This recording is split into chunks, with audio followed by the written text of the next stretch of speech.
There's Oti. I don't think this. It is okay. It says it's okay.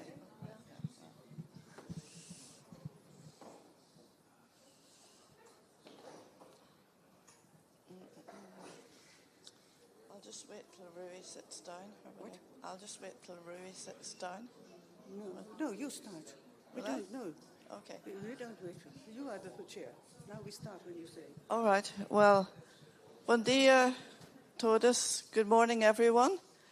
It's our last day of a great conference, last day of papers, but we're going to have another great session of papers, starting with our old friend, Lisa Granbom-Herranen, who will be speaking about letters from a battlefront in the 1940s.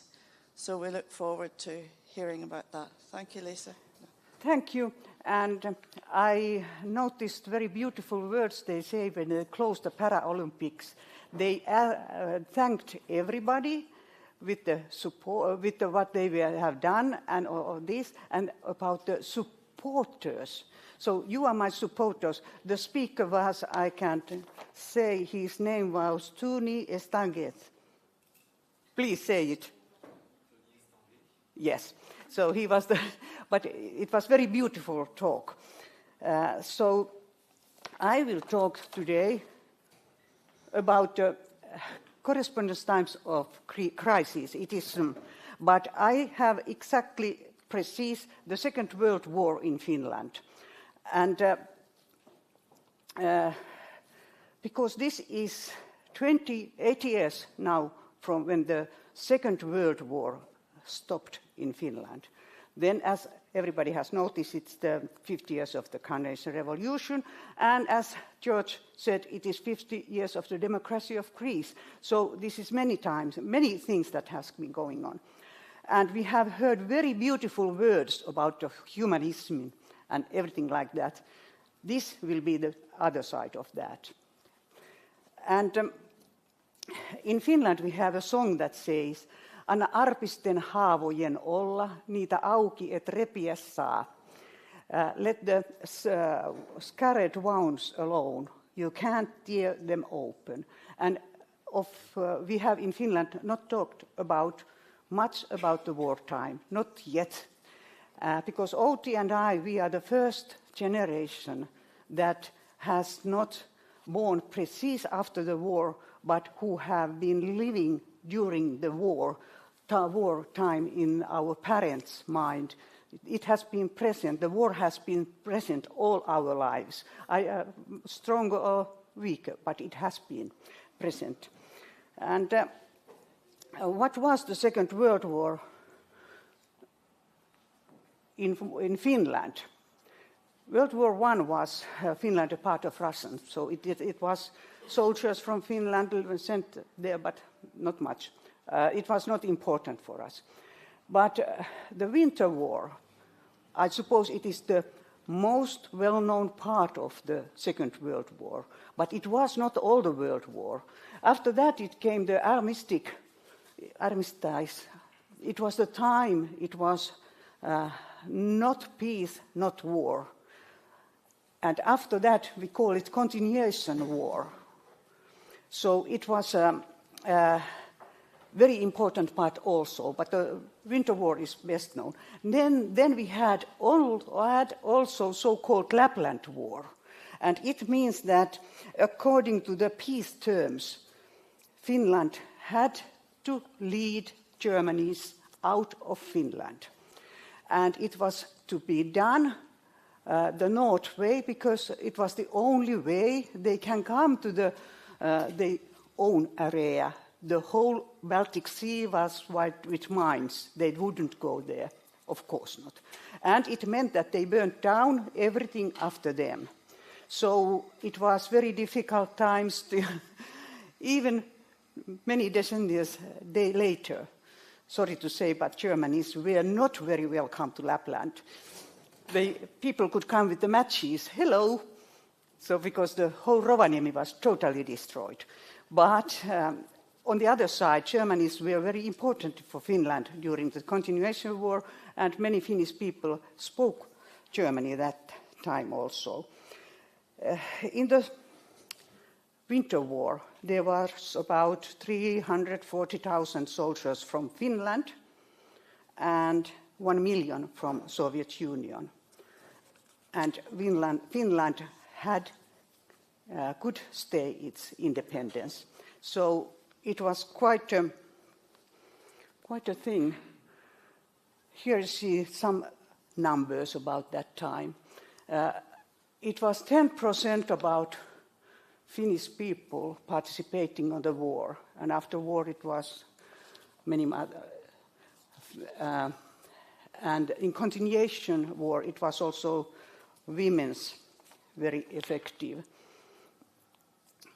But as result, Finland actually retained the independence. Finland paid the war reparations to Soviet Union. As I know, it was the only country who paid it totally. So, but it helped also us. The industry became very strong in Finland. We had to make wood, timber, and then iron things. But this is so that you get some understanding from what situation these letters are coming. Before the Second War, Finland has 2 hands and a big back here. Here you see. And after the war, it was like a mannequin, not so red. And this Petsamo area was very rich with nickel. Nickel? I don't know what is the word. Metal. So that's why. And after that, Finland didn't have the way to that sea. What is that now? And here you see, this is not from the Winter War, but this is what people ask when they ask what was the miracle of Winter War. It was the soldiers who were used to move in the forest. They were used to move to ski, and they had white clothes. They were not. It was called. They were called snow clothes. Yeah, but what it is now about is the kenttäposti, field mail. It is not translation. I have not found the translation to English because in English you say military mail or military field mail, but this was for civil people. It was free for soldiers to send letters, and they could give some quite a lot of stamps for the families, because really in the beginning of the war, so it was noticed that it is important that those soldiers are in contact with their families, and actually the post was much more faster than today. Today it can take 1 week, but in 2 days it came or something like that. And then also the parcels could be sent. And they did have guidelines how the soldiers should write letters. Don't say anything against that. And of course there is that they didn't use normal addresses to the front because they was just code numbers. But it was 1.3 billion letters that went. So it is a huge number. In our national archives in Helsinki, they do have letters, and in the military archive is now moved there. But I have got this, and the newspapers published instructions how to write from front. Dear Mama, and like this. So it is very exactly, and then we had the censor there, not to censor all the text, but look that maybe also that they were aware of that it is censorship. Because the significance of the the letters were there that it was contact, and it was very much vernacular speech because they were not all more than 2 classes at school, or something like that. So, and one point what is not exciting, but to take care of notice with Kenttäposti field mail is that when you send a letter, you never knew if the who gets it is alive still when the letter arrives. Also, on the home front, you didn't know. Even it took only 2 days for the letter to come. So everything happened so quickly. The material, I don't know, could I call it a review or what a research. It is 107 letters, most of them written by one soldier. And he wrote them to his mother. And there are a couple of letters to brother also, a younger brother. And the opportunity to construct interpretation that help to keep a distance to one's life situation and find meaningfulness to that. And they are not literary works. And here is the family. The soldier one is here in the left. He was 16 when he falsified his papers. I found that in archive. And his mother and his little brother. And they were divorced, those parents. And this is quite in the beginning, but it's not really in the beginning, I know. And here is the childish writing. You see so you think that, no, that 16 years old boy who has not been at school very much.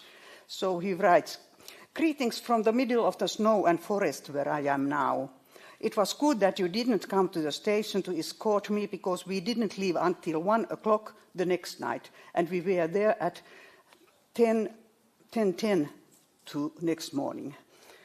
The journey was long and difficult because there was so much snow that the train couldn't run properly. When we got to the terminus, sorry if I have stupid words, we were met by more than 10 cars. We went in a car and started the journey. The trip was long and difficult, so it took a long time, but not so good that there wouldn't be something bad. We drove into a ditch and had to walk up to our knees in the snow with the full pack of our packs. The full pack is something 30 kilos or something like that. And skis under our arm, because we couldn't ski because the skis were in the ski condition. They were not made for car drivers. Then he noticed that something had gone wrong, and he had to go back to car drivers' accommodation from the place. From the same place, I got my first war memory, namely the sparkle from the Ruskies. It was a splendor gadget, or how you say, believe it or not. So very childish and very personal. And during the war, the key function, as I said, is a relationship with home, and not real time. And also writing and getting letters was to have a nice time. They were sitting together, reading them to each other. So even they were very personal, so they knew that it is not very personal. And then they had and here I happened to got one picture and one letter from the same situation. This is the Christmas 43. So in this it had gone quite, and the writer is here. And he is already second lieutenant, how you say, second lieutenant, yes.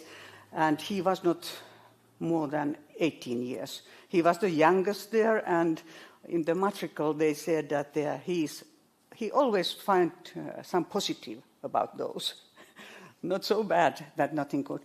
And the letter for this, I think it is, yes. They thanks for the parcels, and dear Mama,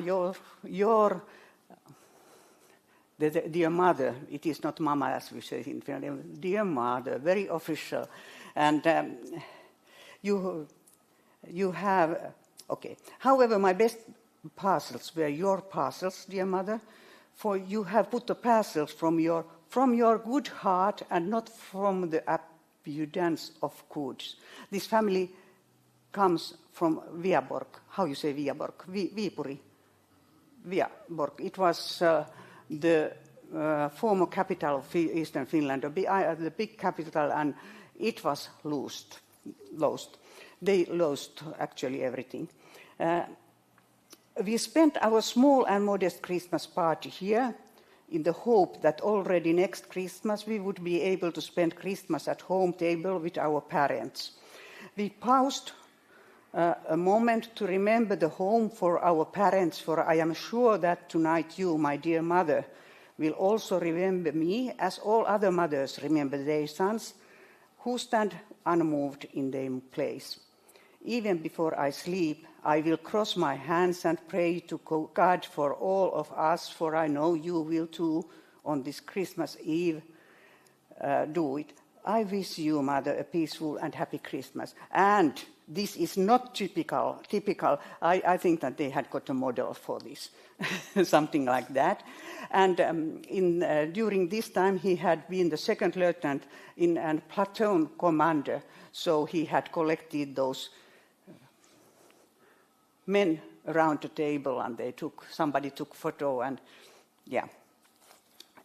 So this was the Christmas Eve, and then we go to the Proverbs. I just wanted to show some letters where they have Proverbs, because there were not as much as I thought. The first one had and the last one had, but not so good that there isn't something bad. It was in the first letter. Then I began to wonder why there is not so many Proverbs as I actually could expect in this case. But this is a child who writes to his mother. So every now and then he takes the position, I am the man of the family, and then I talk as I would be a man. But no, he was one of the youngest second lieutenants in Finland that time, and also elsewhere. Ei surra pää pystyy, vaikka jalat olisivat helvetissä. Let's not worry, keep your head up even if your feet are in the hell. So in the matricle they said really that he was the youngest in that officers, and he always finds some positive. So now I understand that. For one, he answered to his mother that the bread is sweet. Bread, it means, as we were talking about the bread, what kind of bread it is, it doesn't mean, but it is sweet. It is not sweet actually, but it is sweet. And then the last one is from Bible. I don't know, I just translated it, but I know that it has a better translation somewhere. Herra ei hylkää, vaan koettelee, vaikka koetteleekin. The Lord will not forsake. And then it goes on, kiitetty olkoon Herra, but it is not that you just praise your God. And this is from the letter of his mother. No. There are difficulties in life at all times, but they are set for us to overcome. In Finnish we say, että vaikeudet on tehty voitettaviksi. And we have to remember this is an uneducated person, very much uneducated, and maybe Bible he has read because he was 16, so he has been in confirmation school, at confirmation. And I'm sure it will dawn on us as well. After the darkness comes the dawn. comes the light. But we have to just suffer and wait for other brighter day. Kärsi vaan, kirkkaamman kruunun siitä saat. So if you suffer enough, you get a better crown, more. It is religious. And then, but actually, you have to know those proverbs so that you can even find them. They are not so. But then there was phrases. Okay, this was still from your good heart, not from the abundance of good.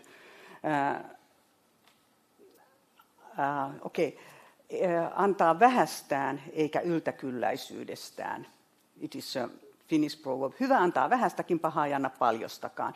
The good one gives from the little and the bad one even if he had how much. So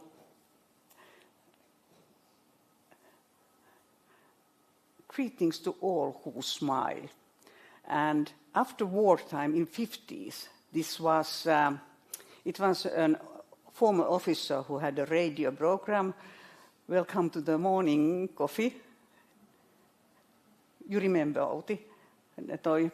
Kuka tämä nyt Niini olikaan? Joo, yes, joo. Ja siinä it was always the music and then smile. So they wrote to each others like that. And then fell like hay. The enemies fell like hay. It is very up to that. And this is more serious from mother. That's why you stand still and beat the restores like a man. Seisot paikalla to man. And this was for 40 and the guy was 16 years old. So it is okay. So the little brother, the younger brother, wrote, "Laugh a little and don't growl." He would have wanted to come there, but the big brother, who was 2 years older or 3 years older, wrote that this is much too dangerous for you. And then they had postcards with a text at the very nationalistic text. At that time the hand did not. Ei silloin käsi vapise, ei silloin sydän pelkää, kun kodin eestä iskee Suomen mies. And this kind of life is like war, at least. What's a comment to send from front? But this is something the mother Eevi sent to his son. This is the only letter that still is from the mother, because when they were in front, they had to carry all things. And he also wrote to her that don't send me anything. I have to carry everything with me. So, but the mother, here it comes the difficulties in life at all times. They are set for us to overcome. Stand still and beat, and down will us God. And yet one must only suffer and wait for another brighter day. And then the little brother, younger brother, said, and this is the second lieutenant. You see 1 point there. And he was, as I said, one of the youngest. He was 18 years old in this picture. And there are those letters, which I have. They are not so easy to read, and I scanned them also. But I have to do it again, and I have, okay. And there, as you see this is a picture postcard, but what was important was that it didn't cost anything for them. And then they could thank for the caramels, because it is the only reason we can clarify here in the war. So it is so much childish and so much other way. So, okay, but this was about those letters. If you have something to comment or ask, so please let it come. I can answer if I can. Yeah, thank you very much, Lisa. That was fantastic, how much... But there is one bad thing. Even today, we have those sons and daughters in front, longing for their families, and we have the families longing for the children on the front or others, and we have not learned anything. That's true. And Sorry to say. It's showing the human side of what war really means, and thank you for that.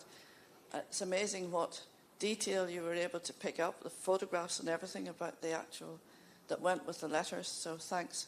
Thank you. And what about comments or questions from our...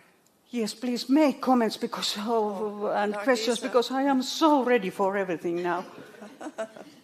Okay, thank Of you, course, Lisa. afterwards is also Yeah, possible. I'm a little bit late, but thank you very much. I just enjoyed from all these kind of contextual proverbs used in the letters during the wartime.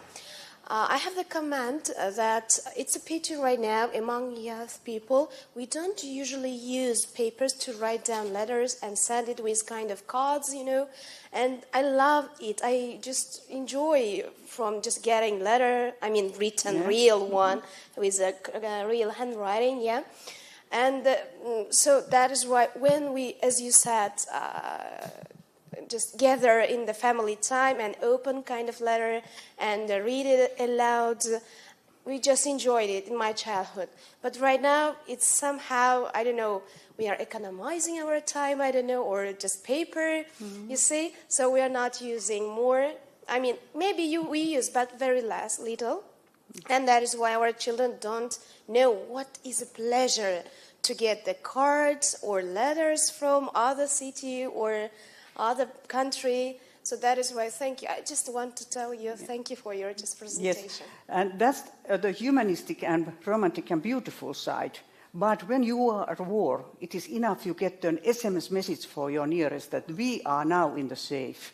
Because all those guys there who came from the eastern Finland, they had lost their homes, everything was there. So it is a wonder that the mother has all these, that the mother has these letters. There are not so many letters who those parents have sent to front because maybe they burned them or whatever they needed. But just a little message that we are still alive. It meant a lot for those guys there. That time it was only guys, but on the continuation where we have also women, not with the arms, but they were doing nurturing and food and like that. They were called Lotta. And so. Yes, go ahead. Yeah.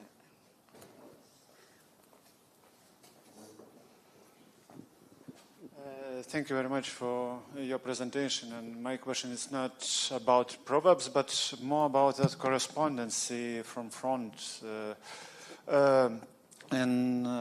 For Soviet soldiers, it was forbidden just to send. It's not, in fact, forbidden, but they couldn't write everything what they wanted because it was a very strong censorship, and the penalty could be the death from disclosing some secrets or whatever. So what was the situation in Finland?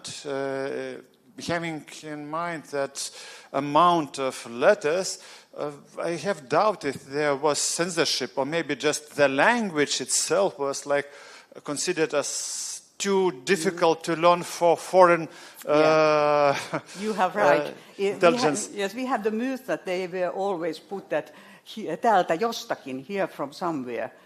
Very often there was on these also the place. And then they could, it is also possible that they put that in that place where we were collecting mushrooms or something like that. So, but they were not so important information. So it is true. And people find always the way to, you have rules and the others look at them. And then we think about that when he was an officer, it was in the continuation war. And it was a different situation. He was very childish.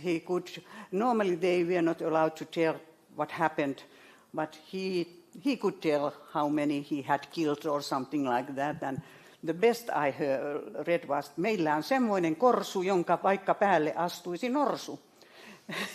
we have that kind of dig out that even an elephant could tramp on that. I don't know. they built the picture of the Christmas is from that kind of it is under the earth. So, but it is not always so sad, and they have joy there also, and hungry. Yes. How did you choose this person for your research? Why this soldier? Do you want to hear the truth? Yes. It was my father. Thank you, Lisa. So nobody in our family wanted those letters 40 years ago when my grandmother died.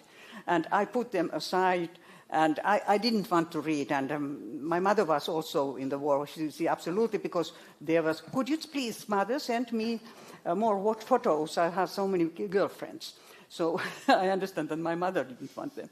So, but really, and that's why it was easier and worse to read these. So, but it has taken many, many of years.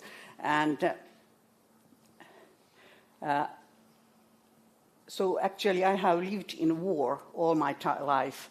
So all those men were traumatized. Outi can tell also how it was. So, but this was what was left over. All those medals, and he got them a lot. But when he came out from the military, he didn't get a job because he was so young. Yes. He was for 5 years there without work afterwards because you are so young. Of course, there are, but he didn't do anything criminal during the military time because I could read the record of him. So it was the different times. But I have always asked that what kind of people, the adults, they have educated of us, these who have never been young. But here you see the result, Outi and me. Exactly, yes, that's right. And thank you so much for this very personal no, actually, insight. I could put it away. It was a soldier called Erkki. It was not my father I was talking about. I didn't know him that time. So, but if you have anything to ask, so afterwards it will be challenge to answer to your questions. Yes. And I can say that this is not anymore so emotional for me, so you don't have to feel pity for me. Well, thank you again, Lisa. That was wonderful. Yes, so now do take advantage of... Lisa will be here all day, as you know. Yes. Hey. I'd yes, like I gave to introduce our next speaker, Peter Wynne Thomas, who is our first visitor from Wales, and will in fact be talking about Welsh and Breton proverbs in a comparative dictionary that we are all aware of. So thank you very much and welcome to the colloquium. Thank you, Fionnuala. And thank you also to Team Suarez for creating such an incredible Suarez colloquium on Proverbs. Thank you. Well, before I came here, I assumed everybody would have a copy of this book. If I can get it up. Having talked to several of you at break times and so on, I discovered that some of you don't even know about it. So, if you'll excuse me for those of you who do know, if I give you a brief synopsis of the contents before I continue. And I'd also like to thank Irina for teaching me the correct pronunciation. It's not Patsolai, as I thought, but Potsoloi, a wonderful example of Hungarian vowel harmony. As some of you will know, this volume catalogues and analyses the sources and the forms of 106 European proverbs and phrases as they're found in 55 languages. It contains more than 5,000 entries. So this is a colossal work. And as Wolfgang has rightly said, this is a major milestone in the history in the historical development of paremiography. To qualify for inclusion in the volume, the Proverbs had to be found in more than half of the 55 languages investigated, and this amounted to a rounded up 28. Now, some social scientists might question the choice of 50% as a threshold for social phenomena. More important, though, is that this approach implies that the data from each of the languages in question are equal. But that's not the case. On the one hand, you have, for example, English. English data are abundant since the early Middle Ages. English literature is plentiful, and English can boast several volumes of detailed historical proverb data. At the other end of this data richness spectrum, you have Breton. Breton has a scant literary tradition. Recording Breton proverbs began only in the 18th century. And because there were very few Breton texts in print, collecting Breton proverbs was more or less restricted to documenting oral testimony. The resources of Welsh paremiography are more akin to those of English, but on a smaller scale. Welsh proverb collections date from the middle of the 13th century, and Welsh has a flourishing press. There's also been a fair amount of recording of oral testimony. So what Welsh lacks is a national collection of proverbs on the scale of the Oxford Dictionary of English Proverbs. It's perhaps no surprise, then, that Pottsloy's 106 items was apparently fully found only in 9 languages, whose proverbs have been extensively researched.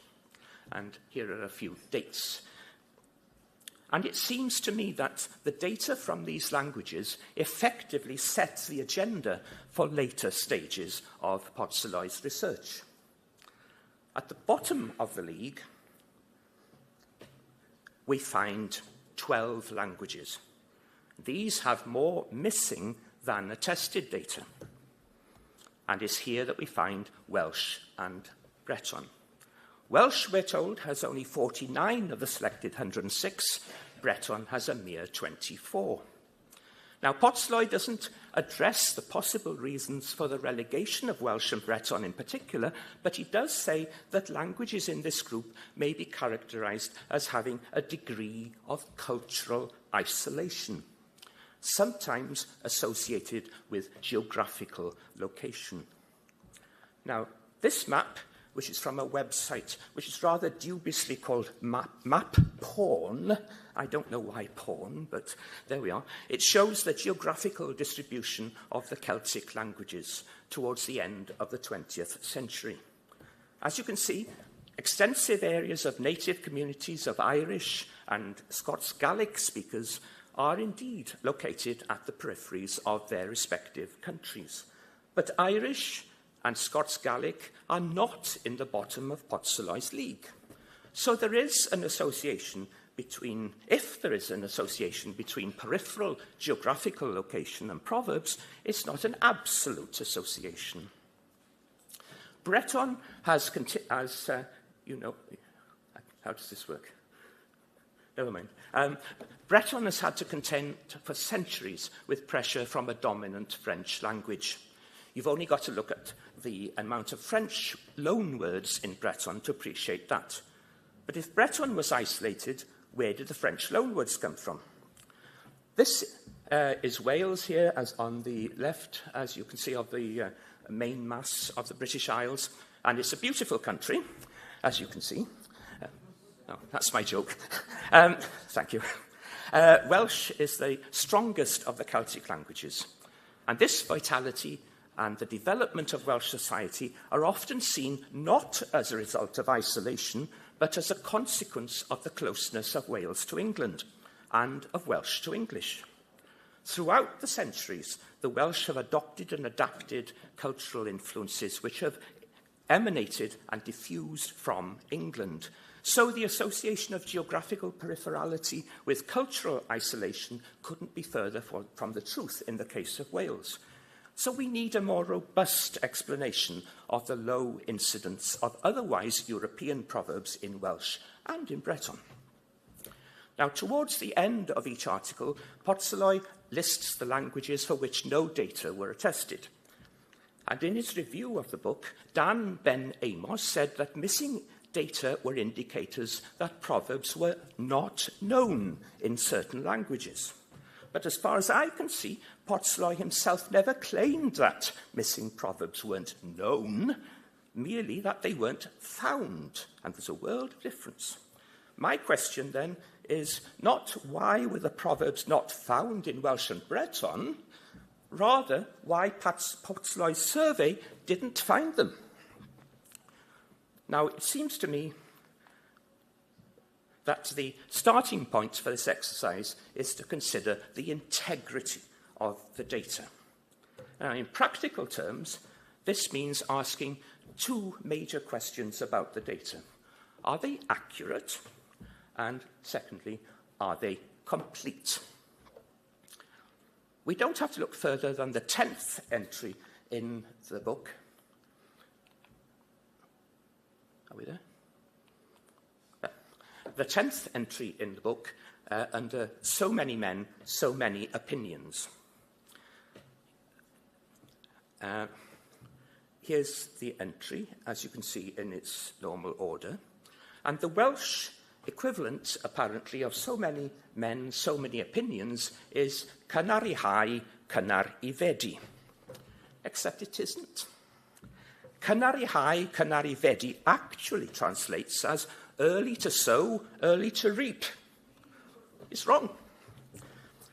There's a not dissimilar mismatch in Breton, in another proverb. But this is linguistically complicated, so I hope you'll take my word for that until I can explain it in print. Now, this leads us to consider what were Potsoloi's sources. For Welsh, he had two sources. The first is an anthology of proverbs published in 1965, and the picture is courtesy of Rui, who has this book on his shelf. The volume was compiled by a school teacher for school children, and this is J.E. in Potsoloi's book. The information from J.E. was supplemented by data from the Department of Oral Traditions at the Welsh Folk Museum. These data were supplied by Dr. Anne Williams, who's a meticulous scholar. Her contributions are identified by A.W. So apart from J.E. or A.W., we know nothing about the background of the data. Other basic metadata are entirely missing from the record. When were the data collected? How were they collected? Did each respondent have a standard questionnaire, or were the questions tailored to a particular language? How was the project described to the respondents? What instructions were given to them to fill in the questionnaire? The frustrating response to such basic questions is a resounding dunno. Compare that with the detail and the depth of information that we have for the English data. These are backed up with references in standard books such as the ODEP. And why did Potsoloi rely on a school book published in 1965 and not consult parallel Welsh-English texts of the most important European paremiographer in the 17th century, who was the Welshman James Howell? Or why didn't he look at T.R. Roberts' book, published in 1885 and 1909? Well, here's a page from the book. It follows a tried and tested format, parallel columns. So we have the Welsh on the left and the English on the right. It works well apart from one example. Here's the source of the error. It wasn't Potsoloi's fault at all. So many heads, so many wits is found opposite cynnar I hau, cynnar I fedi. However, the Welsh and the English lists are out of sync at this point. The Welsh then has an unfortunate editorial error, and this tells us why Potsoloi got it wrong. It would seem that when he sent his questions to the Museum of Welsh Life, he didn't also send the data that he'd apparently already culled from this book. If he had sent the data to Cardiff, I'm sure that Dr. Williams would have drawn his attention to the issue. This example and 2 spelling errors elsewhere in the Welsh data suggest that the Welsh data were never proofread by a Welsh speaker, and so there was no data validation. It would also appear to me that Dr. Williams didn't appreciate the precise nature of the inquiry.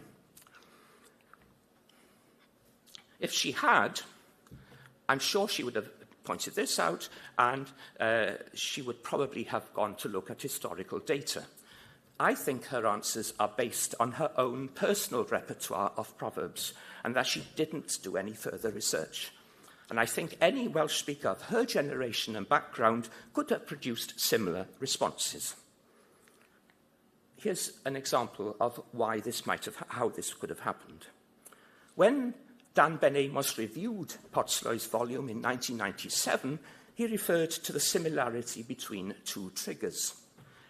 Walls have ears and hedges and walls maybe have ears. If it's in brackets, then you could put variable elements in.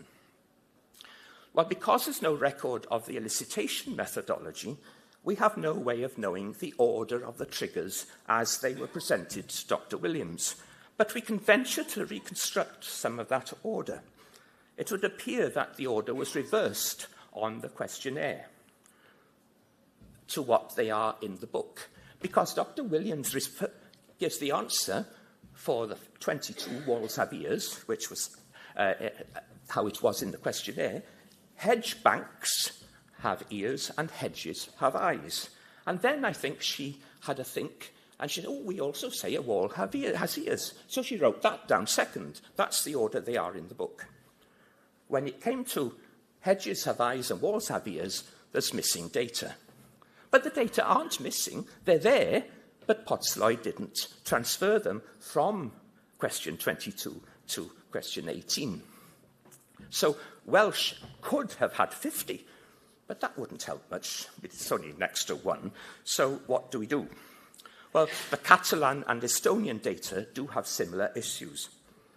Let's turn to the Breton. Breton proverbs were produced by 2 academics from the University of Brest, Yves Lebert and Jean Ledoux. They published a book of proverbs with this wonderful French word, dicton, which I love. It's a lovely catch-all. Proverbes et dictons de Basse-Bretagne. And they also filled in, it would appear, a questionnaire for Potsloy. As far as I can tell, the book doesn't draw on manuscript sources. And as with the Welsh respondent, the Breton academics didn't seem to appreciate the nature of the inquiry. Now, Wolfgang has suggested that Potsloy's book as a whole basically contains a certain European paremiological, I knew I'd get stuck on that, minimum shared by most European languages. And here are 3 of those 3 proverbs. Strike while the iron is hot, number 16 in the book. Like father, like son, 28 in the book. And the 33rd, better late than never. They're not there amongst Jean Lebert and Jean Ledoux responses. Well, why aren't they there? They spoke fluent Breton. I knew Jean Ledoux. Surely they themselves would have used these proverbs. Is it a coincidence that none of these 3 proverbs has appeared in previously published Breton data? Now, the online dictionary, Breton to Welsh dictionary, by Rita Williams, has 2 Breton variants for strike while the iron is hot. Rita's knowledge of Breton was legendary, and she couldn't possibly have made these up, and she was, after all, the wife of a Baptist minister. My second joke. The Breton equivalent of the French for better late than never is found in a Breton course published in 2016. Well, surely that Breton phrase on page 47 wasn't coined on the hoof? Of course not. And that also is in Rita's dictionary. Now, in the year 2000, Gwenole Lemen published a new compilation of Breton proverbs, proverbial phrases and other dictons. The 2 volumes bring together unpublished sources, as well as oral testimony, and they also fill in many gaps in the published compilations. And guess what? Strike While the Iron is Hot was first recorded in 1878, Like Father, Like Son in 1732, and Better Late Than Never in 1899. Well, let's look at some missing English data, which is rare, I think. You have an apparent Irish-Welsh-Scots subgroup under number 8, 2 heads are better than 1, where you have an anti-proverb. And Irish, Welsh and Scots all share this formulation. However, if we look in ODEP and in the Dictionary of American Proverbs, we find exactly the same anti-proverb. So is this a Welsh, Scots, Irish subgroup? No, it's spurious. I have data also which I've collected, and my first reference comes from a writer in 1899, and he says specifically that it's an English proverb. So, this is what we get. A low incidence of proverbs in Breton, slightly better in Welsh, 100% present in French and English. What if we add the extra Breton data from Gwenole Lemen? We find that the Breton percentage shoots up from 25 to 42%. If we add the Welsh data, which I've collected, we find that Welsh goes up to 89%. So what consequence does this dramatic change have in a broader European context? Well, one contribution that some of the Welsh variants can make is to add further depth to the available data about the early currency of certain proverbs. The apple doesn't fall far from the tree. Here's what you get in Potzeloy's volume. It's not recorded in English until 1839, but it appears in Polish in 1558. Add the Welsh data, and it's found between about 1375 and 1425. That's the dates given for the manuscript, and I've summarised that at circa 1400. Measure twice, or 10 times, or whatever, cut once. In English, 1688. First of all, in Hungarian, in 1631. Add the Welsh data, and again, circa 1400. A rolling stone gathers no moss. 1362 in English, about 1300 in Spanish, about 1250 in Welsh.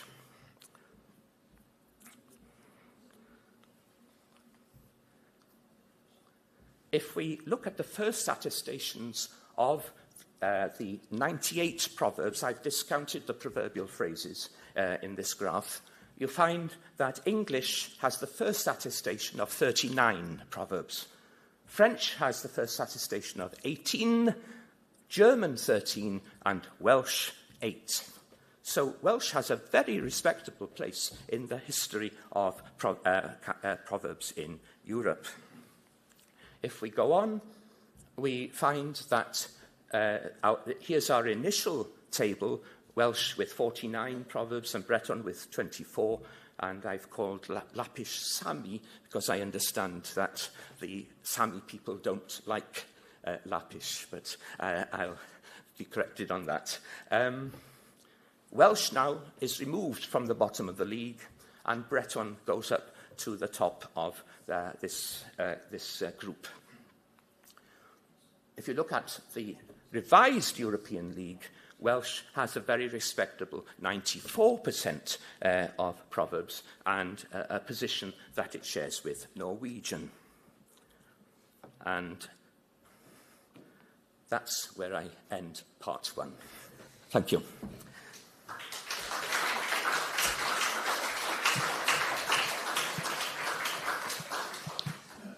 Thank you very much, and I'm sure there will be lots of comments here. Obviously, any compiler of a massive compendium is very dependent on his informants and how much dedication or not they have to Proverbs in general. And it seems to me that some people took the project more seriously than others. Yeah. Yes. So, your article clearly shows that, how careful and diligent you were, and I think maybe you were exceptional. I don't know, but you were exceptional in the way you did go about it. Yeah. Oh, thank you. Right, Irena.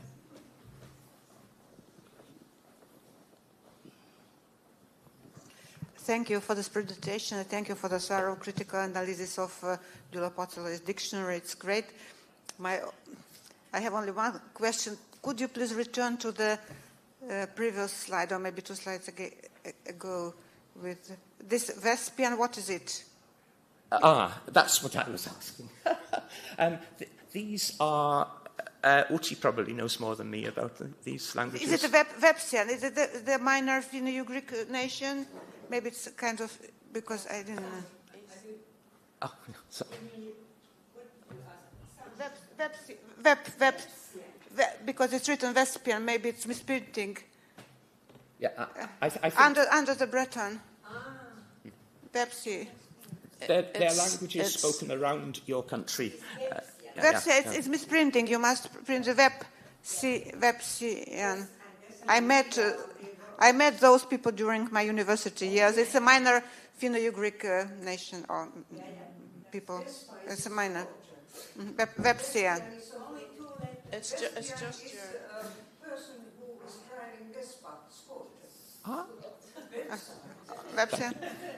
And just a minor remark. And thinking over your presentation, I wonder what would be the way to make a new revised edition of this dictionary, taking into consideration all the misprintings, changing of rows, and so on. I don't know how it works, well, or how I it would could work. hope that in any new edition of Patsalay's important work, I'm not decrying the work at all, it's down to the Welsh input, really. It's something wrong in the interface between researcher and data. But if there were to be a revision, I would hope that the Welsh data and the Breton data would be updated, and also that the introduction and the conclusion, which is at the beginning, that would be rewritten, I hope. And there's also a clear place to look at these other languages, I think. Yiddish, for example, would you really expect Yiddish to have quotations from the New Testament? I don't know. But this is not the end of the story, I might say. I think we can move Breton even higher up the scale, and we can bring English down. And other assorted languages. right. Any other comments? Yes. Well, thank you very much, Peter. I have enjoyed you and I arguing about British and Welsh, so this has been a great pleasure. I think a wonderful talk. Thank you for bringing paremiography to the conference. I call Gyula by his first name. Of course. I have a little anecdote to tell you. The first time I met Gyula was in 1984, and at a conference, and you know, we're both little. I don't know if you've ever seen him, but he's as little as I am. And there was a real tragedy with this book that you might not know about. Gyula was basically ready to go in print, and the Hungarian publisher said no. And then I'm not telling you this for self-praise, but I got involved in it and wrote to the publisher and said, I will finance it. And anyhow, I helped, and the book came out. But more to the point, I remember when the book then arrived in the States, printed, and since you mentioned, and I'm very touched by you mentioning one of my best friends, namely Dan Ben Amos, a very famous Israeli folklorist, professor of folklore at the University of Pennsylvania, who unfortunately died last year. And I published talking about correspondence, about 6 months ago, I published our correspondence during the last 30 years. Anyhow, when the book arrived, Dan called me, and we were both euphoric about the book, obviously. But I think to the paremiography, I know you, Fionnuala, have done proverb dictionaries, and I have, and other people have. There will always be imperfections in these books. And that's okay. I mean, we can only work with the material we have. And not that Jula needs any defense, nor that you feel you attacking him, Peter. Jula was, of course, handicapped in many, many ways, sitting as a I have to stress this, he was a scientist. He did this as a hobby, and so he was limited in his sources. That's why Fionnuala could sit down and, in a way, tell him, look, these are some Irish editions and so on. But I know well the frustrations. Sometimes when I open my dictionary of American Proverbs, I say to myself, my God, Wolfgang, what nonsense is this? But, we were really restricted. We could only work with those 250,000 slips of papers that we got. We were not allowed to add anything. That is what makes the Dictionary of American Proverbs unique, because it was not copied at all from any other collection, which, of course, most paremiographers do. They print, and that's what Jula did. He copied from the sources that he had. He didn't do any field research. But thank you, Peter. It was a fantastic talk. Now quickly yet about bringing out a new edition. The question would be, who would do it? The question would be, what publisher would be willing to publish in all those languages? That's already where it would break down, most likely. So I think the best, Damian just whispered to me earlier, one way to update it is, of course, nowadays on the internet. That's the amazing part about the internet, because our collections can be as large as you can dream them. But that was never possible when Jula did his. I use that book almost every day. Thank you, Peter. Thank you. Yes. Thank you, Vol. Yes, thank you.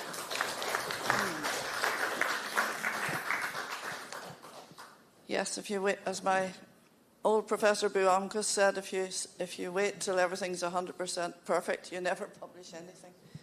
But yeah, the online is a good way out.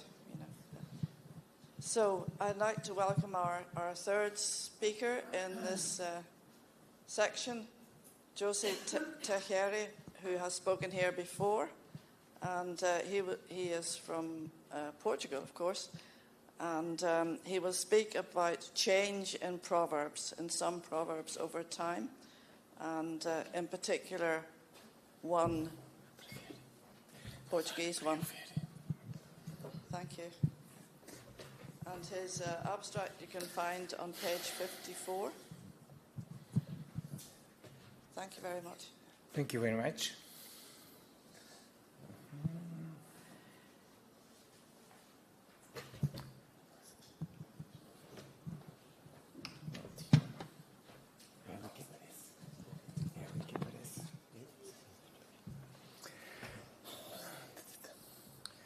Thank you very much.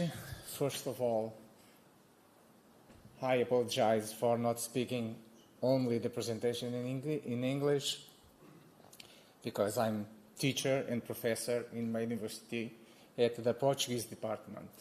So I must speak a little in Portuguese. But nevertheless, you will see at the right the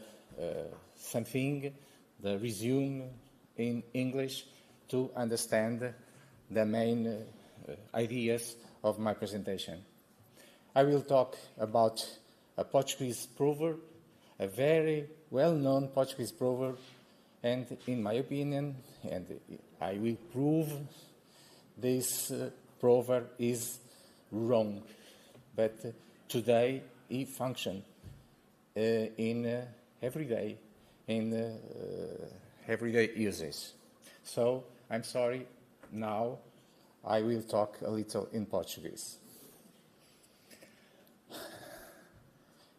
Este provérbio, burro velho, não aprende línguas, penso que é conhecido por todas as pessoas que falam português e que usam a língua portuguesa. Basta ir ao Sr. Google, perguntar se conhece e aparecem inúmeras utilizações deste provérbio. É, por isso, um dos provérbios mais conhecidos que nós temos e continuamos a usar em português, sobretudo quem trabalha nas áreas das línguas, da educação, está constantemente a usar e a encontrar este provérbio.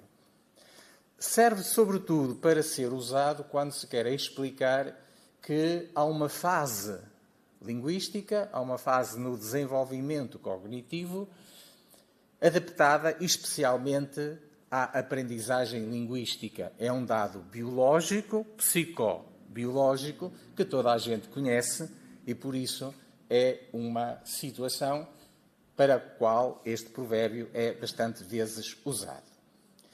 Às vezes também é usado para ser contraditado, porque, como é evidente, a aprendizagem não implica um términos, não implica um fim, quando nós somos apenas jovens.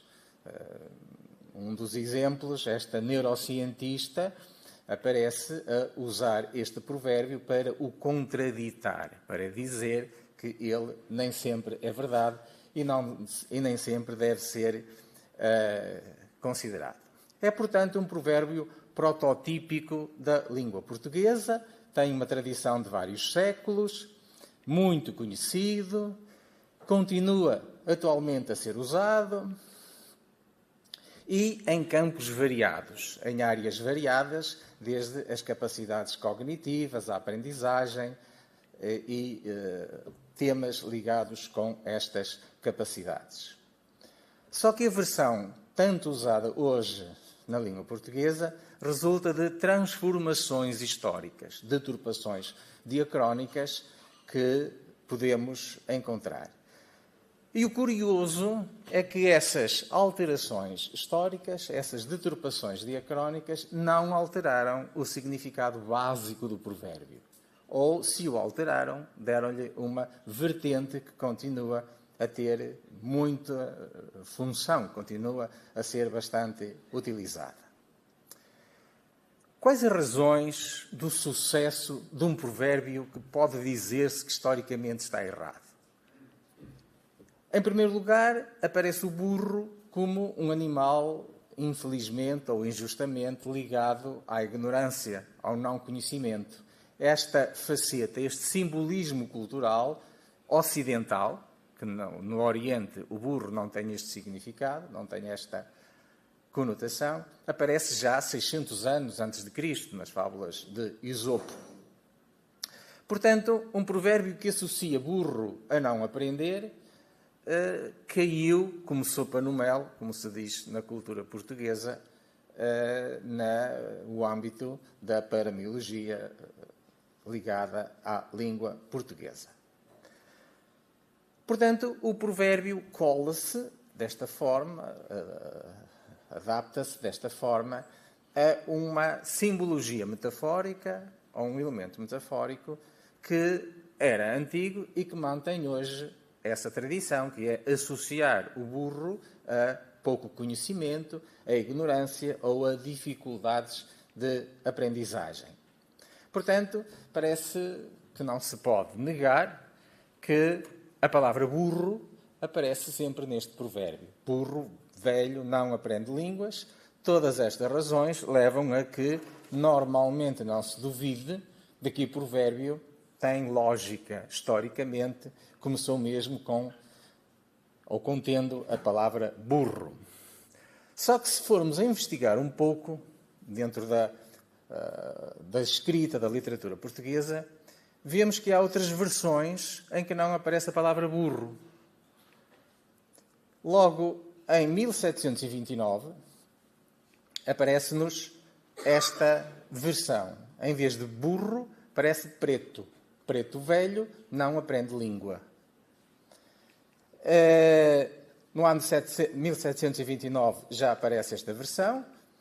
No ano de 1786 vemos também esta versão. No ano de 1825 também alguma literatura que aparece com esta versão. 1840 continuamos a encontrar também esta versão. 1859 também. 1887, quem conhece a tradição cultural portuguesa, esta versão, por exemplo, aparece em Alexandre Herculano, um dos maiores vultos da cultura portuguesa do século XIX. Igualmente também em 1907 e 1928 em Leite de Vasconcelos, também um maior, talvez, antropólogo e etnólogo da cultura portuguesa do século XIX e XX, na passagem do século XIX para o século XX. Ora, em rigor, o provérbio não começa nem com burro, nem com preto, mas sim com perro. O provérbio original foi, com toda a certeza, perro velho não aprende língua, e não burro velho não aprende língua. Reparem na semelhança de palavras entre perro e burro. Aparece já no dicionário, no primeiro grande dicionário que nós podemos chamar o primeiro dicionário português, o vocabulário Blutot, do início do século XVIII, 1712. Aparece esta forma: perro velho não aprende língua. Deveria ser a forma original, quase de certeza, porque aparece então, é a primeira ocorrência que temos. Este dicionário, este vocabulário, tem a entrada burro com vários provérbios, mas não aparece burro velho, não aprende línguas. É sinal que nesta altura esta forma não existia, ou pelo menos não era atestada pelos autores mais consagrados.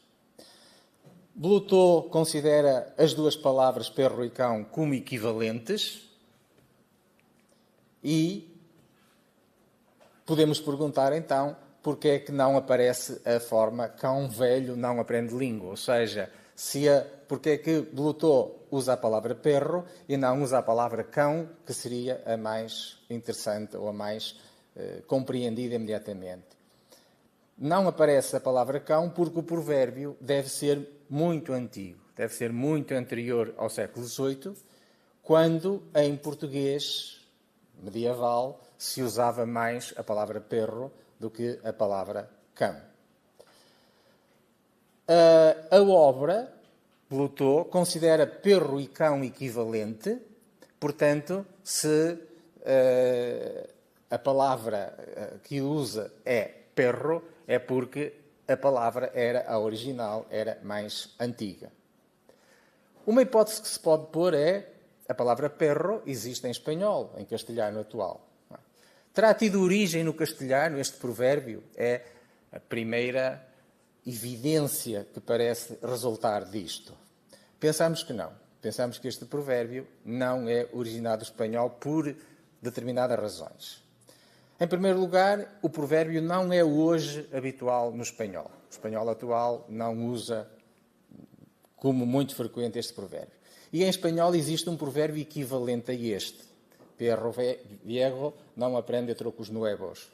Quer dizer, esta ideia de aprendizagem dos cães está ligada não diretamente à língua, mas a truques, como aparece também noutras línguas europeias.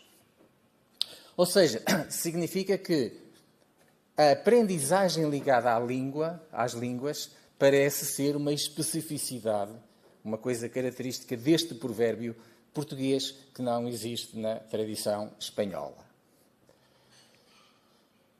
Este provérbio deve ter sido formado numa altura, numa época, em que a palavra perro, em português medieval, era mais comum do que a palavra cão.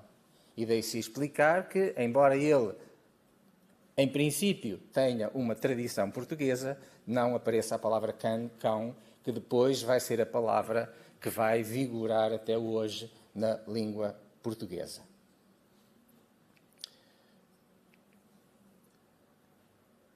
Porquê perro foi substituído por burro? Porquê é que aparece burro posteriormente e não aparece perro?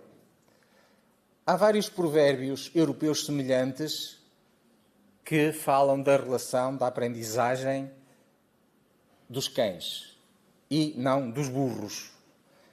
Na Espanha, como já citamos, temos este, perro viejo não aprende trucos nuevos.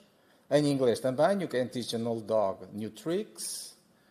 Aparece em checo também. Eu não vou ler em checo para não ferir os ouvidos de ninguém.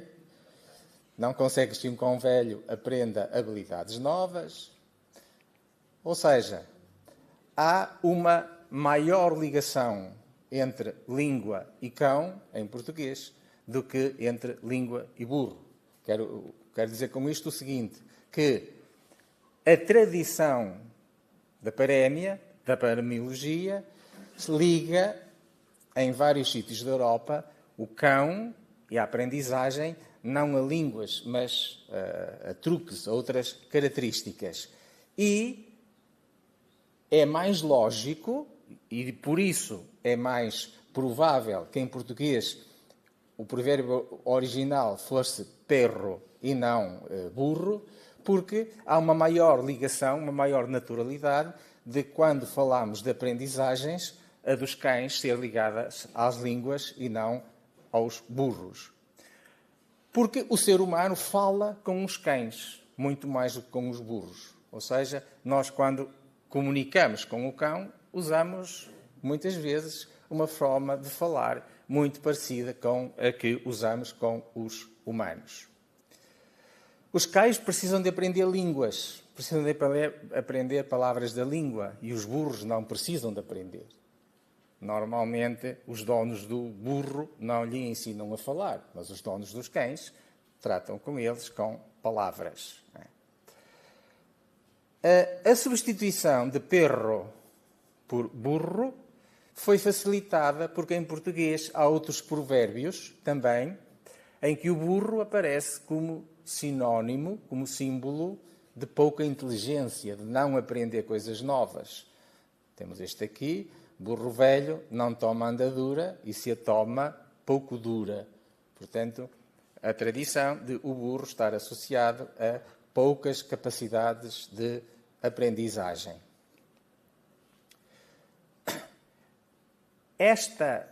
Este facto, ligado a outros, que agora aqui não há tempo para demonstrar, faz-me pensar, faz-me falar num conceito que eu dei o nome de mutações nos provérbios. Mutações e mudanças nos provérbios. Uso o termo mutação como na biologia, porque pode haver uma alteração repentina, involuntária, e que muda bastante as características genéticas do provérbio. Esta mudança de cão, perro, para burro, estruturalmente, sintaticamente e semanticamente, sobretudo, é uma alteração muito grande que o provérbio sofre. Estas mudanças, obviamente, podem provocar alterações muito importantes, muito grandes nos provérbios, mas o curioso é que o provérbio continua a funcionar. Aquilo que eu chamo significado de comunidade, ou seja, o valor que a comunidade linguística dá ao provérbio, continua a funcionar. O provérbio continua a ter validade e estes valores impõem-se pela comunidade. Esta mutação passou por 3 passos, ou seja, tem 3 palavras, perro, preto, burro. Foi esta a evolução? Não foi. De certeza absoluta que não foi esta a evolução. Não houve 3 fases, mas houve 2 fases paralelas. Uma parte da população substituiu perro por burro. enquanto outra parte substituiu perro por preto. O curioso é que esta segunda mutação, perro-preto, aparece apenas nos autores literários. Ou seja, foi uma mutação que parece ter tido um ambiente muito mais restrito, enquanto a mutação perro por burro, parece ter sido a mais natural, a que ocorreu mais e a que depois se vai manter, porque a mutação perro-preto desaparece e hoje ninguém usa esta mutação. Portanto, a mutação foi a que permaneceu e a que hoje acabou por se impor e que nós usamos atualmente. Estes factos que eu procurei resumir permitem-nos algumas conclusões, que é isso que mais interessa, sobre como funciona a estrutura e as alterações dentro dos provérbios.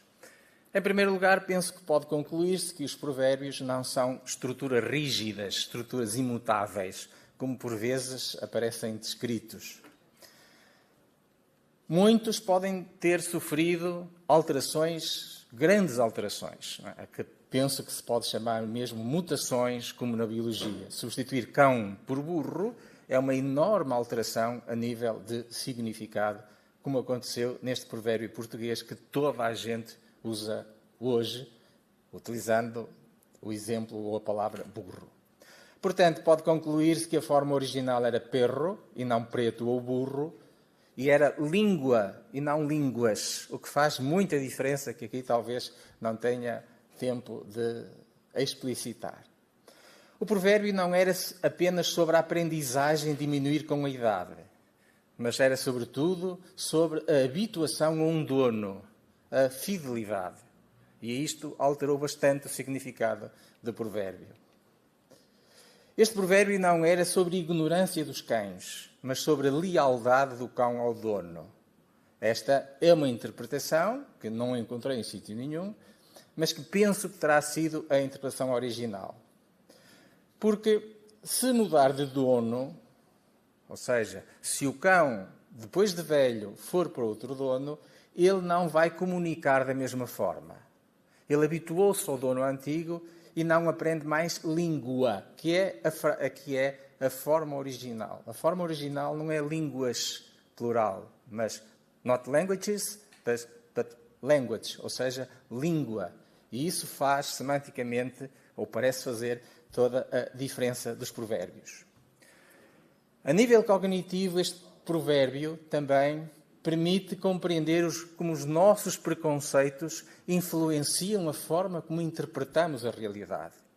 Ou seja, numa altura da defesa e da utilização da escravatura, o provérbio transforma perro em preto por causa dos preconceitos ligados a determinadas interpretações sobre aquilo que chamamos de raças humanas e que sabemos que não existem. Ou seja, os provérbios também refletem as formas preconceituosas como nós olhamos para a realidade. E este penso que é um bom caso também. Como conclusão final, podemos verificar que os provérbios são estruturas vivas, porque como as estruturas vivas fundam-se também, sofrem mutações e adaptações, ou mutações para as adaptações. Portanto, os provérbios adaptam-se, mudam ao longo da sua existência para poderem continuar a sobreviver. Exatamente como acontece com todos os organismos vivos e como nós, seres humanos, que também temos de nos adaptar para viver. Portanto, mesmo naquilo que podem ser considerados erros ou aspectos menos positivos dos provérbios, eles mostram-nos como são estruturas vivas, estruturas quase biológicas, que preferem uma adaptação a deixarem de existir. Portanto, a mutação nos provérbios prova a sua capacidade de resistirem mesmo a enormes transformações. Muito obrigado pela vossa atenção.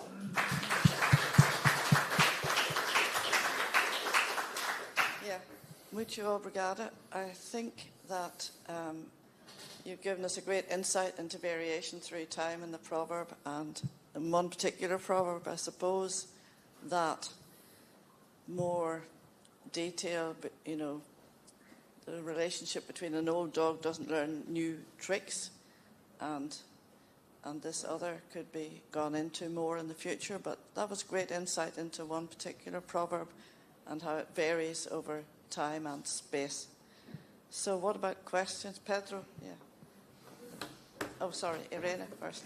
Yeah. Thank you for this very interesting and exciting presentation. It caused a storm in my mind. A storm? Yeah, because during your presentation I found more parallels in Russian and in Hungarian language. Sorry, I will ask you if you speak more slowly. Sorry. I have some problems with my English. Okay, sorry for that. The storm, Yes. Listening to your presentation, first of all, I apologize for my Portuguese knowledge, which is quite modest. But listening to your presentation, I found several proverbial parallels in Russian and in Hungarian. Mm-hmm. And the parallel in Hungarian language, which says, the good priest is learning until his death. A good priest, un bom padre, estuda até a morte. Mm-hmm. Não é possível que seja... is it possible that this preto is means a padre, because there is an article on internet saying that the black color is used for priests, for monks, and so on. Maybe is it possible? I saying that preto can be changed perro because the similarity of the sound. But we don't find anywhere a proverb like padre in Portuguese in this place, in this context. Never.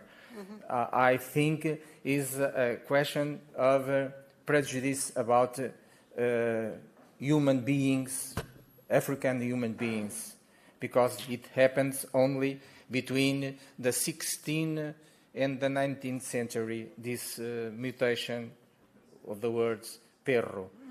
The origin of the proverb was certainly perro. And because this word disappears in Portuguese, people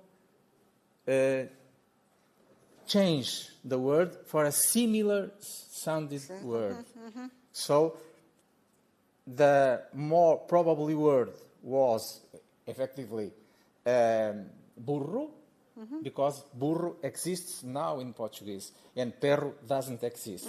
And because of the prejudices about human races, in the middle sometimes appears, usually only in academic fields, dictionaries, grammars, writers, preto, for changing for perro.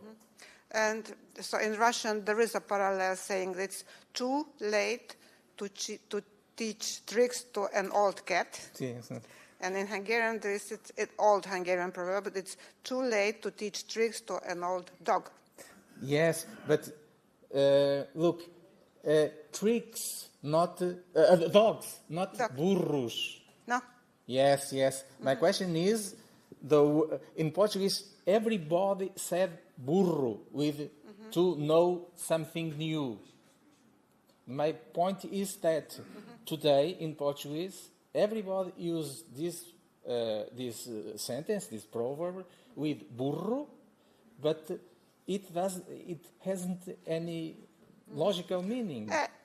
Maybe because the burro, the donkey, is a symbol of stupid, and it's used as an excuse for not willing to learn.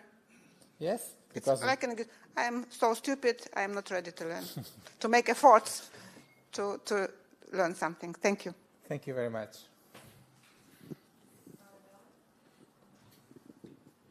Eu vou só fazer um comentário, se me permite.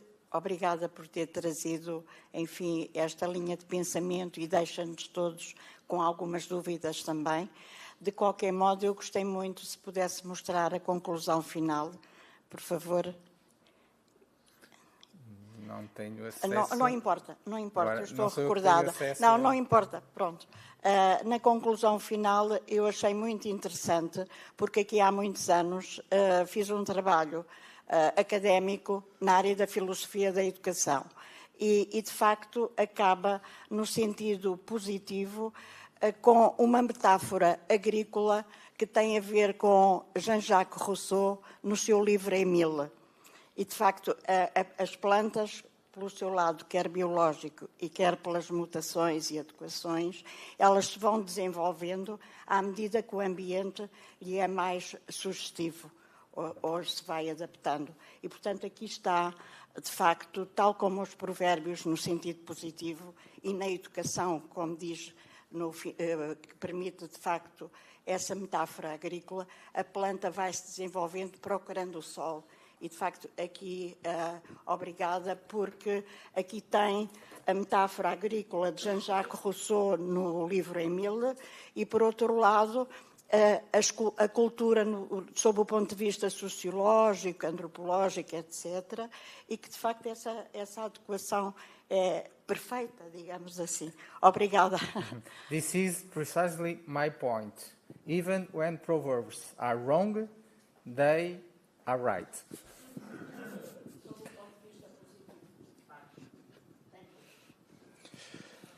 Zé Teixeira, foi com prazer que eu ouvi a tua exposição. Eu tenho uma anotação e uma questão.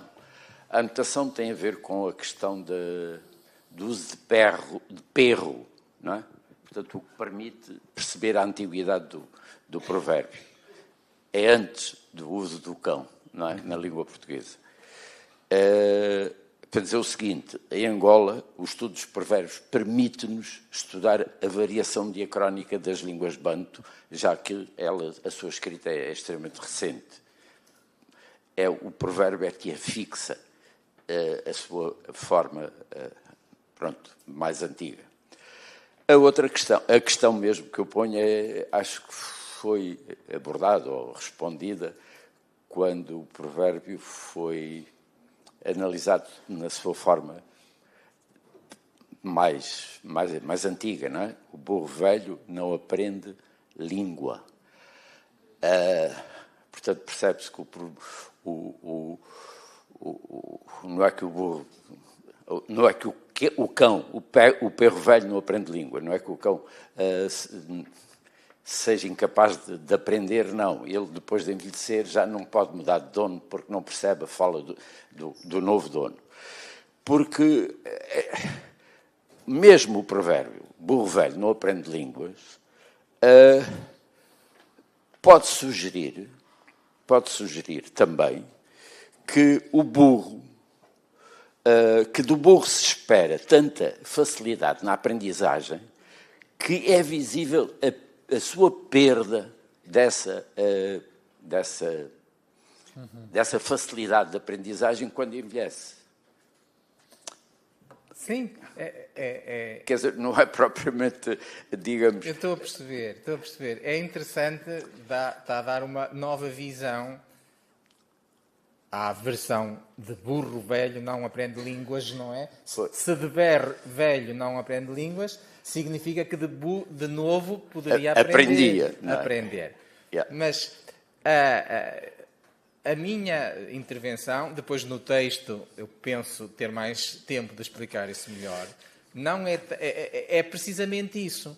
Quando um provérbio sofre mutações, tal como nós, quando temos uma mutação no nosso ADN, depois toda a estrutura biológica se adapta e permite novas funcionalidades. Exato. Se for verdade, não posso provar porque não tenho nenhum documento histórico que mostre que a interpretação de perro velho não aprende línguas significava Um cão, depois de estar velho, não quer saber de palavras diferentes daquelas que tinha com o antigo dono. Se for isto, o provérbio mudou não apenas de estrutura morfossintática, perro em vez de burro, língua em vez de línguas, ou seja, línguas substituiu língua, mas mudou também as interpretações. E todas as interpretações novas, como aquelas que está a dar, são possíveis e são permitidas. Mas a grande vantagem dos provérbios é essa. É que eles adaptam-se, eles servem para novas interpretações e quem os usa, mesmo partindo de uma base que historicamente pode não ser verdadeira, quem os usa encontra sempre utilidade na sua utilização. Ora, já desde Saussure nós sabemos que o falante, quem usa as línguas, não quer saber da diacronia. A diacronia, a história da língua, é muito interessante para fazer congressos em Tavira ou noutras cidades europeias sobre a história das línguas. Para os académicos, para nós, é muito importante. Para o falante, não interessa. Não é? A diacronia não funciona no sistema. Funciona no conhecimento humano. A ciência gosta de saber tudo e também gosta de saber a história das línguas. Mas, resumindo, concordo com a posição que disse, que é, depois do provérbio mudar perro por burro, adquire novas conotações, novas interpretações. Concordo com isso. Claro. Olha, yes. Our time is up. Yes. So, thank you very much, Jose, and to our other two speakers as well. It's been very good that all the three speakers' presentations have instigated so much discussion, and I hope we'll all be able to continue that. So thank you again, and could Lisa and Peter.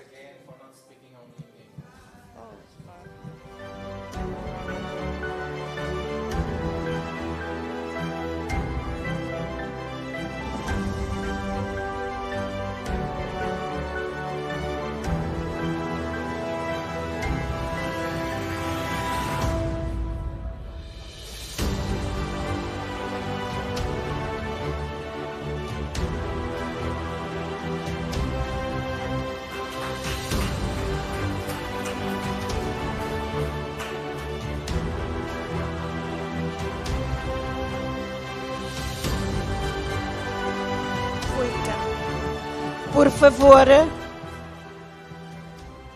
em relação ao meio-dia e meio, por favor, quando acabarmos a sessão do meio-dia e meio, não saiam da sala, porque hoje temos uma surpresa. Haverá um brunch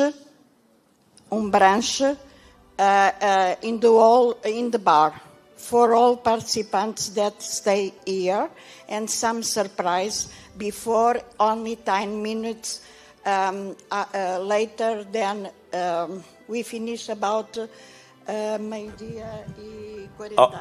About 1:45 p.m. Okay. Yeah. And after we go to the bar for brunch, and another surprise with wine. Okay. Yeah.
Sueño con volver al azul del cielo y del mar.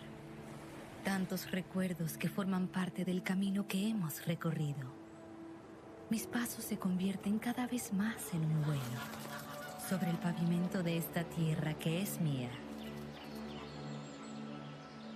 Mis hombros están más ligeros, despojados de la rutina diaria. Una maravilla constante en lo que veo y reviso, que despierta mi mirada a las diferencias y contrastes. Las mañanas descubren la sonrisa que a veces oculto.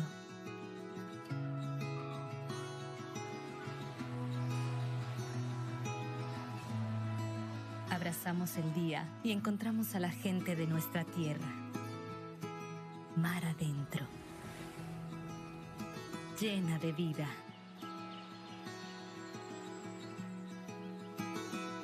Perdemos la memoria de las rutinas.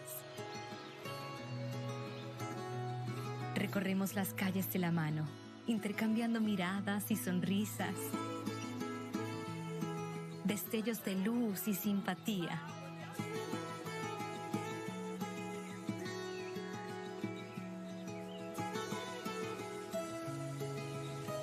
Quiero cansarme en este verde intenso, entre la arena y el agua,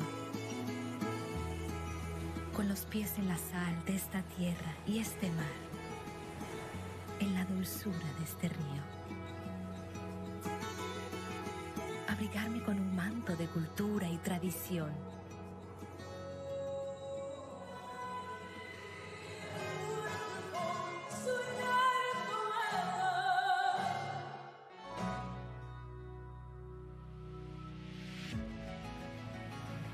Hay un lugar que nos espera, como un templo, un castillo, donde nuestros cuerpos se revitalizan.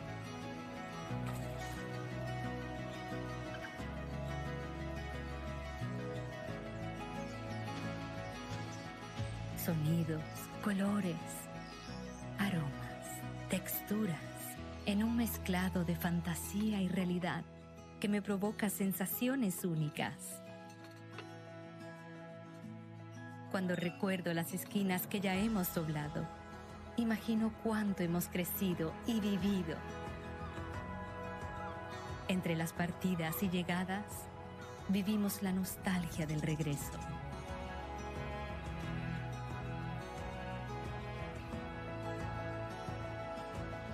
Tavira es así.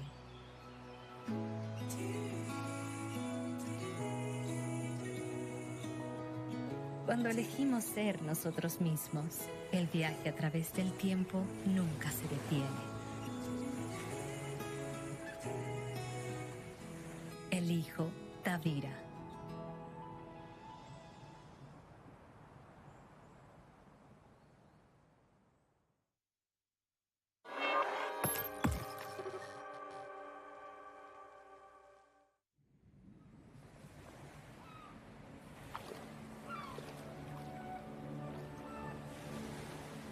Sonho voltar ao azul do céu e do mar.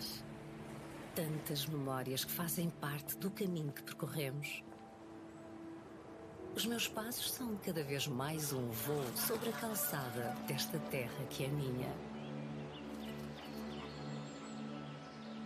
Os meus ombros estão mais leves, despidos de cotidiano.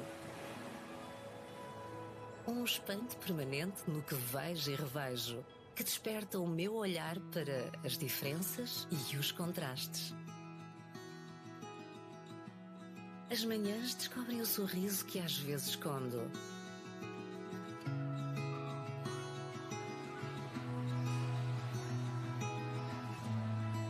Abraçamos o dia e encontramos as gentes da nossa terra. Mar adentro, cheias de vida. Perdemos a memória das rotinas. Desbravamos as ruas de mãos dadas, a trocar olhares e sorrisos. Rasgos de luz e simpatia.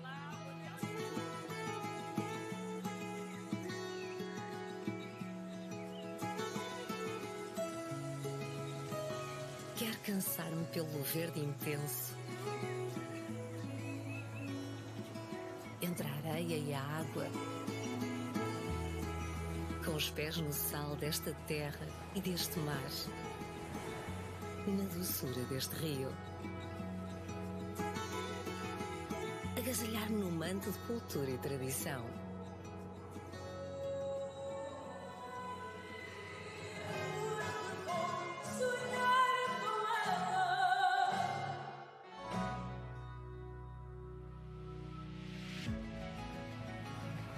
Há um lugar à nossa espera, como um templo, um castelo,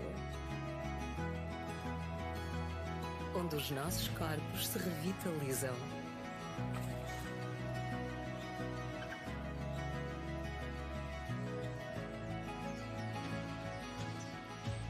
Sons, cores, aromas, texturas, num misto de fantasia e de realidade que me provoca sensações únicas. Quando recordo as esquinas que já dobramos, imagino o quanto crescemos e vivemos. Entre as partidas e as chegadas, vivemos a nostalgia do regresso.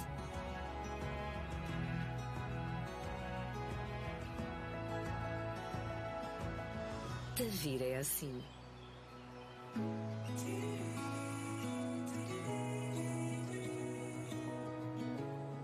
Quando escolhemos ser nós próprios, a viagem pelo tempo nunca para.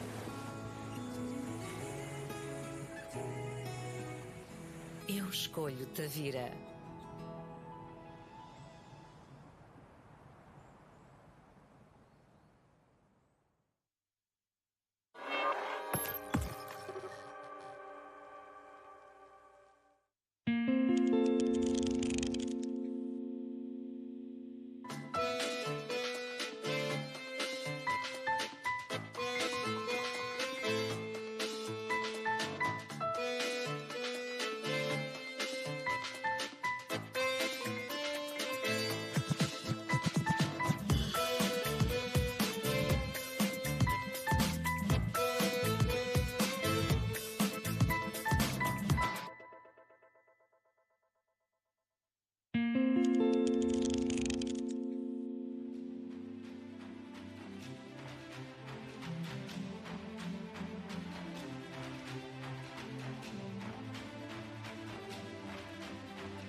Sueño con volver al azul del cielo y del mar.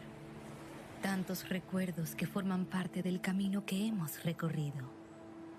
Mis pasos se convierten cada vez más en un vuelo sobre el pavimento de esta tierra que es mía. Mis hombros están más ligeros, despojados de la rutina diaria. Una maravilla constante en lo que veo y reviso, que despierta mi mirada a las diferencias y contrastes. Las mañanas descubren la sonrisa que a veces oculto.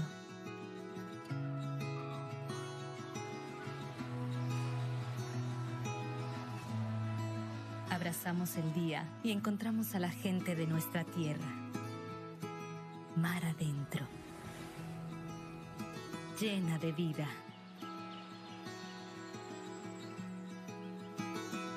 Perdemos la memoria de las rutinas. Recorremos las calles de la mano, intercambiando miradas y sonrisas, destellos de luz y simpatía.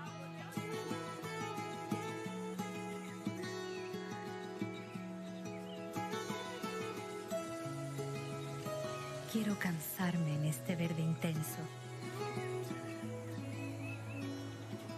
entre la arena y el agua, con los pies en la sal de esta tierra y este mar, en la dulzura de este río. Abrigarme con un manto de cultura y tradición.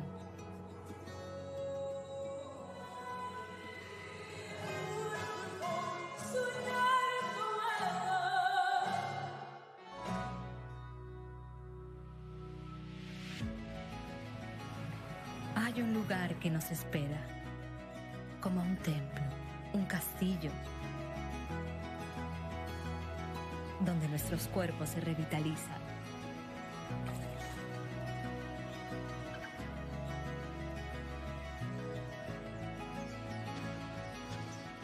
Sonidos, colores, aromas, texturas, en un mezclado de fantasía y realidad que me provoca sensaciones únicas. Cuando recuerdo las esquinas que ya hemos doblado, imagino cuánto hemos crecido y vivido. Entre las partidas y llegadas, vivimos la nostalgia del regreso.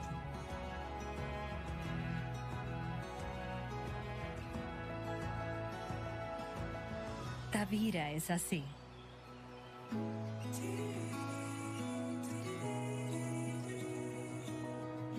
Cuando elegimos ser nosotros mismos, el viaje a través del tiempo nunca se detiene. Elijo Tavira.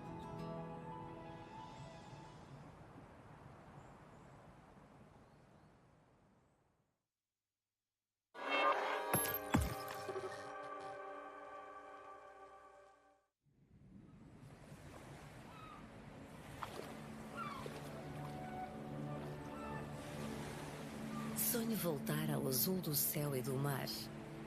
Tantas memórias que fazem parte do caminho que percorremos. Os meus passos são cada vez mais um voo sobre a calçada desta terra que é minha. Os meus ombros estão mais leves, despidos de cotidiano.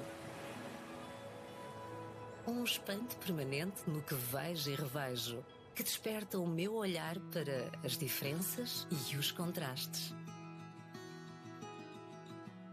As manhãs descobrem o sorriso que às vezes escondo.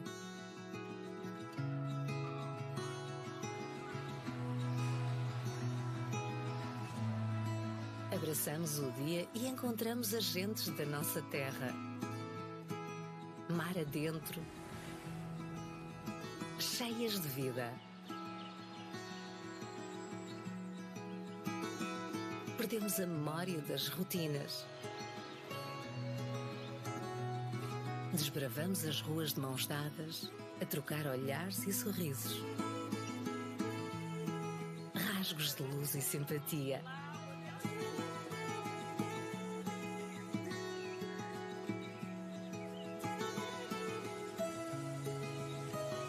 Quer cansar-me pelo verde intenso, entre a areia e a água, com os pés no sal desta terra e deste mar, na doçura deste rio.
Please take your seats. We'll be starting shortly.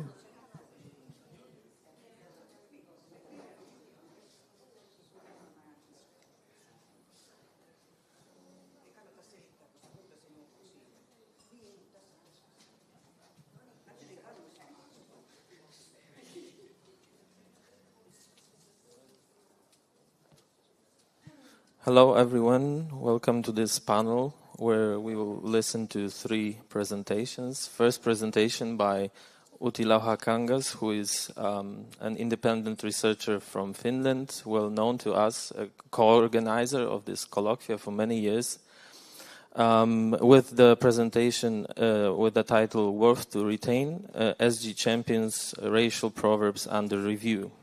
So welcome, please, the floor is yours. Thank you. First, I must say that this is the name of this champion's book, and many people see it like that, they might be racist proverbs.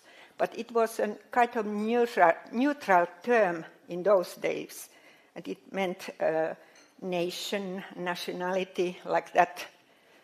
But anyway, it was the reason I was interested in this book, to look at it. how could they use this kind of racial proverbs in those days. The title of my presentation refers to the selection criteria of Servant Gurney Champion's racial proverbs. I want to ask how much has a certain historical period or the atmosphere just before the World War II affected the choices of the collector of proverbs concerning different cultures of the world. How much has the idea of man influenced the classification of the proverb material? What has been thought in those days as the best way to introduce the proverb corpus of a certain people or a nation? In the title I ask, what part of a proverbial language was worth to retain or preserve in this English gentleman's mind? It can also be taken as a question about an attitude towards the spoken languages in general. So it is interesting to check what kind of approach concerning human races we can find in Champion's racial proverbs collection. Then, looks. In Champion's subject index, as I said, race is parallel to country, nation, and nationality. From our perspective, the concept race doesn't belong to present-day scientific language if we speak about human beings. In 1930s, literature reviewer of Champion's book in the journal Ethics mentions that he is not an expert of racialism, which seemed to be a part of scientific discussion in those days. Just as at the same time as Champion's collection, 1938, it was published a French-born historian, Jacques Barsum's book, Race, a Modern Superstition. It was also in London, but in America it was reprinted only in 60s and later. In his introduction, Champion calls himself a paremiographer. He had asked the best possible experts of proverbs or languages to write their own introductions and in this way to promote his book. He had mostly himself selected the material for this collection, but he got enormous help from other paremigraphers, librarians, translators, scholars, assistants, editors of national proverb collections, from British consulates, directors of archives, like that. And he thanks them all by name. So you see, there are 26,000 proverb entries, and in 186 languages and dialects. Champion tells that he has chosen only the best and the most interesting proverbs. There are no commonplace or palpable truisms. This attitude is understandable when you make a collection of proverbs. I have also done popular books in that way. But another story is how much these proverbs tell about the diversity of people in the world and their typical or atypical ways to use proverbs. Champion's aim was to search for pearls of human thinking, he wrote, "He who catches one fishes on." This is a quite different motive than contemporary linguists have, searching for parameological minimum or optimum of a language, or folklorists searching for variable contexts of proverb use. Champion admits that the value of the book had been enhanced if the material had been in the originals as well as in English translations. Most of the other writers of special introductions also emphasize that the lack of original text missed the point of proverbial flavor. We must admit that often just particularly familiar dialects bring the emotional level to proverbs as we use. Here we have heard about this also. We must, but in Champion's days it was almost impossible to realize that kind of collection, unlike today, and we can also refer to Pocciolai's book, because he could do it before those digital databases and huge memory capacities of computers nowadays. Champion's motto, you can see there, for his collection was, "It may be true what some men say, it must be true what all men say." And I thought that this could be really encouraging for a politician who gets the whole social media to follow his ideas. If we believe that it is true that all men say. In his introduction, Champion quotes his friend, a celebrated scholar, Wisław Petrowicz, the one who wrote for him about Montenegrin proverbs. Petrowicz describes Wander's Sprichwörter lexicon, you know, these 5 volumes, like this. They contained imbecile sayings, one insipid saying, often indelicate, coarse, rude, nauseous. He would repeat hundreds of times in all the possible dialects. I found the same insipid proverb in a dialect spoken in some God and devil forsaken hole. Of course, the differentiation of proverbs from other short forms of folklore has not been only Petrowicz or Champion's worry. And in Finnish archives, we have a detailed separation between proverbs and other substantial languages. And also Champion says that in Chinese there is a clear distinction between the literary and the colloquial. The literary term means elegant or accomplished words, and in colloquial speech the word means a common saying. In his introduction, Champion brings forth the way how people use proverbs. He quotes Wilkinson's Malay English Dictionary. Proverbs are frequently introduced in writing by the expression, "as say the wise." Then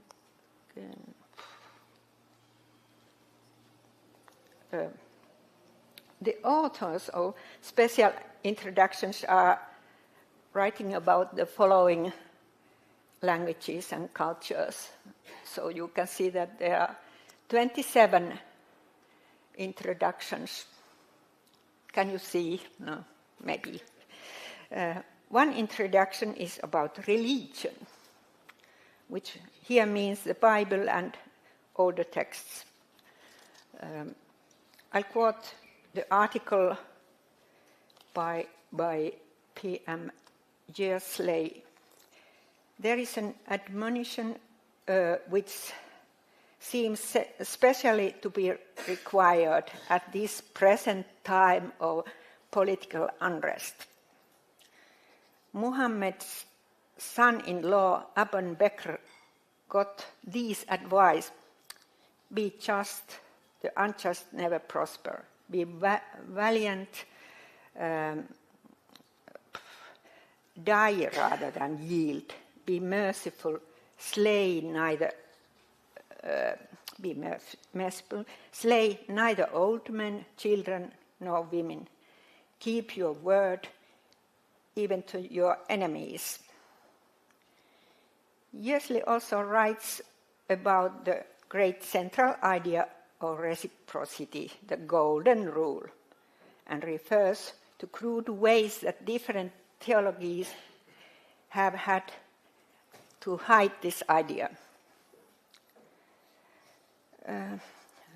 Then about those authors of those 27 introductions, 8 of them were university professors, most of them living in Britain. Part of those who wrote for the book had themselves collected proverbs, some of them in original situations of making interviews. For the honor of the Finnish scientific community, it can be mentioned one of these exceptions, Professor Dr. Edvard Westermark, who was making social anthropological research among Moorish people. You might remember Lisa's presentation of, it was in 2020, or was it? Yeah, during online colloquium.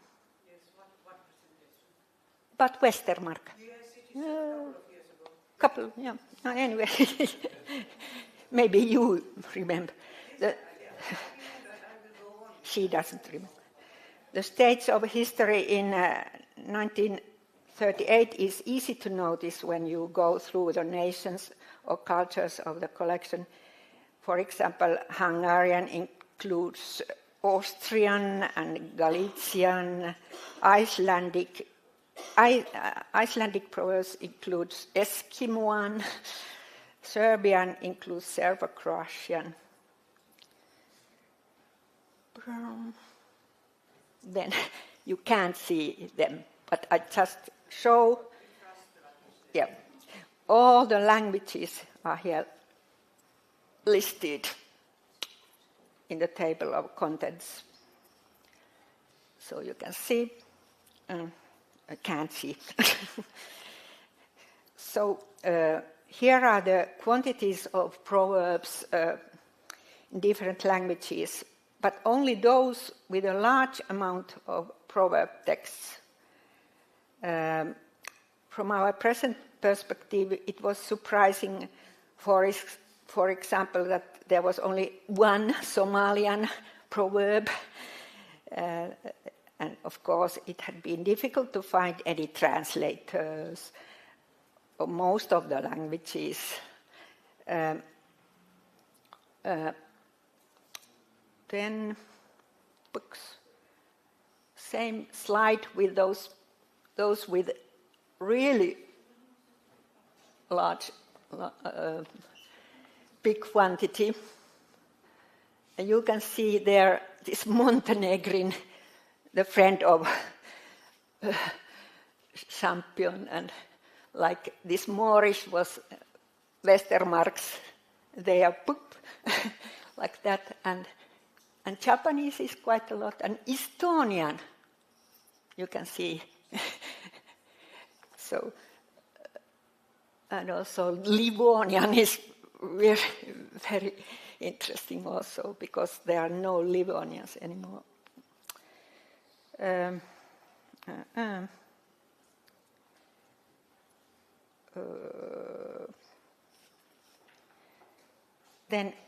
we can also see, for example, African languages. There are experts of these. 5 minutes. Experts of them. Like I looked at Somalian people. They are classified to Hamitic language family. And I went, what is this? And so I found the Hamitic hypothesis, which certainly lived still in 30s. And you can also read about this Hamitic hypothesis. It was like that there exists a widely held belief in the Western world that everything of value ever found in Africa was brought there by these Hamites, a people inherently superior to the native populations. This belief, often referred to as a Hamitic hypothesis, is a convenient explanation for all the signs of civilization found in Black Africa. But nowadays, I hope it's gone. Anyway, is there any more this Hamitic language family? No anymore. Yeah. No, it's replaced with the name Afro-Asiatic. Yeah. So.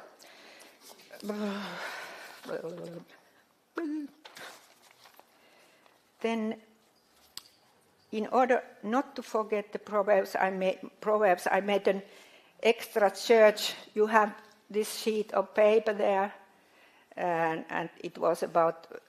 I took this from Champion's Subject Matter Index, and I wanted to take this concept of power, which was also authority and ruling. It's kind of abstract concept here.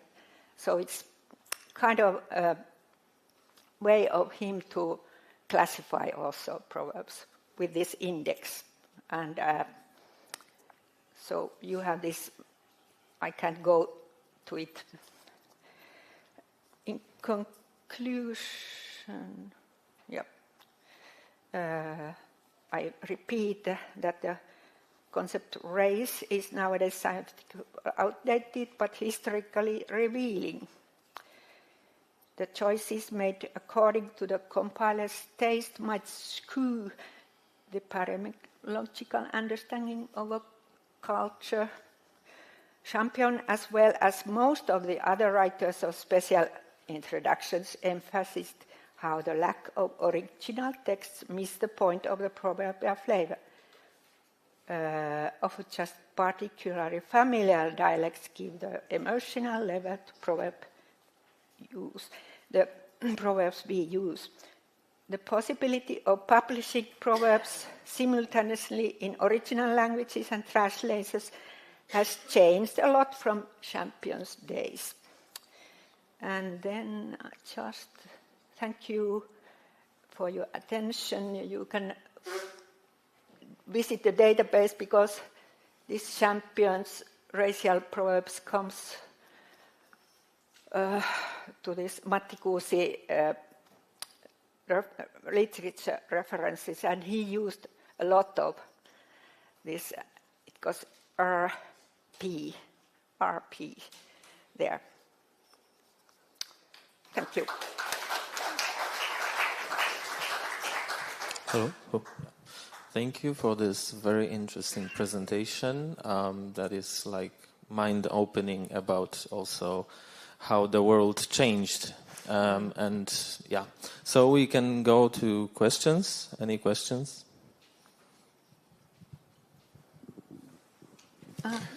I'm close here. Thank you, Oti. I thought you have stressed how important is the criteria to collect, and then I think that that's the core of paremiography, that it's not considered, because then when it's printed, it becomes a source for other.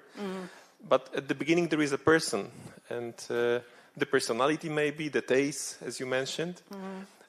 So just a comment, I think. Tell me the proverbs you like, I tell you what person you are. So that's the key of paremiography. Paremiography, yeah, but Rui, I brought you this collection of Polish proverbs by Krzyżanowski.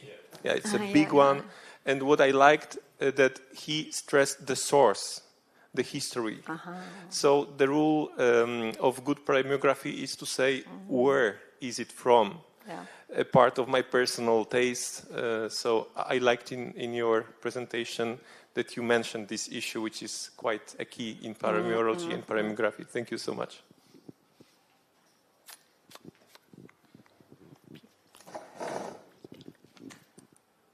Thank you, Audi, for bringing attention to this book.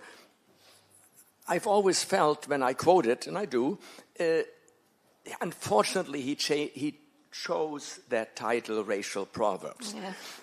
If we were to reprint the book, we would give it a more fitting title, you know, because the book is good. There's really...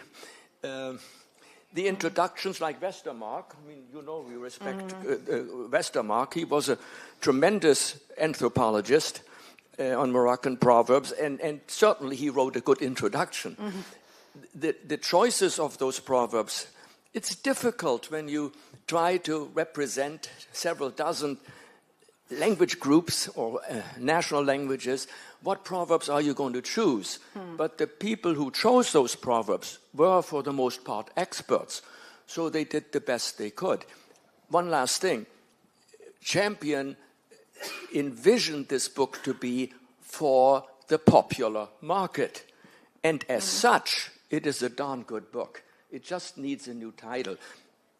There was no space to put any of those things in that you want in the book. That's why Krzyżanowski did his 3 or 4 volumes of wonderful Polish proverb collection, of course. But we do, the little book I gave you as a present, that was just a fun thing to do. Yeah. Don't judge my scholarship by that. You know, but I want to, in all fairness, and I think you agree, Audi, the Champion book is actually, your dad used it. Really. If Matti Kuzi used it, it's A-okay. Anyhow, so it just has that bad title. That is really the bad part of it.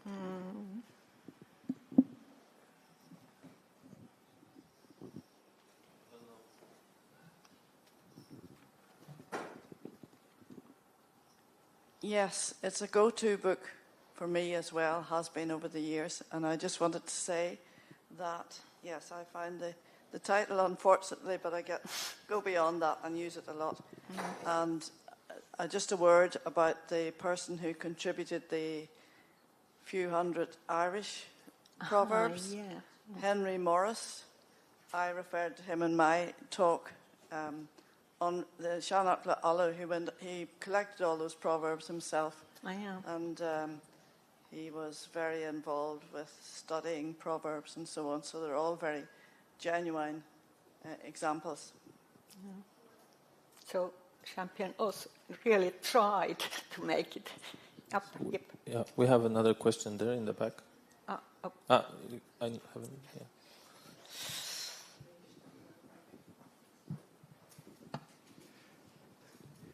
Thank you, Oti. I will try speaking English. Wow. Yes. Wow. Well, it's only you can to do that, because it's really a pleasure to see the respect you said the proverbs from Africa and from Douala, Efik, Gala, Ibu, Ibo, Congo, Goni, Nyang, Soto, Tonga. It's very, very nice. But I have 2 questions. Not questions, but 2 things. The first, it's, yes, the elephant, it's the king of the forest, not the lion. Lion, it's Judaico-Christian culture construct. It's the elephant, like my people said. And another thing, the king's messenger is the king himself. In Angola, we said the minister dog is also minister. Thank you very much. Yeah. Yeah. Do we have any other questions? We still have time. Oops, we don't. No. Anyway. We started 5 minutes late. So yeah, if anyone wants to ask any more questions. If you want to ask about this paper, because this is another thing that how we look at it, some subject.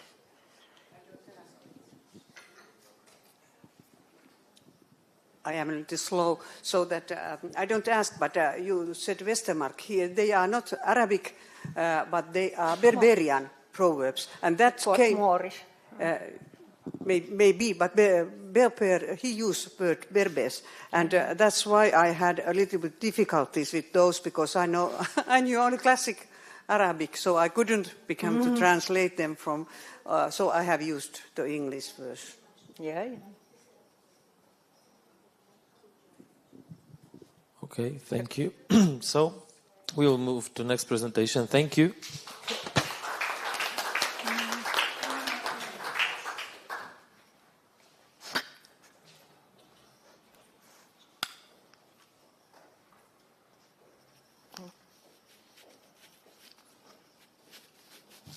For next presentation, we'll have two speakers. We'll have Charles Masango and Stella Nge, both from representing University of Cape Town in South Africa. Their topic is, do indigenous proverbs act as a wake-up call to people when used? Some Bakosi proverbs of Cameroon. Well, thanks very much. Ladies and gentlemen, colleagues, we are happy to be here. Thanks to the able hands of the organizers, Professor Saures and Marilena, we all say, keep burning the candle.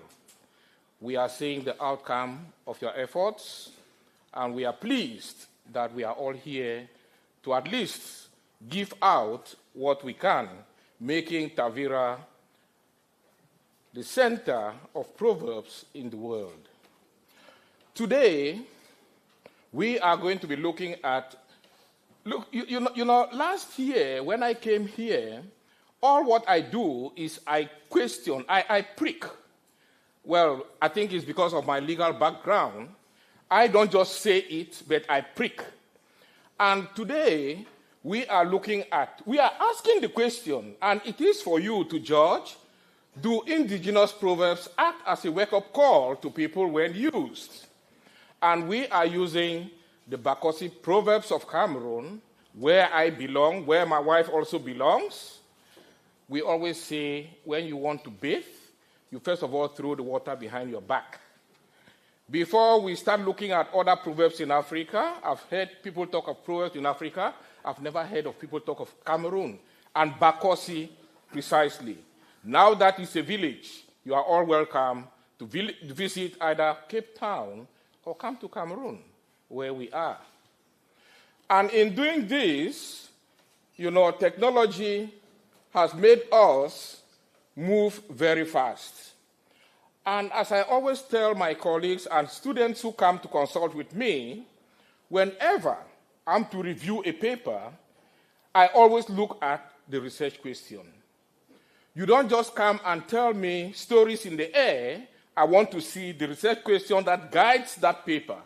And in this, the research question is whether indigenous proverbs act as wake-up call to people when used, since people in local communities may at times exhibit certain behaviors that run contrary to the acceptable societal norms. We are human beings. We do commit errors, but if we are not told, we won't know. The research question continues. In African culture, proverbs play an important role in people's lives by providing insights into how people should behave. Even animals have guidelines what to do and what not to do. Proverbs guide communities as they form pillars of strength for acceptable behavior. Proverbs constitute a rhetorical apparatus for shaping moral awareness. What then is the rationale for asking the research question? Because the thing is, as scholars, we are climbing on the shoulders of giants. A giant must have said something that pricked us to ask that research question that made us to be examining what we are examining. Hence, what here is the rationale for the research question? The rationale for this question stems from the fact that people in local communities may at times exhibit certain behaviors that run contrary to acceptable societal norms and culturally legitimated teachings. We didn't say this. There is a scholar who said this. This is in part because of the nature of family and community socialization that is not rooted in the values, social norms, and ideals that stress harmony, fairness, equity, appreciation of oneself and other coexistence, responsibility, and justice. Now, having seen the rationale for research questions, I think rationale for the research question, yeah. Then now we look at rationale for Proverbs as a wake-up call. You know, why is it that Proverbs can act as wake-up calls? What is the raison d'etre? I can see my French colleague over there. When I borrow French words, I'm very careful because some of the words might not match what I'm trying to say. But I think Damien will correct me if I'm wrong in that. Now, the raison d'etre for this is that, among the rationale for that, is that Proverbs present general truths about life as they encompass an in-depth exploration. Furthermore, Proverbs play an important role as ingredients of human communication. And as our own median says, and I'm so happy that most of the presentations I've seen here, we refer to ours. He belongs to us. I always take that pride. He says, Proverbs play important roles in instilling wisdom and social cultural values. Proverbs are expressions of folk which contain wisdom, truth, morals, experience, lessons, and advice concerning life. Following that, Proverbs exemplify life in all its aspects and transliterates the embedded social and communal traditional norms through conveying moral lessons, warnings, and giving advice, qualifies it as a wake-up call to people. Again, since Proverbs are important in day-to-day oral discourse, they can be seen as a wake-up call to people. Following that, the Proverbs do try to instill pride and self-esteem among people. They can be regarded as wake-up calls. Why? Because Proverbs depict the real nature of people, their beliefs, culture, and acceptable norms. However, notwithstanding that some Proverbs may disappear over time, here again, our scholar comes on board. Disappear over time due to their outdated messages. There are newer ones that fit modernity because Proverbs are flexible and adaptable to ever new contexts and interpretations as their language is not limited to specific context. when I got this piece, I reflected a lot, and I think this guy has a lot of wisdom in him. He writes a lot, and I respect his writing. Ladies and gentlemen, colleagues, I'm not the real expert behind the Bakossi Proverbs. We prick, and when the expert comes on board, she directs me as to what to say and what not to say. Hence, I'm handing over to the expert of the Bakossi Proverbs.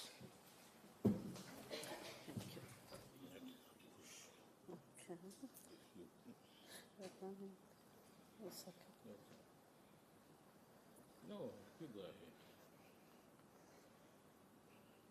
Okay. The green is forward. Okay. Okay, sure. Thank you so much, and I'm not sure if it's morning or afternoon. Thank you, Prof. Thanks to everyone who has been working so hard to see this program a success. I'm so privileged to be in your midst, and I'll continue. Sorry, I'm a bit under the weather, but I'm fine, and I should be fine. So I'm continuing from where Charles stopped, and he'll come back to conclude. So Bakossi Proverbs that act and don't act as wake-up calls. Bakossi Proverbs, otherwise known as Nganekose, or in other words, it can be Proverbs in Bakossi language. In Bakossi language may act as wake-up calls to people when used. For example, the proverb that say, "Nze mod achogembu atangana bongsencha." In English, if a person is inviting rain, he should also have a leaf ready for protection. Following that, Proverbs try to instill pride and self-esteem among people. They can be regarded as wake-up call. Proverbs depict. No, you are not going forward. Yeah, that's where you are. Oh. The green, I'll be doing it. Okay, sure, thank you. Now you've said this. Yeah, in English, if a person is inviting rain, that has been said. Go to the next slide. Yeah. The origin of this proverb is that if rain is invoked, it is usually followed by a heavy downpour. This proverb in the Bakossi language means that every bad decision comes with its consequences. If a member of a community wants to go against the norms of the society, this proverb is evoked. And most of the times, this usually happens if a guy wants to get married to a family and he's told that is not a good family for you. And if that person continues, and then the consequences are evident. So another Bakossi proverb that acts as a wake-up call is the one that says, "Asonho achumtenselte," which means a bad example shown by one person gives bad impression on the entire group. The origin of this proverb is that when a tooth aches, it always affects the entire mouth. This proverb in the Bakossi language means that it is one tooth that causes the mouth to smell. It is expected that if a member of a society wants to commit an act that is against the norm of the society, such a member must be stopped. If a member is allowed to go against the norm of the society, it is likely that the entire society might be seen as not instilling socio-cultural values of the society. Following that, certain proverbs act as wake-up calls. There are other proverbs that don't act as wake-up calls. For example, the proverb that says, "Nzimo memewomo me bogenlo," translated in English, a corpse that has nobody to hold does not tilt its head. The origin of this proverb, therefore, is a corpse will lie still and only move when moved. This proverb in the Bakossi language means that a person who doesn't have somebody to support does not anticipate support. This proverb does not act as a wake-up call to people when used in the society, as it can be interpreted as a reminder of what happens to people who do unacceptable acts in the society. Another Bakossi proverb that does not act as a wake-up call is the one that says, Alum abeme de boe. In Bakossi, it means, a debt endures but never rots. The origin of this proverb is that when you owe somebody a debt, no matter how long it takes, it can hardly be forgotten. This proverb is evoked when, for example, a member of the society has committed a crime or has behaved in an unacceptable manner. This proverb is not wake-up call because the act has already been committed.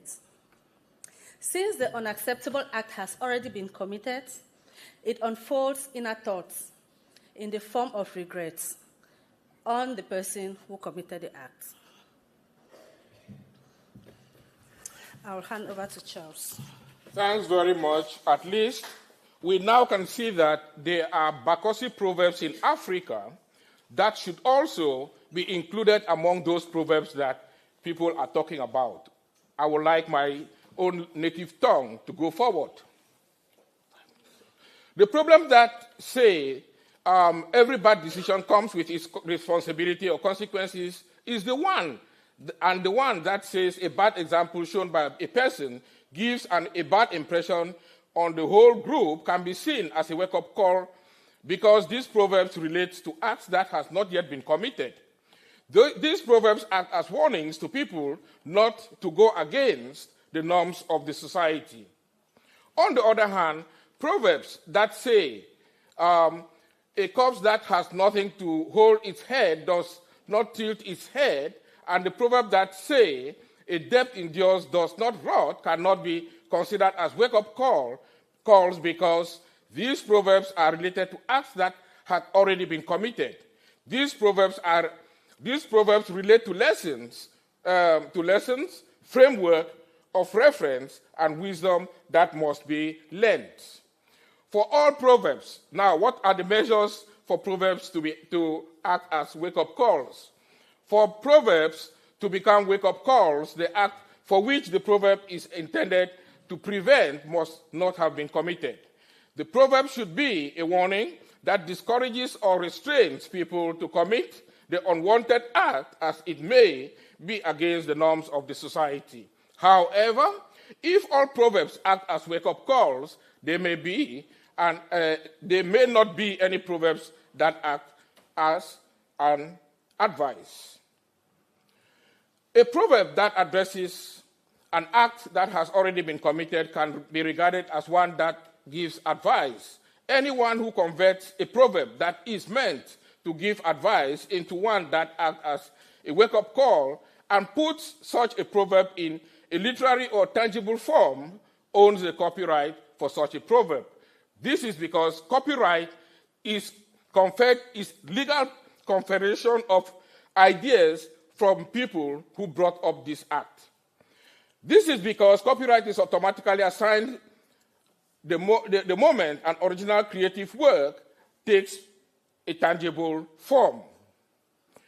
Now I'm concluding here, ladies and gentlemen, by saying that although Bakossi indigenous proverbs, known as Nganekose, having stolen it from Stella, encompasses proverbs that act as wake-up calls to people when used, they are equally proverbs that do not act as wake-up calls. While proverbs that act as wake-up calls can be referred to as proverbs that give warnings, those that do not act as wake-up call can be said to be proverbs that give advice. Anyone who converts wake-up call proverbs into wake-up call proverbs and puts it in a literary or tangible forms owns the copyright for such a proverb. Thank you very much, ladies and gentlemen. Hope your ears were sound, and here it comes to an end. Thank you very much for this interesting presentation that gave us insight into the beauty of the Bakosi language and wisdom. Any questions? Comment. Charles, dear, you said many years ago that we have to use the copyright mark in our slides so that we are proud of what we have done. As you noticed, I have in each of my slides copyright LGH. So please follow your own instruction. Thank you very much. We'll do that. We'll do that. Yeah, thanks. Yes. Other questions, comments, remarks?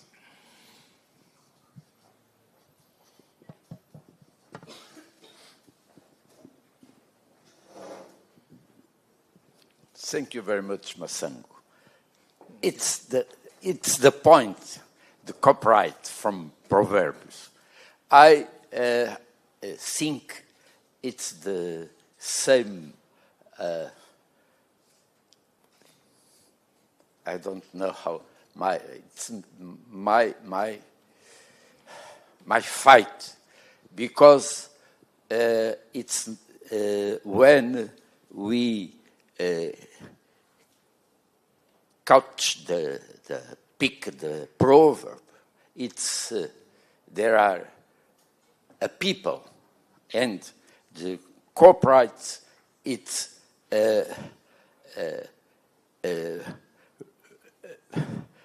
reach to that people. No, to a noble a thing without a specification. I think I understand what you have said, and I appreciate. Thank you very much. Thank you. Okay, we still have some time. Any other comments? Yes, we have a question. Thank you. A very informative talk. And I was wondering, is there any kind of electronic, digital kind of base of Bakosi proverbs? Because I've told you just many years before also, we have several proverbs which looks like in meaning the same wisdom. So that's why maybe to learn deeper Bakosi proverbs, or even any kind of African language, yeah? Is there any digital base that we can apply while we're at home even? Really, you see, it's difficult. And when I came across this colloquium and went home, I discussed it with Stella, and I was trying to come up with looking at English and French proverbs, because we are bilingual back home. Then she told me, look, why don't you throw the water behind your back? We come from Bakosi. I am here, knowledgeable in the Bakosi language. Why don't we use this? Hence, I think this is the 6th or 7th paper I'm giving here. It's a collection, and we are not repeating the same proverbs in those papers. I'm thinking that henceforth, and that is why people have been contacting me, but I tell them, go and buy the proceedings of the Tavira conference. You shouldn't come to me because, in copyright, there's the financial benefits and the moral benefits. The moral it belongs to me. In perpetuity, the financial assets belong to the association. So when I come here and give a paper, we have a collection there of proceedings. If you need anything, contact the association and pay, because it's hard work. So by so doing, we are hoping that in future there will also be the collection of Bakosi proverbs Just as we've got the Hausa, and Olga told us yesterday of the Pidgin English, So it's little by little, I think we are growing. And thanks to our organizers. Yeah, thank you. Yeah, of course, I have several collections because each year when I came, I always bought this year also. But it is always interesting for my colleagues or maybe which doesn't know about our association. Yeah, that's why. We are in our cultures, in our language, we are trying to make it, even we don't have also. So that is why kind of experience I'm asking. Yeah, thank you. No more questions. Okay. Thank you.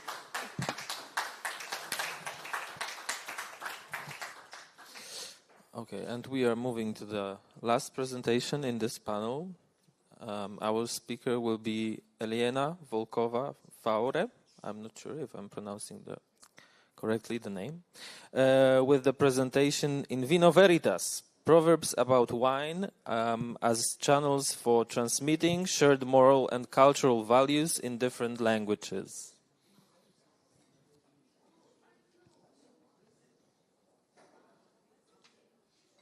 A very appealing topic. Hello, I'm Elena Volkova. So my presentation will be about wine culture, wine history. So I do not pretend to make this presentation scientific, or it is just, I would say, for entertainment or pleasure, or just to reflect about wine culture in different cultures and different languages. My mother language is Russian. So, and it just happened that I have been living in many cultures, in many countries. So today I will speak about French proverbs, Portuguese proverbs, Russian proverbs, and of course with the English translation, and also some like English-speaking world vision of proverbs about wine and wine culture. Okay. So, in vino veritas, everybody knows this proverb of this saying, and it comes from Latin. So, most of the European proverbs about wine culture comes from Latin or Greek. And there is in almost every languages, there is a translation. So, in vino veritas, no vinho está a verdade. In wine, there is a truth. La vérité est dans le vin. And in Russian, истина в вине. But before we are going to talk about wine proverbs, my question to you, where were found the oldest evidence of ancient wine production? Georgia. Bravo. It's Georgia. Georgia, the oldest grape seeds. So archaeologists found the oldest grape seeds that are 6,000 years before Christ. So, and it's why maybe other countries were also the cradle of the wine culture, but this one is, they found the seeds, and seeds are as long as 6,000 years before Christ. Georgia, this is for you to see where Georgia is. In Georgia, the culture of wine is rooted in the history. So it is with the people from the birth to the death. And there is a character in Georgian culture that's called tamada, or toast maker. And toast maker is the heart of wine culture in Georgia. So he gathers everyone and leads the dinner and the celebration. So this bronze figure was found in Georgia, and it's 7th century. And tamada is considered to be a breach, and he tries in his toast, so he leads the celebration, the dinner, and he links the past and the future. He links the ancestor and descendant, as well as other guests. So usually the first toast is for the country, for Georgia. Second toast is for God. And the third toast is for the most honorable people.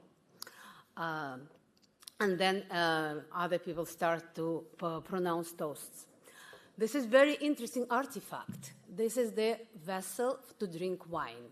And when the child is born in Georgia, there is this vessel, akwani, and it's in the form of ceramic cradle, and it's holding about half a liter of wine, and it's a ritual vessel to drink for the birth of the child. And in Georgian culture, there is toast. So it's not proverbs. It's mostly the toast is part of this heritage. I do not speak Georgian, but this sentences was verified by Georgian-speaking person. So the toast is usually very long. It's like stories. It's like wisdom that is transmitted from one generation to another. And they say that in France, the wine is maturing in the oak barrels, but in Georgia, the wine matures during the process of toast saying. So it's hours and hours of toast saying. And the beautiful proverbs, wine and love, are the two main reasons to get together. And now we go to the Mediterranean culture. And gathering these proverbs, I found, we all know that there is a totally different approach to the wine culture in the Eastern and Western Europe. And Western Europe, of course, the roots are in Mediterranean, in Roman culture, and in Phoenicians. And Phoenicians brought the wine, olive trees, this culture to the Western Europe.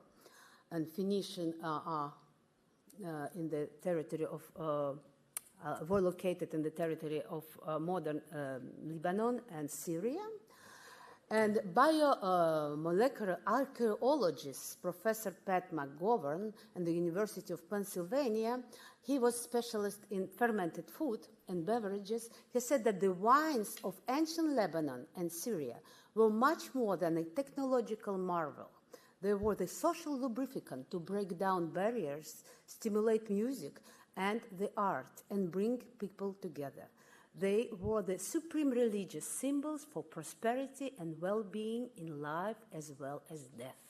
You see that the wine in the Mediterranean culture is a lubricant for true life.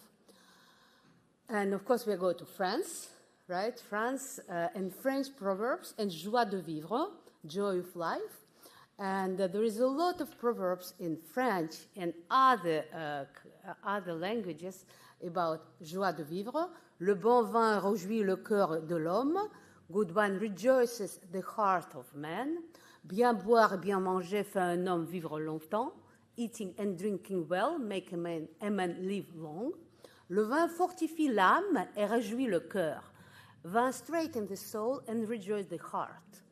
Le vin est un professeur de goût. Wine is a teacher of taste. Very important in many languages is wine quality. Good wine ruins the purse, bad wine ruins the stomach. Very good saying. Life is too short to drink bad wine. A good wine praises itself. Em português, bom vinho dispensa pregão. Good wine doesn't need advertisement. A bon vin point d'enseigne. Good wine needs no sign. And in Russian, из кислого винограда сладкого вина не получится. The sweet wine cannot be made from sour grapes. And it's not only about wine, but also about the quality of life, right, and the attitude to life. Wisdom and wine. Tempo e vinho se cura tudo. Right? With time and wine, everything heals. Quem não prova não sabe. Who does not try, does not know. Onde entra vinho, sai a verdade. Where wine enter, truth come out. Quem bebe esquece, quem não bebe lembra. Those who drink forget, those who don't drink remember. And wine and conversation. So here I put some proverbs from Russian language. So actually in Russia, wine culture was not so much developed. It was Greek brought wine in Crimean Peninsula, But in Russia, the alcohol or the mostly drinking is much more harder, spirits. But about the conversation, без вина и беседа не длинна. Without wine, conversation isn't long. Вино и немого сделает соловьем. Wine will make even a mute nightingale. Металл проверяется на огне, человек на вине. Metal is tested in fire, a person is tested in wine. Right? Что у трезвого на уме, то у пьяного на языке. So all Russian people know this Proverbs. It means what is on the sober person mind is on drunk person tongue. Right? And even my grandmother was saying to me, you have to see the man who you choose drunk, because that you will see the real nature of the person. The person may be joyful or may start to be aggressive. So this Proverbs is rooted very, very deeply in Russian mentality. Now, wine and love. How can we talk about wine and not to talk about love? O amor è come un vino. Quanto mais velho, melhor. Love is like wine. The older it gets, the better it becomes. O vinho e o amor trazem alegria, mas cuidado como embriaguez. See? Wine and love brings joy, but be careful with intoxication. Where is no wine, there is no love. The first kiss and the first glass of wine are the best. Friendship and conviviality, and it's of course Latin culture, Latin countries, France, Portugal, Italy. So conviviality. People do not like to drink alone. To drink, people get together. The people love to share a meal, to share conversation, to share wine, and can sit for many hours enjoying wine. Aceite, vinho e amigo, o mais antigo. Olive oil, wine, and friends, the older the better. Beber como amigo, prazer. Beber com dois, lazer. Beber sozinho, uma desgraça. Right? Drinking with a friend is a pleasure. Drinking with two a leisure. Drinking alone is misfortune. Quem tem vinho, tem amigos. Whoever has wine has friends. Moderation. In all culture, people were talking about moderation in wine consumption. Le vin entre, la raison s'en va. When wine enters, reason leaves. This is Russian Proverbs, but it's a translation of general Proverbs or general wisdom. Вино для неумеющего пить яд, для умеющего пить противоядие. Wine is poison for the one who cannot drink. For one who knows how to drink, it's an antidote. And excessive drinking. Excessive drinking, I put Russian Proverbs. The approach to wine, as I told, is completely different culturally in Eastern Europe and in Russia especially. And these proverbs exist in Russian languages, and so I didn't find them in other languages. Пьяному море по колено. The sea is knee-deep for drunkard. When we are drunk, we feel invincible. We can do anything we want. We do not feel our limits, and limits what we can do or not. Чай не водка, много не выпьешь. Very interesting one. Tea isn't vodka. You can't drink a lot of it. So really the tea is not intended for heavy consumption in the same way that vodka might be. And it's very, very common and very popular proverb in Russia and also in Soviet Russia. С утра выпил, день свободен. Drink in the morning, the day is free. Okay, so drinking in the morning must result in lack of productivity and for the rest of the day. So, and now the question to you. It's some sayings about wine. Claret is a wine, pink color wine. Claret is liquor for boys. Port is for men. But who aspires to be a hero must drink vodka. Close. Brandy. Brandy. It's not a Russian proverb, but you're right. Brandy. Something more strong. Benjamin Franklin say, in the wine there is wisdom. In beer there is freedom. In the water there is bacteria. Yes. And in vino veritas, but this health is in agua, in water. Exactly. Yes. So, and this is end of my presentation. I have something else to say about Portuguese wine, but it's going to be after. But my presentation, I would like to finish with a toast, Georgian toast. So they put the glass of wine in their hands, and they say, may there remain in your life as much sorrow, as sadness, as there are drops left in this glass after we drink it. Okay, so, and then people drink. Thank you. And now, using this opportunity, I would like to thank the organizer for this wonderful conference, and also using this opportunity to be in Portugal. That is a wonderful country for wine. Portuguese wines are special, and one day special because they use their own wine grape variety. And it's one of the oldest grape variety in the world. So Portugal is divided by 14 wine regions. And if you see, we are in Algarve. And Portuguese wine, when we talk about Portugal, first that comes to you is port wine, Vinho do Porto. But there is a lot of good wine in Portugal. And native grapes, more than 250, okay? More than 250, and the most popular wine is Aragonés, Touriga Nacional, Touriga Franca. Touriga Nacional, Touriga Franca are the grapes from what the best Porto is made.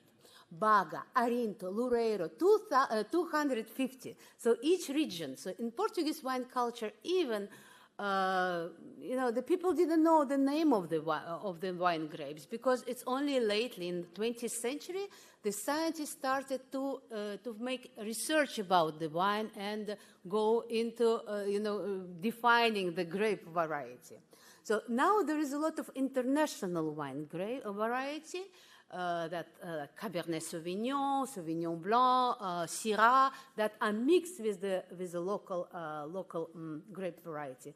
But I would like to underline that Portuguese wine are special and there is very good wines. And in Portugal, the old tradition of wine, of Mediterranean wine culture are kept until now. You see this. This picture is how the wine was made by crushing the wine in lagar, in the big, I don't know how to say, big, it's adegas thing. And we have this tradition here in Portugal still now. And sometimes in fall, we can go, the wineries invite other people to come to harvest wine and to do the pisapé, which is Russian wine with feet. It's incredible experience. If you have opportunity in your life to do it, you won't forget it. And also the Vigna d'Italia. So one of the oldest way to make wine is to age the wine in the amphoras. And there is this method in Georgia, it's called Kvevri, and there is this method in other Mediterranean region, and also here in Portugal, and especially in Alentejo, right? Tomorrow we're going to see it, right? Yes, so tomorrow who goes to Alentejo will see these wines. The last slide is to try. If you like Cabernet Sauvignon, try Douro Reds. If you like Tempranillo or Sangiovese, Douro Reds. Douro is a region. Syrah or Zinfandel, try Alentejo Reds. Chardonnay, Alentejo Whites, and Sauvignon Blanc, Vinho Verde. And Vinho Verde is not a green wine. It's a name of the region in the north of Portugal. And believe me, there is a white wine in Vinho Verde and also red wines. Okay, by that I would like to finish my presentation. Thank you so much. And in Vinho Veritas, enjoy wine, enjoy life, enjoy Portugal.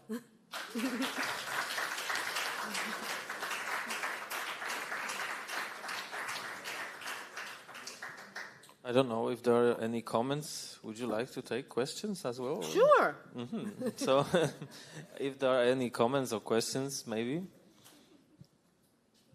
Yeah, okay. He's coming with the microphone.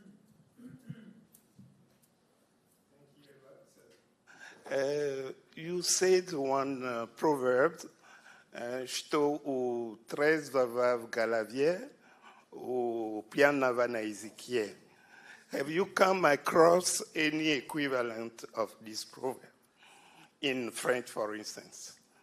Oh, I can, probably there is something like that, but not literally translated. But it's obvious that the person he loses his inhibition when he is drunk.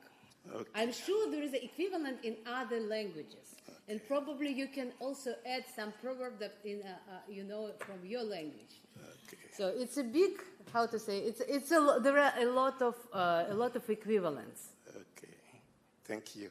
You're welcome. Any other questions or comments? I don't see any. Last chance to add anything. Okay, there is one.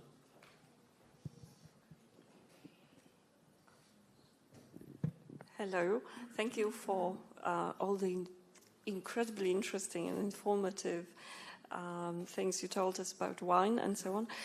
I haven't got really a question. I just, because you were quoting various people, I thought that it might be a good idea to quote probably Oscar Wilde, but it's not very certain. It's attributed to him.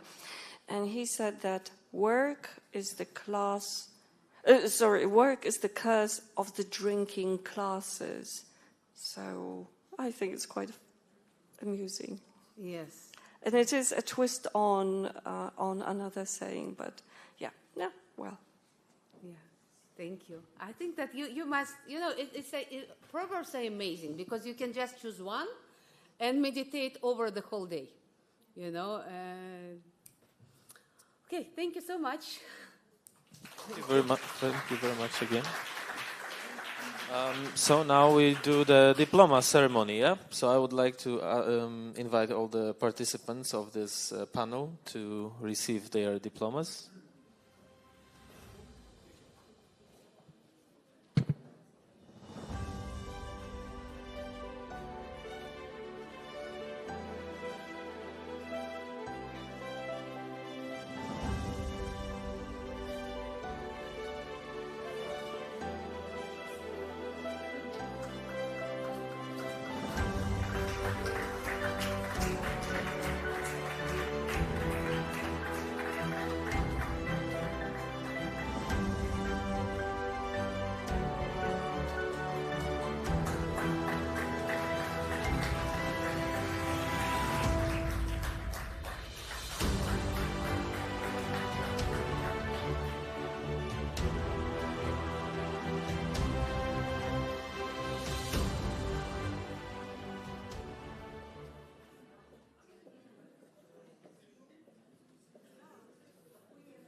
Yeah, we finished a bit earlier, but then we have longer break, I think. Yeah.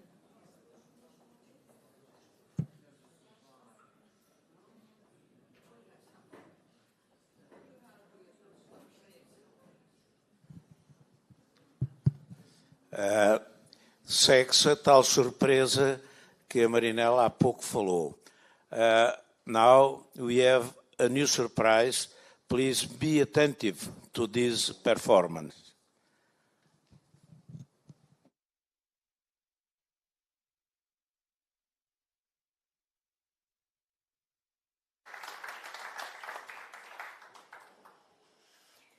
Olá, eu sou a Maria Beatriz. E eu sou a Rita Isabel. E nós somos a Página Solta.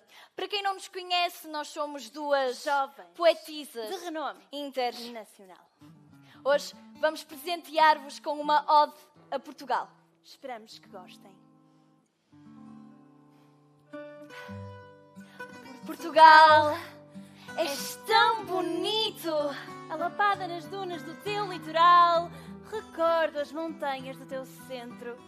Portugal, adoro as curvas e contracurvas da tua nacional. O teu vinho, a tua comida, o fado, a calçada portuguesa, o milagre de Fátima, a Madonna, já não está cá, a Alba Batista, que casou com o Capitão América, e o Cristiano Ronaldo, que com a idade que tem, é uma máquina. E as tuas gentes? Portugal, as tuas gentes. O senhor Zé da mercearia, a Maria, está tão crescida. A Dona Céu. Ai, a Dona Céu. Desde que o filho se meteu no Fortnite, ela nunca mais foi a mesma. A filha da Dona Manuela, como é que ela se chamava? Era... Ai, essa tirou a enfermagem, já foi lá para fora. E o Toninho? Que está há 5 anos na 4ª classe. E os artistas? Portugal e os artistas. Agora é que a porca torce o rabo. Adianta-te um grosso andar a pensar em desculpas. A pensar, morreu um burro. E além disso, a mentira tem perna curta. Mas pau que nasce torto nunca se endireita. E tu, Portugali, não sais da cepa torta. Andei eu a queimar pestanas e tu a dar nozes a quem não tem dentes. Filho de peixe, sabe nadar. Amigo de peixe, sabe nadar. Peixe bonito, sabe nadar. Quantos seguidores tem que ter o peixe para poder nadar? O que vale é que quem nada não se afoga. Então não era cada macaco no seu galho? Mas eu também tenho culpa. Quem não chora, não mama. E quem não mama, para bom entendedor, meia palavra basta. As outras gentes comem e calam. Porque pimenta no cu dos outros é refresco. Mas por morrer uma andorinha, não acaba a primavera. E quem te avisa, teu amigo é. Eu não calo nem consinto. Se semeaste ventos, agora colhes tempestades. Não te esqueças que quem ri por último, ri melhor. E tu, Portugali, fia-te na Virgem e não corras. Dizem que quem espera sempre alcança, mas a espera já vai longa. Um dia, Portugali, um dia, há de querer e não ter.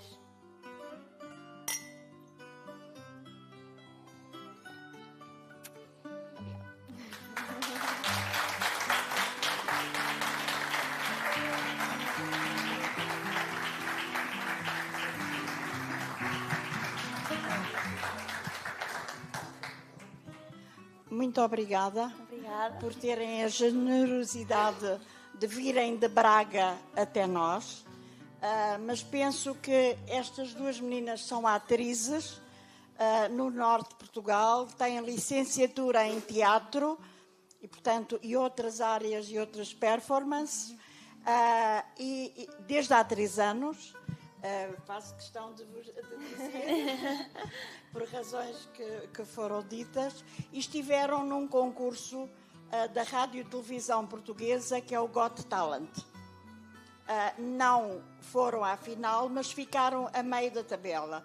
E, de facto, nós que tivemos tempo nesse dia de olhar com outros olhos para esse programa, vimos esta performance que todos viram e ficámos encantados. E escrevemos nessa noite, 1h talvez, para as duas, dizendo que gostaríamos que estivessem no colóquio. E, de facto, responderam-nos de imediato. Foi pena que alguns membros do júri do Got Talent não tivessem entendido que os provérbios são de facto transversais. Por isso, vos agradeço do coração e gostamos de facto de lembrar que é preciso disseminar estas áreas tão transversais quanto são os provérbios como peças patrimoniais, porque para se fazer trabalhos académicos é necessário disseminar e continuar a divulgar os provérbios. Muito obrigada. Mas espera.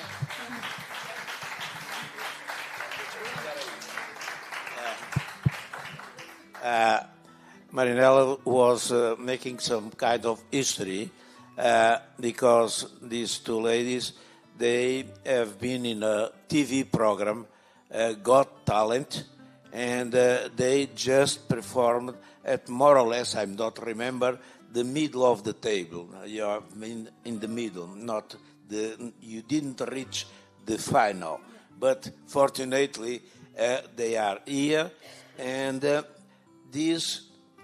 it's a pity that really you couldn't understand the words, but they have made one characterization of Portugal with wine, and using several proverbs that really have made this kind of characterization of people in Portugal.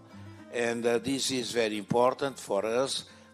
You know that we try just to promote young people, and fortunately they come from Braga just yesterday, and today they must come back because they have really another spectacle over there.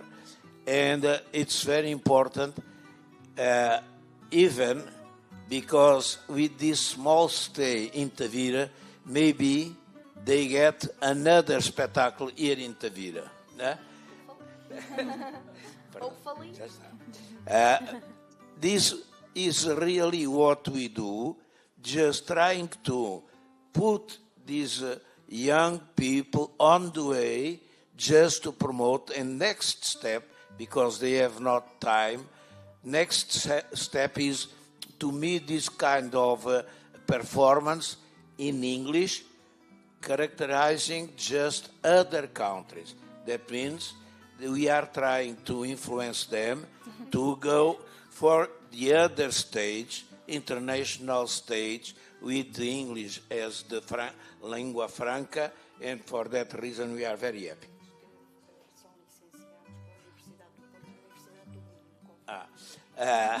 Marinella always is trying to remember me that I missed to say that both of them have a license at University of Porto and Minho, and also they have the specialty in theatre. Okay? Okay. So, thank you.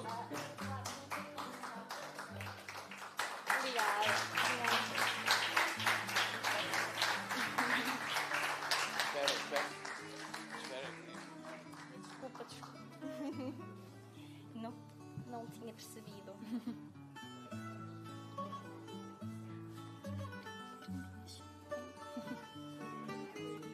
Obrigada.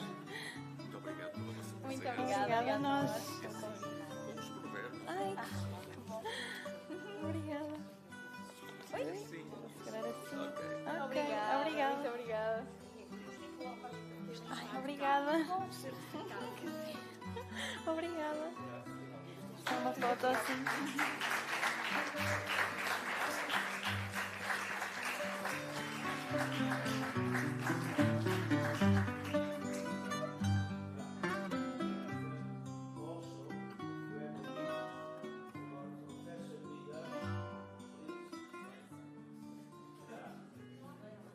He's the guru of Proverbs.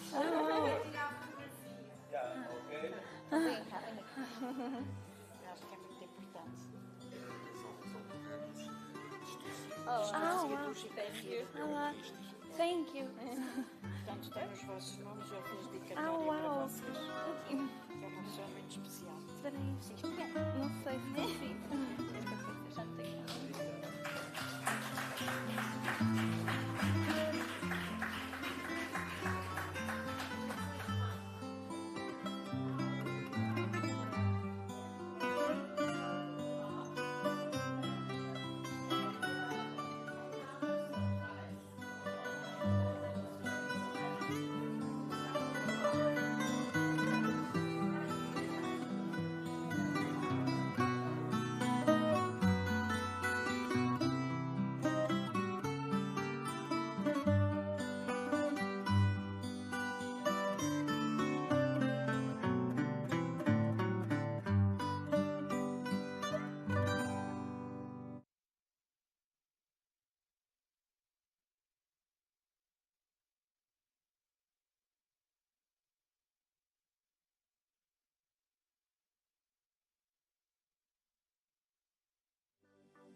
Sueño con volver al azul del cielo y del mar. Tantos recuerdos que forman parte del camino que hemos recorrido. Mis pasos se convierten cada vez más en un vuelo sobre el pavimento de esta tierra que es mía. Mis hombros están más ligeros, despojados de la rutina diaria. Una maravilla constante en lo que veo y reviso, que despierta mi mirada a las diferencias y contrastes.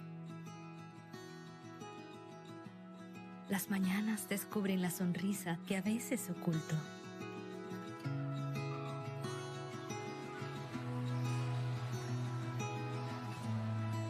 Abrazamos el día y encontramos a la gente de nuestra tierra. Mar adentro, llena de vida.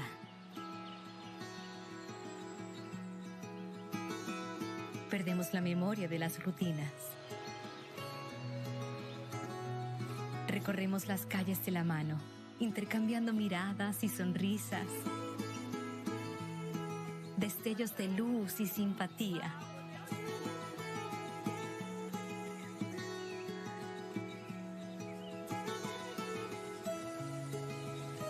Quiero cansarme en este verde intenso, entre la arena y el agua, con los pies en la sal de esta tierra y este mar, en la dulzura de este río. Abrigarme con un manto de cultura y tradición.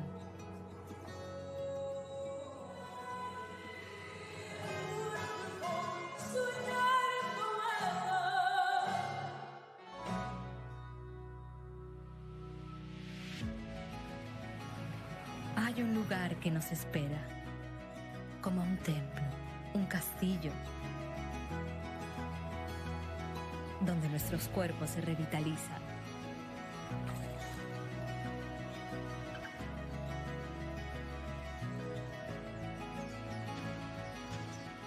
Sonidos, colores, aromas, texturas, en un mezclado de fantasía y realidad que me provoca sensaciones únicas. Cuando recuerdo las esquinas que ya hemos doblado, imagino cuánto hemos crecido y vivido. Entre las partidas y llegadas, vivimos la nostalgia del regreso.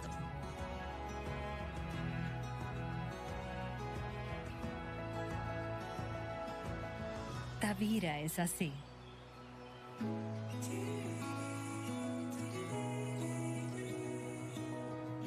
Cuando elegimos ser nosotros mismos, el viaje a través del tiempo nunca se detiene. Elijo Tavira.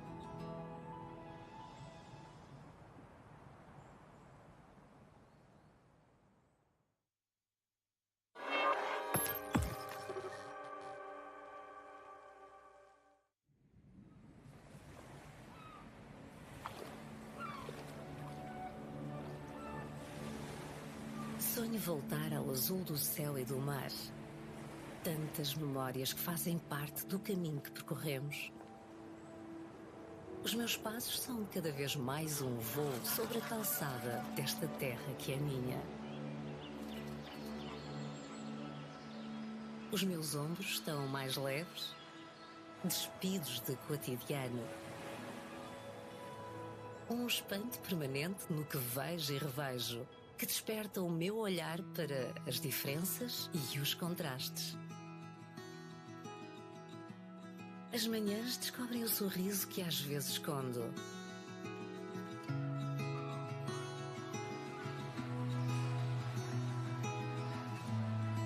Abraçamos o dia e encontramos as gentes da nossa terra. Mar adentro, cheias de vida. Perdemos a memória das rotinas. Desbravamos as ruas de mãos dadas, a trocar olhares e sorrisos. Rasgos de luz e simpatia.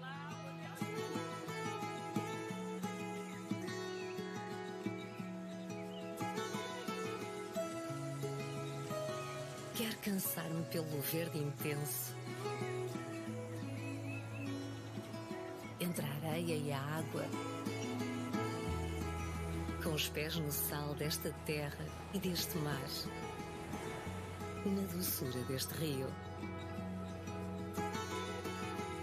Agasalhar-me no manto de cultura e tradição.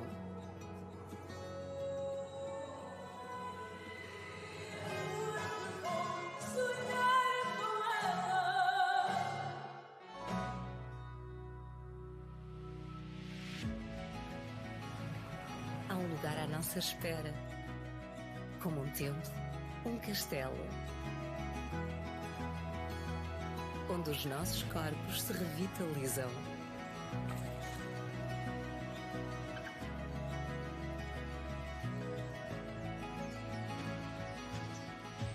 Sons, cores, aromas, texturas, num misto de fantasia e de realidade que me provoca sensações únicas.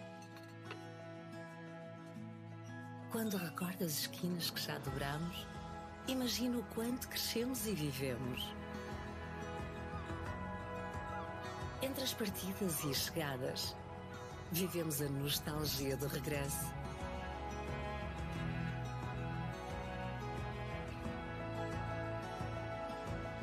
Tavira é assim.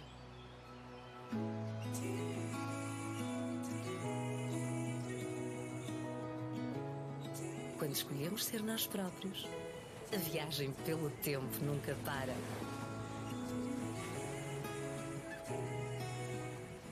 Eu escolho Tavira.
Sueño con volver al azul del cielo y del mar. Tantos recuerdos que forman parte del camino que hemos recorrido. Mis pasos se convierten cada vez más en un vuelo sobre el pavimento de esta tierra que es mía. Mis hombros están más ligeros, despojados de la rutina diaria. Una maravilla constante en lo que veo y reviso, que despierta mi mirada a las diferencias y contrastes. Las mañanas descubren la sonrisa que a veces oculto.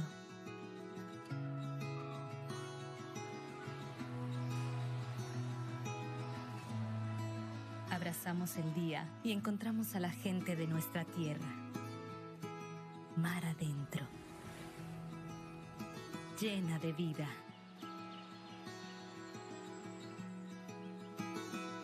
Perdemos la memoria de las rutinas. Recorremos las calles de la mano, intercambiando miradas y sonrisas, destellos de luz y simpatía.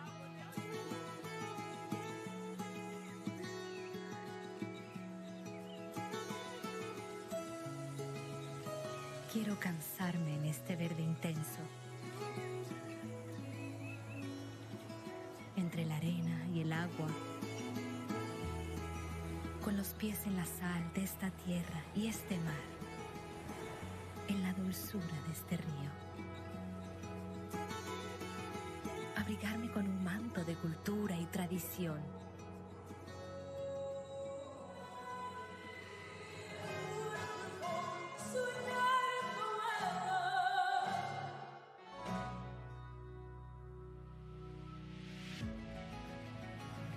Hay un lugar que nos espera, como un templo, un castillo, donde nuestros cuerpos se revitalizan.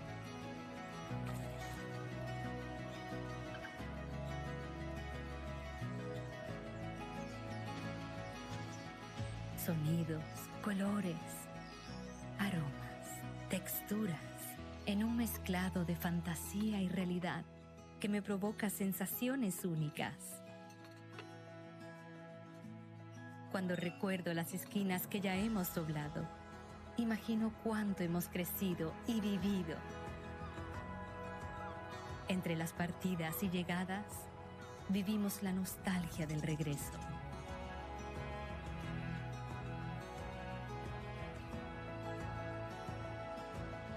Tavira es así.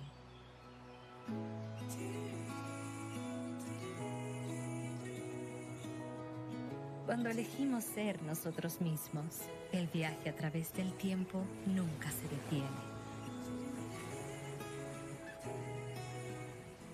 Elijo Tavira.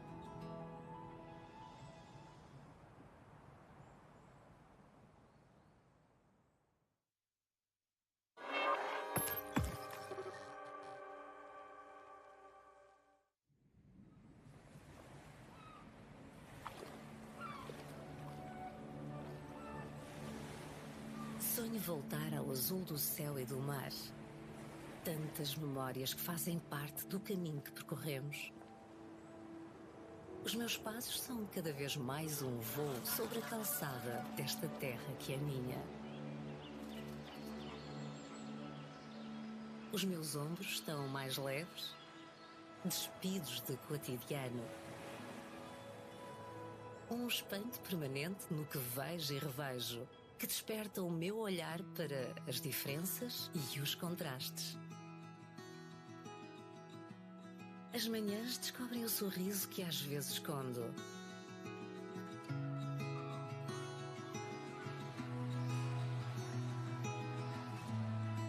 Abraçamos o dia e encontramos as gentes da nossa terra. Mar adentro, cheias de vida. Perdemos a memória das rotinas.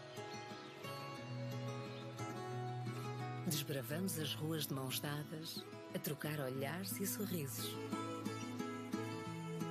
Rasgos de luz e simpatia.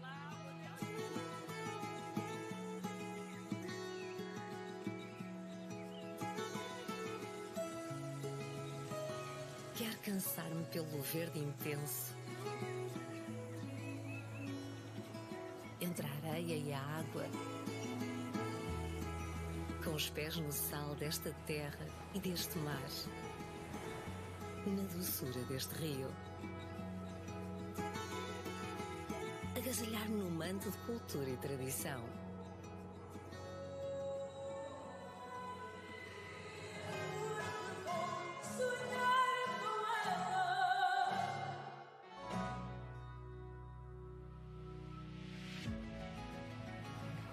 Há um lugar à nossa espera, como um templo, um castelo,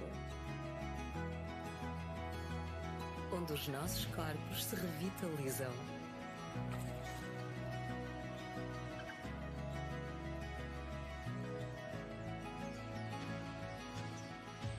Sons, cores, aromas, texturas, num misto de fantasia e de realidade que me provoca sensações únicas. Quando recordo as esquinas que já dobramos, imagino o quanto crescemos e vivemos. Entre as partidas e as chegadas, vivemos a nostalgia do regresso.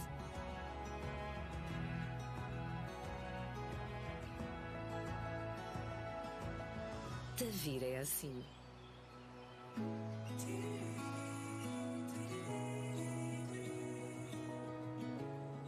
Quando escolhemos ser nós próprios, a viagem pelo tempo nunca para.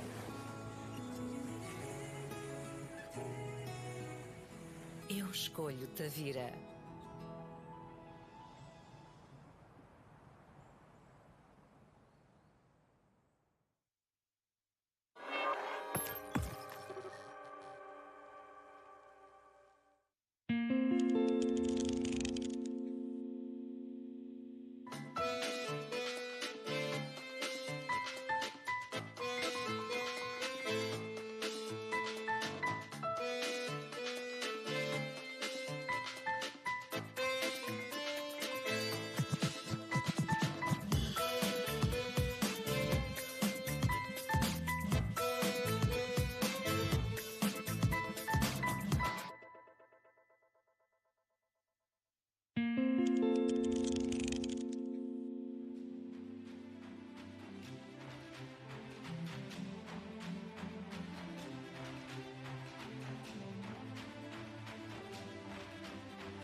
Sueño con volver al azul del cielo y del mar.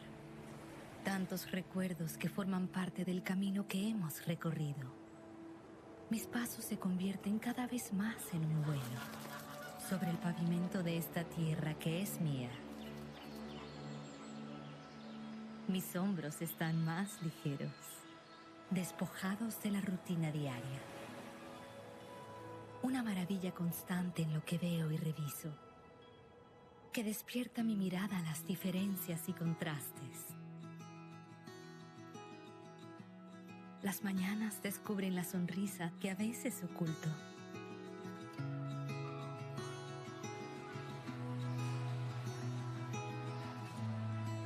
Abrazamos el día y encontramos a la gente de nuestra tierra. Mar adentro, llena de vida.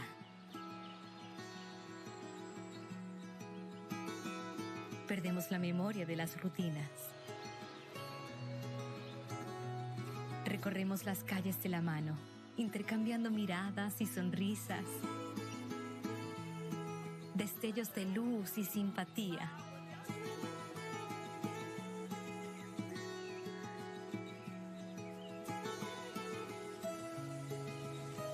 Quiero cansarme en este verde intenso, entre la arena y el agua, con los pies en la sal de esta tierra y este mar, en la dulzura de este río. Abrigarme con un manto de cultura y tradición.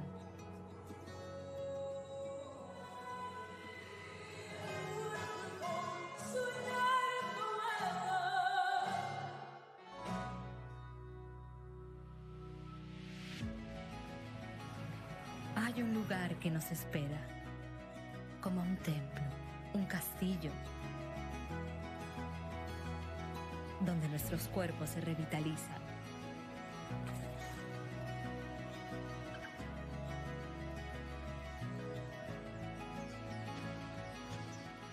Sonidos, colores, aromas, texturas, en un mezclado de fantasía y realidad que me provoca sensaciones únicas.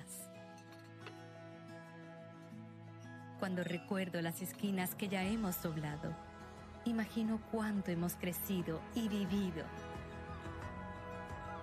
Entre las partidas y llegadas, vivimos la nostalgia del regreso.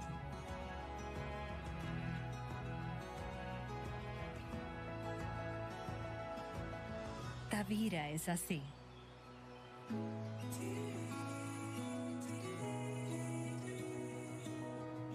Cuando elegimos ser nosotros mismos, el viaje a través del tiempo nunca se detiene.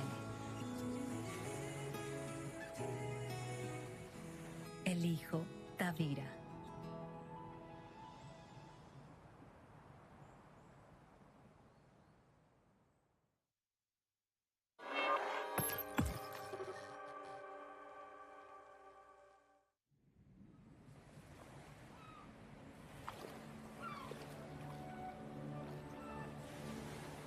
Sonho voltar ao azul do céu e do mar.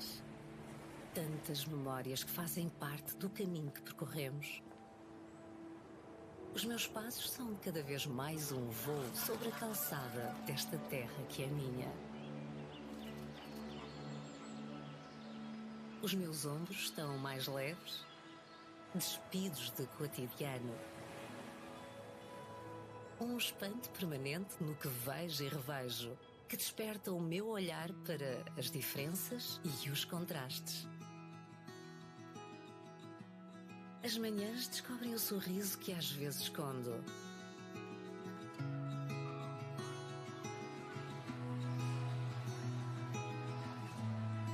Abraçamos o dia e encontramos as gentes da nossa terra. Mar adentro, cheias de vida. Perdemos a memória das rotinas. Desbravamos as ruas de mãos dadas, a trocar olhares e sorrisos. Rasgos de luz e simpatia.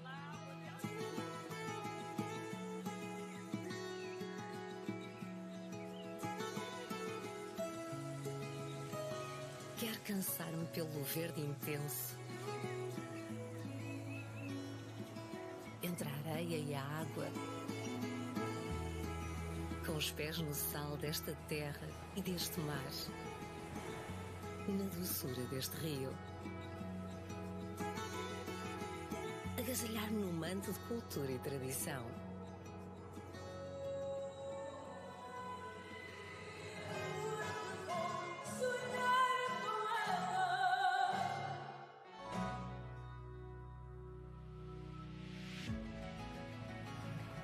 Há um lugar à nossa espera, como um templo, um castelo,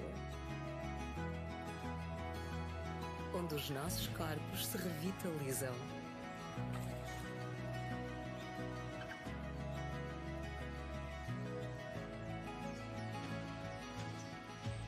Sons, cores, aromas, texturas, num misto de fantasia e de realidade que me provoca sensações únicas.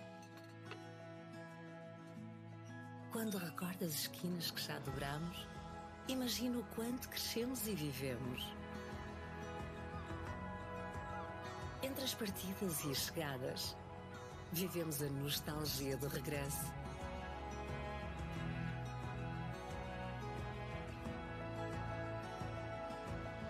Tavira é assim.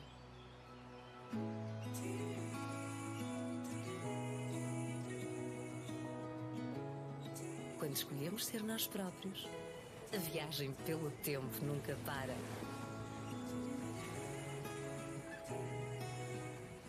Eu escolho Tavira.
Sueño con volver al azul del cielo y del mar.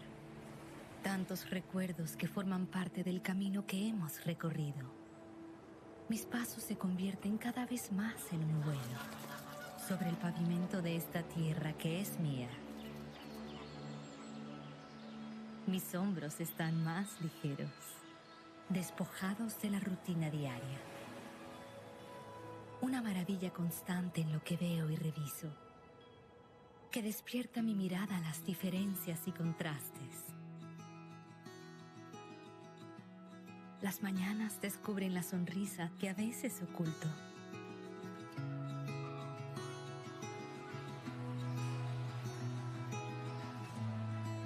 Abrazamos el día y encontramos a la gente de nuestra tierra. Mar adentro, llena de vida.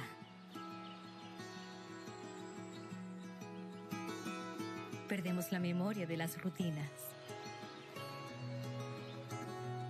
Recorremos las calles de la mano, intercambiando miradas y sonrisas, destellos de luz y simpatía.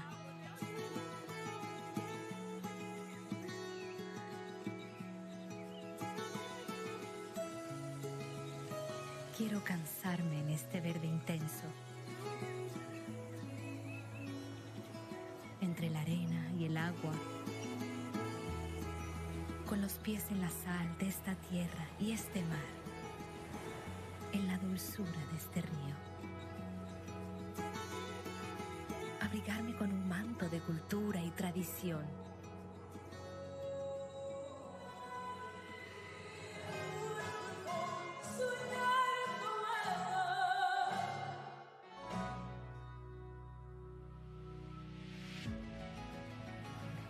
Hay un lugar que nos espera, como un templo, un castillo, donde nuestros cuerpos se revitalizan.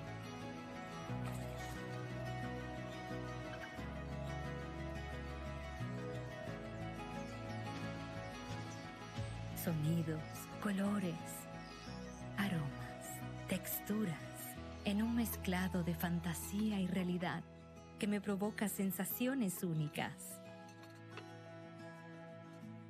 Cuando recuerdo las esquinas que ya hemos doblado, imagino cuánto hemos crecido y vivido.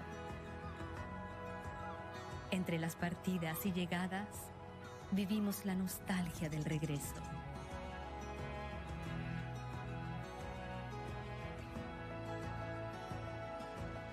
Tavira es así.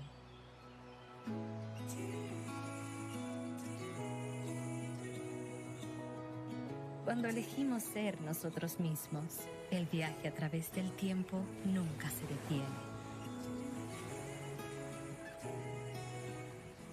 Elijo Tavira.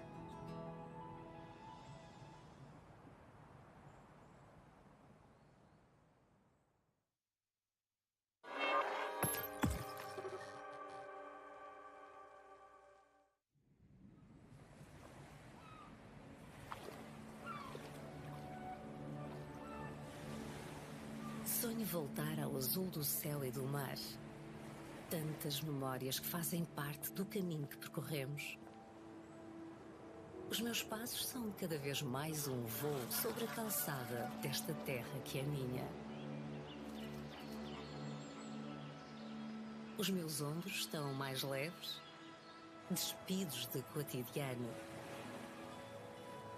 Um espanto permanente no que vejo e revejo, que desperta o meu olhar para as diferenças e os contrastes. As manhãs descobrem o sorriso que às vezes escondo.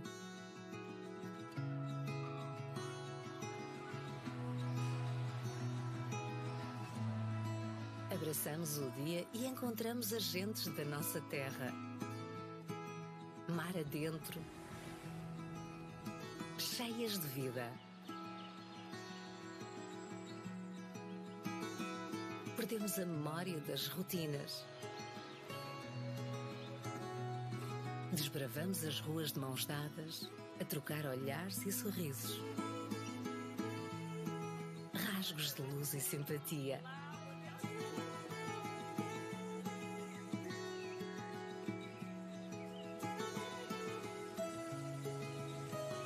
Quer cansar-me pelo verde intenso, entre a areia e a água, com os pés no sal desta terra e deste mar, na doçura deste rio.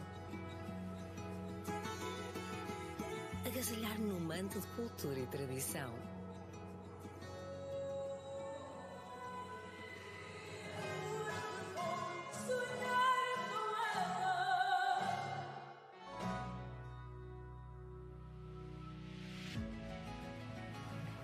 Há um lugar à nossa espera, como um templo, um castelo,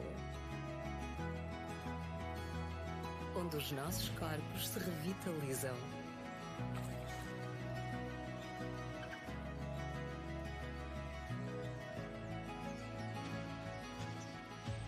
Sons, cores, aromas, texturas, num misto de fantasia e de realidade que me provoca sensações únicas. Quando recordo as esquinas que já dobramos, imagino o quanto crescemos e vivemos. Entre as partidas e as chegadas, vivemos a nostalgia do regresso.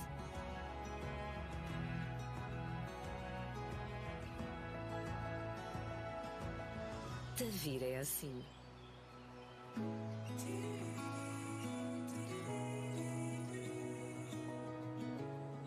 Quando escolhemos ser nós próprios, a viagem pelo tempo nunca para.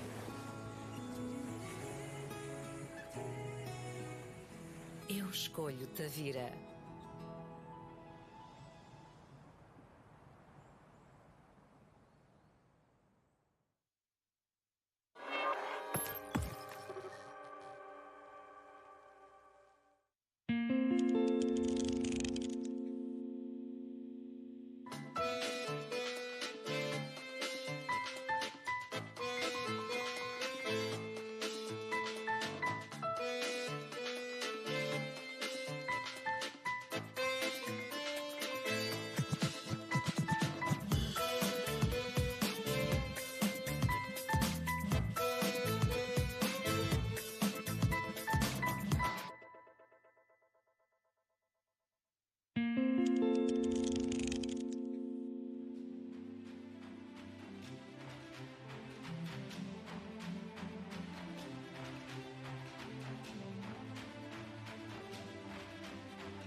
Sueño con volver al azul del cielo y del mar.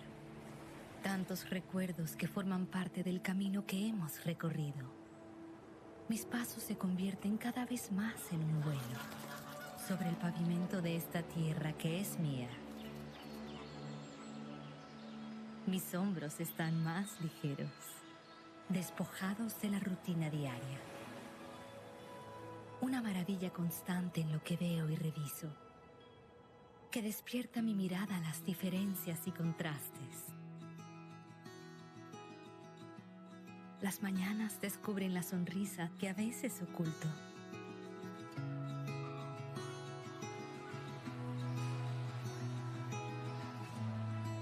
Abrazamos el día y encontramos a la gente de nuestra tierra. Mar adentro, llena de vida.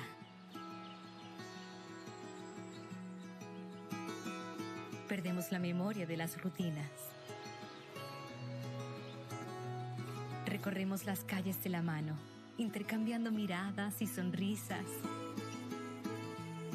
destellos de luz y simpatía.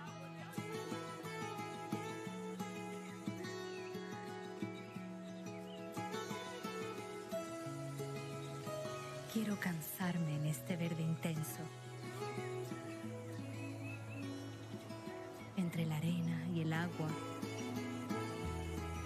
con los pies en la sal de esta tierra y este mar, en la dulzura de este río. Abrigarme con un manto de cultura y tradición.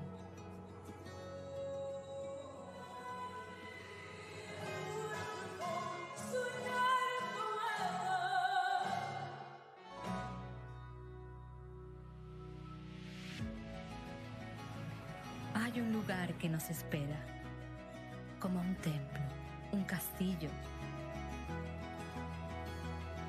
donde nuestros cuerpos se revitalizan.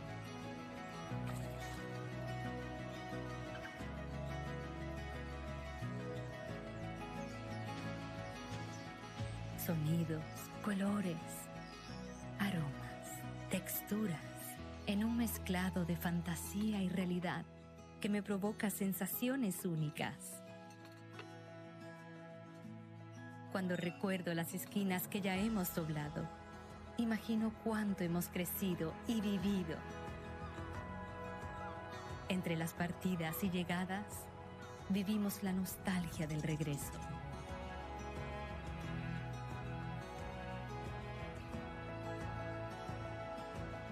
Tavira es así.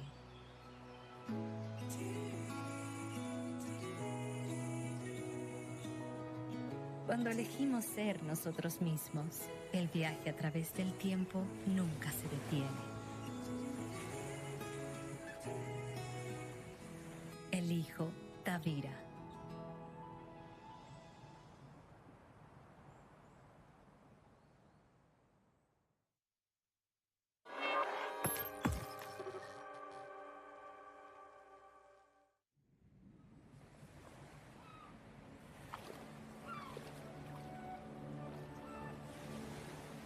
Sonho voltar ao azul do céu e do mar. Tantas memórias que fazem parte do caminho que percorremos. Os meus passos são cada vez mais um voo sobre a calçada desta terra que é minha. Os meus ombros estão mais leves, despidos de cotidiano. Um espanto permanente no que vejo e revejo, que desperta o meu olhar para as diferenças e os contrastes. As manhãs descobrem o sorriso que às vezes escondo.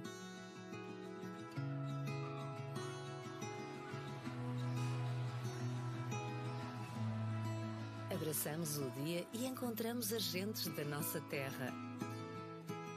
Mar adentro, cheias de vida. Perdemos a memória das rotinas.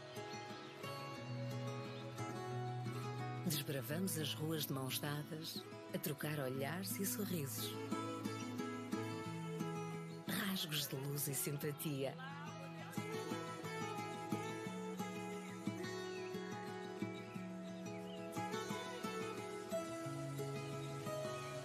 cansar-me pelo verde intenso, entre a areia e a água, com os pés no sal desta terra e deste mar, na doçura deste rio, agasalhar-me num manto de cultura e tradição.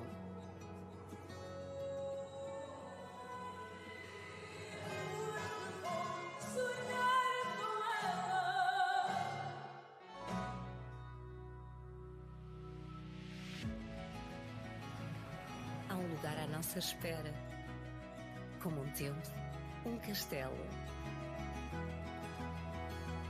onde os nossos corpos se revitalizam.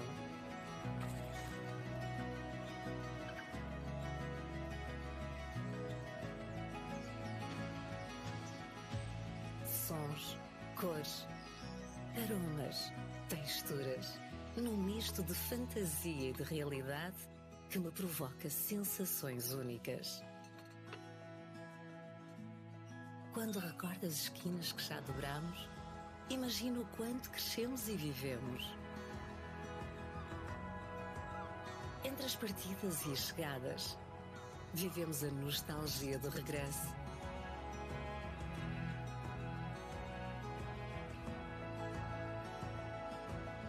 Tavira é assim.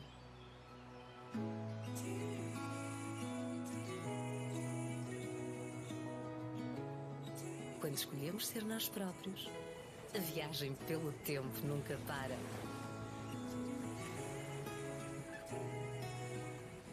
Eu escolho Tavira.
Sueño con volver al azul del cielo y del mar.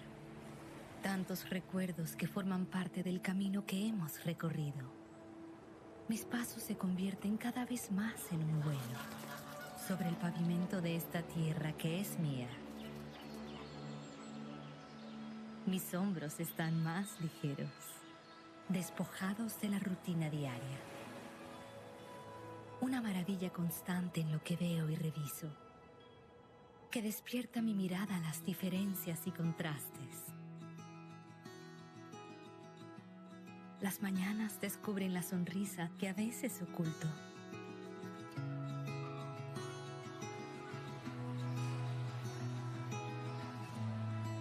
Abrazamos el día y encontramos a la gente de nuestra tierra. Mar adentro, llena de vida.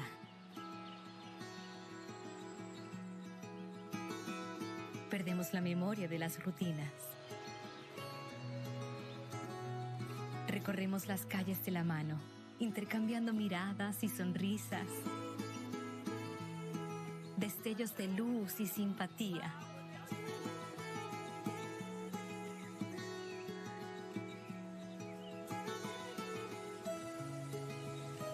Quiero cansarme en este verde intenso,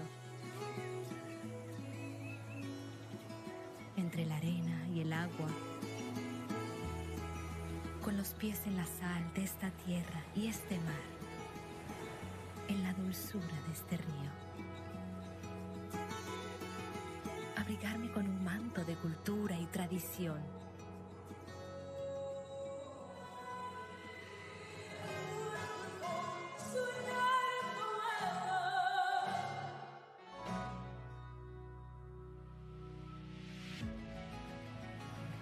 Hay un lugar que nos espera, como un templo, un castillo, donde nuestros cuerpos se revitalizan.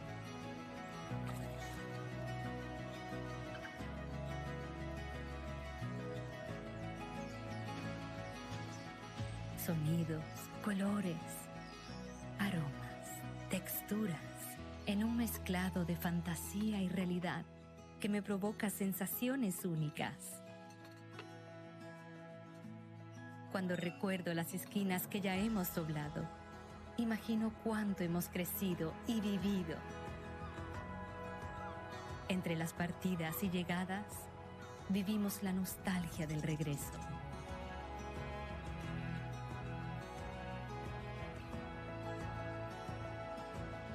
Tavira es así.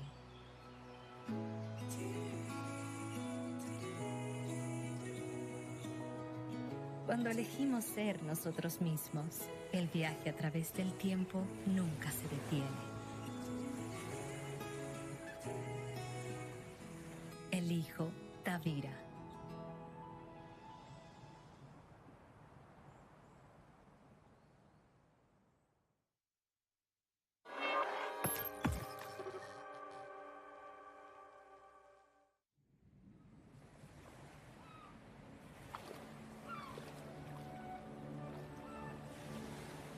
Sonho voltar ao azul do céu e do mar. Tantas memórias que fazem parte do caminho que percorremos. Os meus passos são cada vez mais um voo sobre a calçada desta terra que é minha. Os meus ombros estão mais leves, despidos de cotidiano. Um espanto permanente no que vejo e revejo, que desperta o meu olhar para as diferenças e os contrastes. As manhãs descobrem o sorriso que às vezes escondo.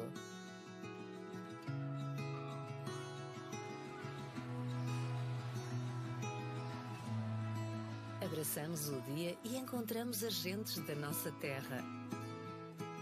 Mar adentro, cheias de vida. Perdemos a memória das rotinas.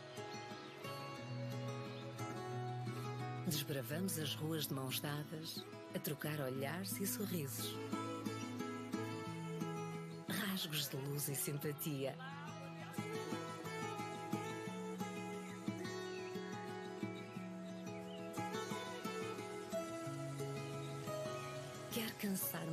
verde intenso,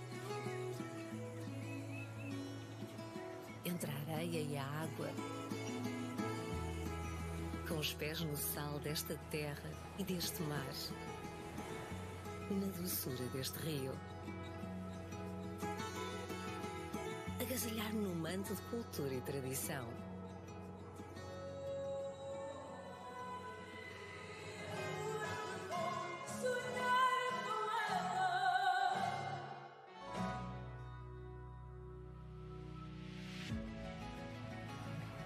Há um lugar à nossa espera, como um templo, um castelo, onde os nossos corpos se revitalizam.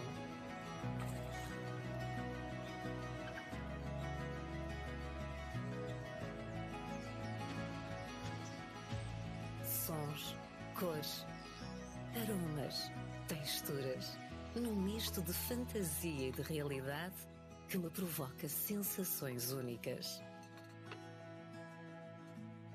Quando recordo as esquinas que já dobramos, imagino o quanto crescemos e vivemos. Entre as partidas e as chegadas, vivemos a nostalgia do regresso.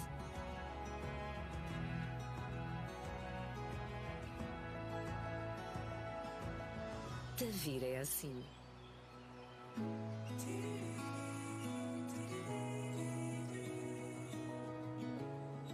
Quando escolhemos ser nós próprios, a viagem pelo tempo nunca para.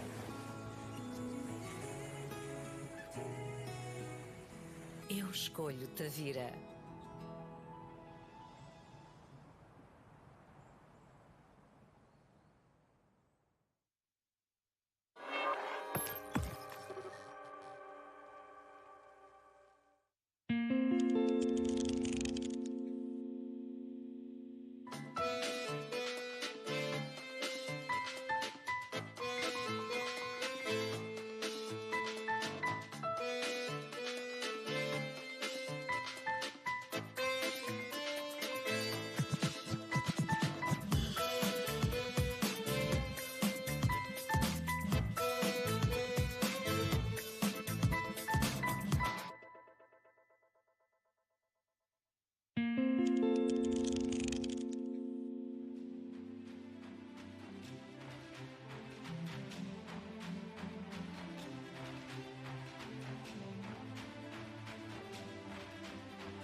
Sueño con volver al azul del cielo y del mar.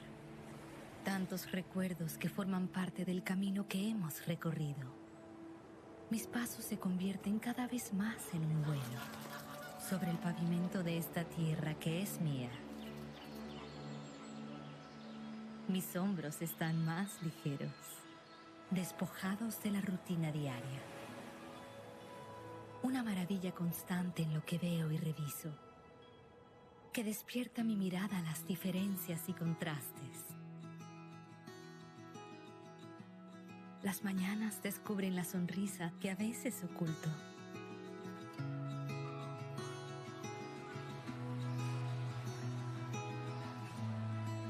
Abrazamos el día y encontramos a la gente de nuestra tierra, mar adentro,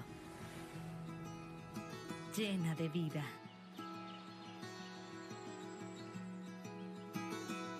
Perdemos la memoria de las rutinas.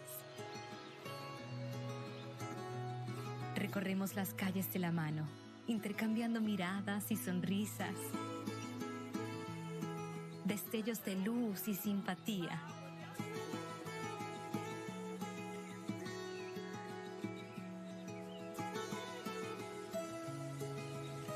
Quiero cansarme en este verde intenso, entre la arena y el agua,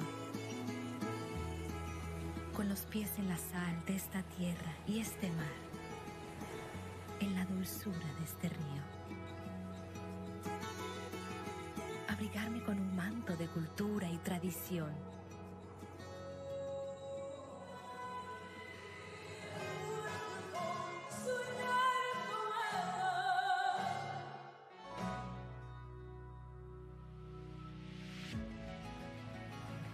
Hay un lugar que nos espera, como un templo, un castillo,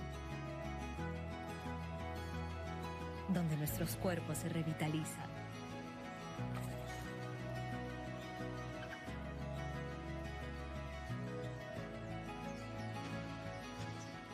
Sonidos, colores, aromas, texturas, en un mezclado de fantasía y realidad que me provoca sensaciones únicas. Cuando recuerdo las esquinas que ya hemos doblado, imagino cuánto hemos crecido y vivido. Entre las partidas y llegadas, vivimos la nostalgia del regreso.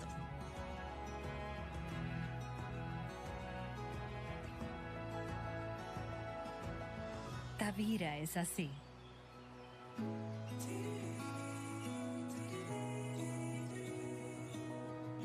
Cuando elegimos ser nosotros mismos, el viaje a través del tiempo nunca se detiene.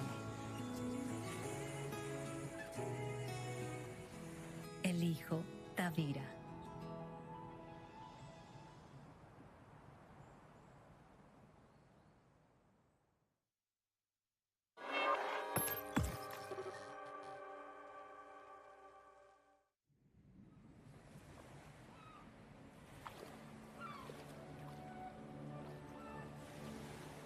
Sonho voltar ao azul do céu e do mar. Tantas memórias que fazem parte do caminho que percorremos. Os meus passos são cada vez mais um voo sobre a calçada desta terra que é minha. Os meus ombros estão mais leves, despidos de cotidiano.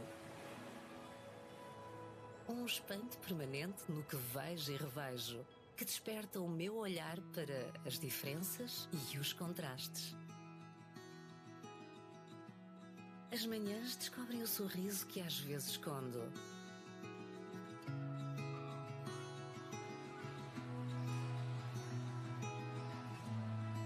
Abraçamos o dia e encontramos as gentes da nossa terra. Mar adentro, cheias de vida. Perdemos a memória das rotinas. Desbravamos as ruas de mãos dadas, a trocar olhares e sorrisos. Rasgos de luz e simpatia.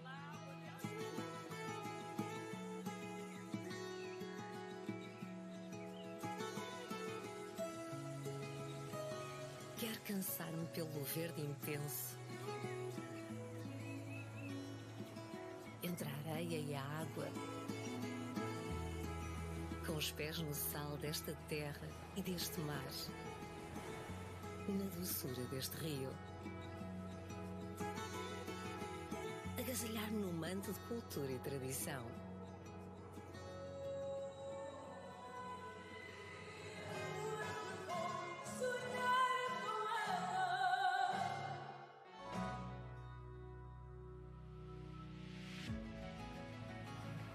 Há um lugar à nossa espera, como um templo, um castelo,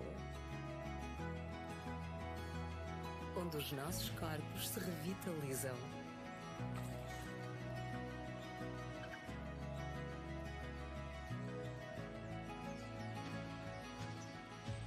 Sons, cores, aromas, texturas, num misto de fantasia e de realidade que me provoca sensações únicas. Quando recordo as esquinas que já dobramos, imagino o quanto crescemos e vivemos. Entre as partidas e as chegadas, vivemos a nostalgia do regresso.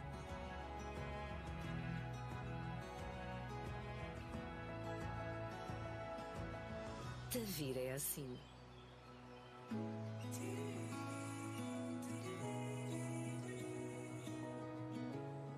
Quando escolhemos ser nós próprios, a viagem pelo tempo nunca para.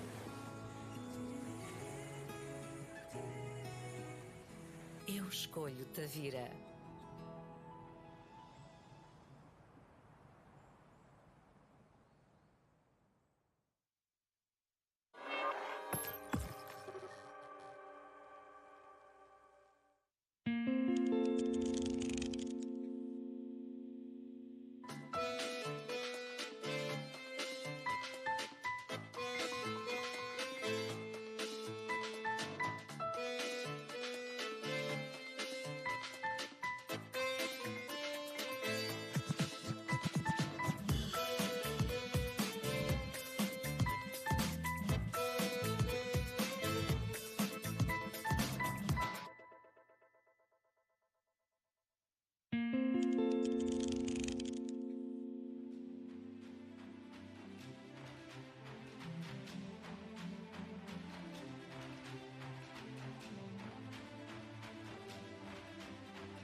Sueño con volver al azul del cielo y del mar. Tantos recuerdos que forman parte del camino que hemos recorrido. Mis pasos se convierten cada vez más en un vuelo sobre el pavimento de esta tierra que es mía. Mis hombros están más ligeros, despojados de la rutina diaria.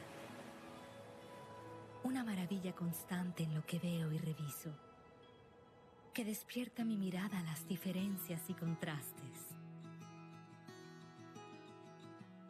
Las mañanas descubren la sonrisa que a veces oculto.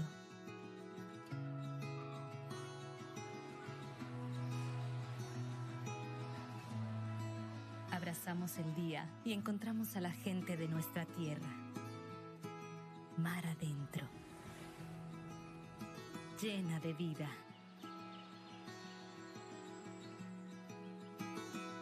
Perdemos la memoria de las rutinas. Recorremos las calles de la mano, intercambiando miradas y sonrisas, destellos de luz y simpatía.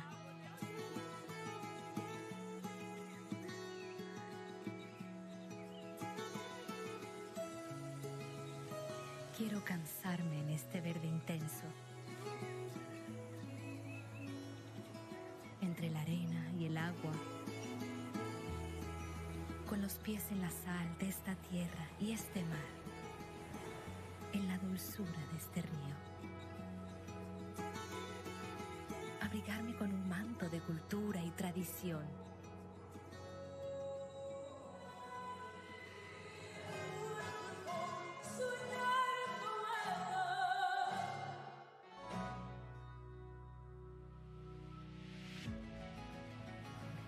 Hay un lugar que nos espera, como un templo, un castillo,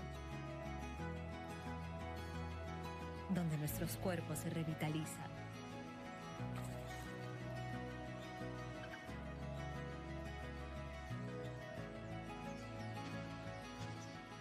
Sonidos, colores, aromas, texturas, en un mezclado de fantasía y realidad que me provoca sensaciones únicas. Cuando recuerdo las esquinas que ya hemos doblado, imagino cuánto hemos crecido y vivido.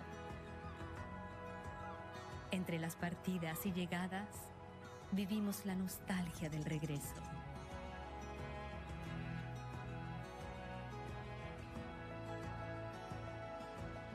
Tavira es así.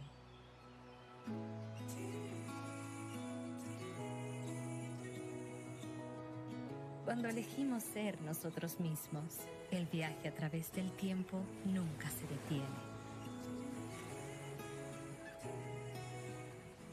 Elijo Tavira.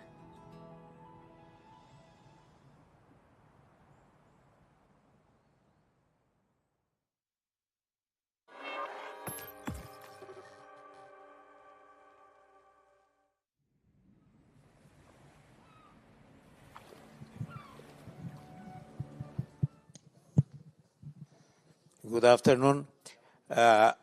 Just we wait a little because we are trying to contact with Shumirai Nyota, but mobile phone and emails, they have no reply. So if you agree, I propose that Lina Oliveira can present just now, okay?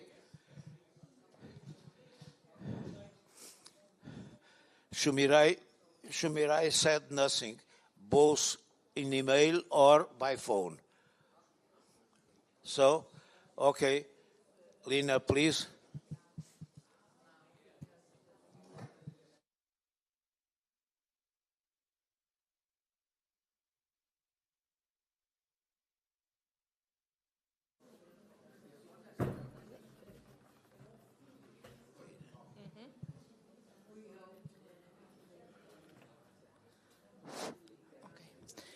So we welcome Lina Oliveira here with her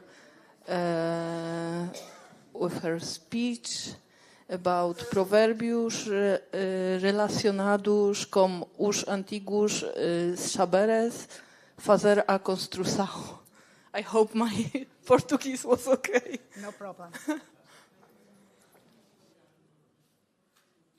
Para avançar, é no...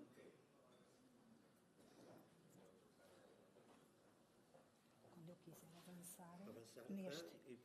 Pois, para trás não precisa, é sempre para a frente. Muito boa tarde a todos. Então, um pouco antes da hora prevista, mas estamos sempre preparados. Em primeiro lugar, quero agradecer à organização deste fantástico colóquio, nas pessoas do Dr. Rui Soares e doutora Marinela Soares e todos os demais organizadores. Também uma palavra especial aos técnicos, porque sem eles também nada disto seria possível, com certeza.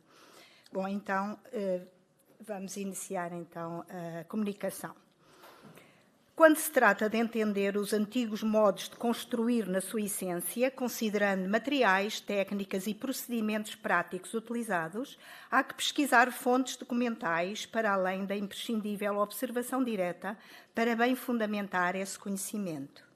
Tendo como base investigações no Arquivo Nacional da Torre do Tombo e em arquivos distritais e municipais, levantei e transcrevi muitas centenas de documentos dos séculos XV ao XVIII que versam esta temática, na maioria inéditos, que se encontram em vários fundos e coleções enquadrados nas tipologias de contratos, mandados, alvarás, certidões, ordens, quitações, pagamentos de empreitadas e serviços, concursos, medições e avaliações, provisões, recibos, encomendas de materiais, livros e cadernos de receita e despesa e róis de trabalhadores.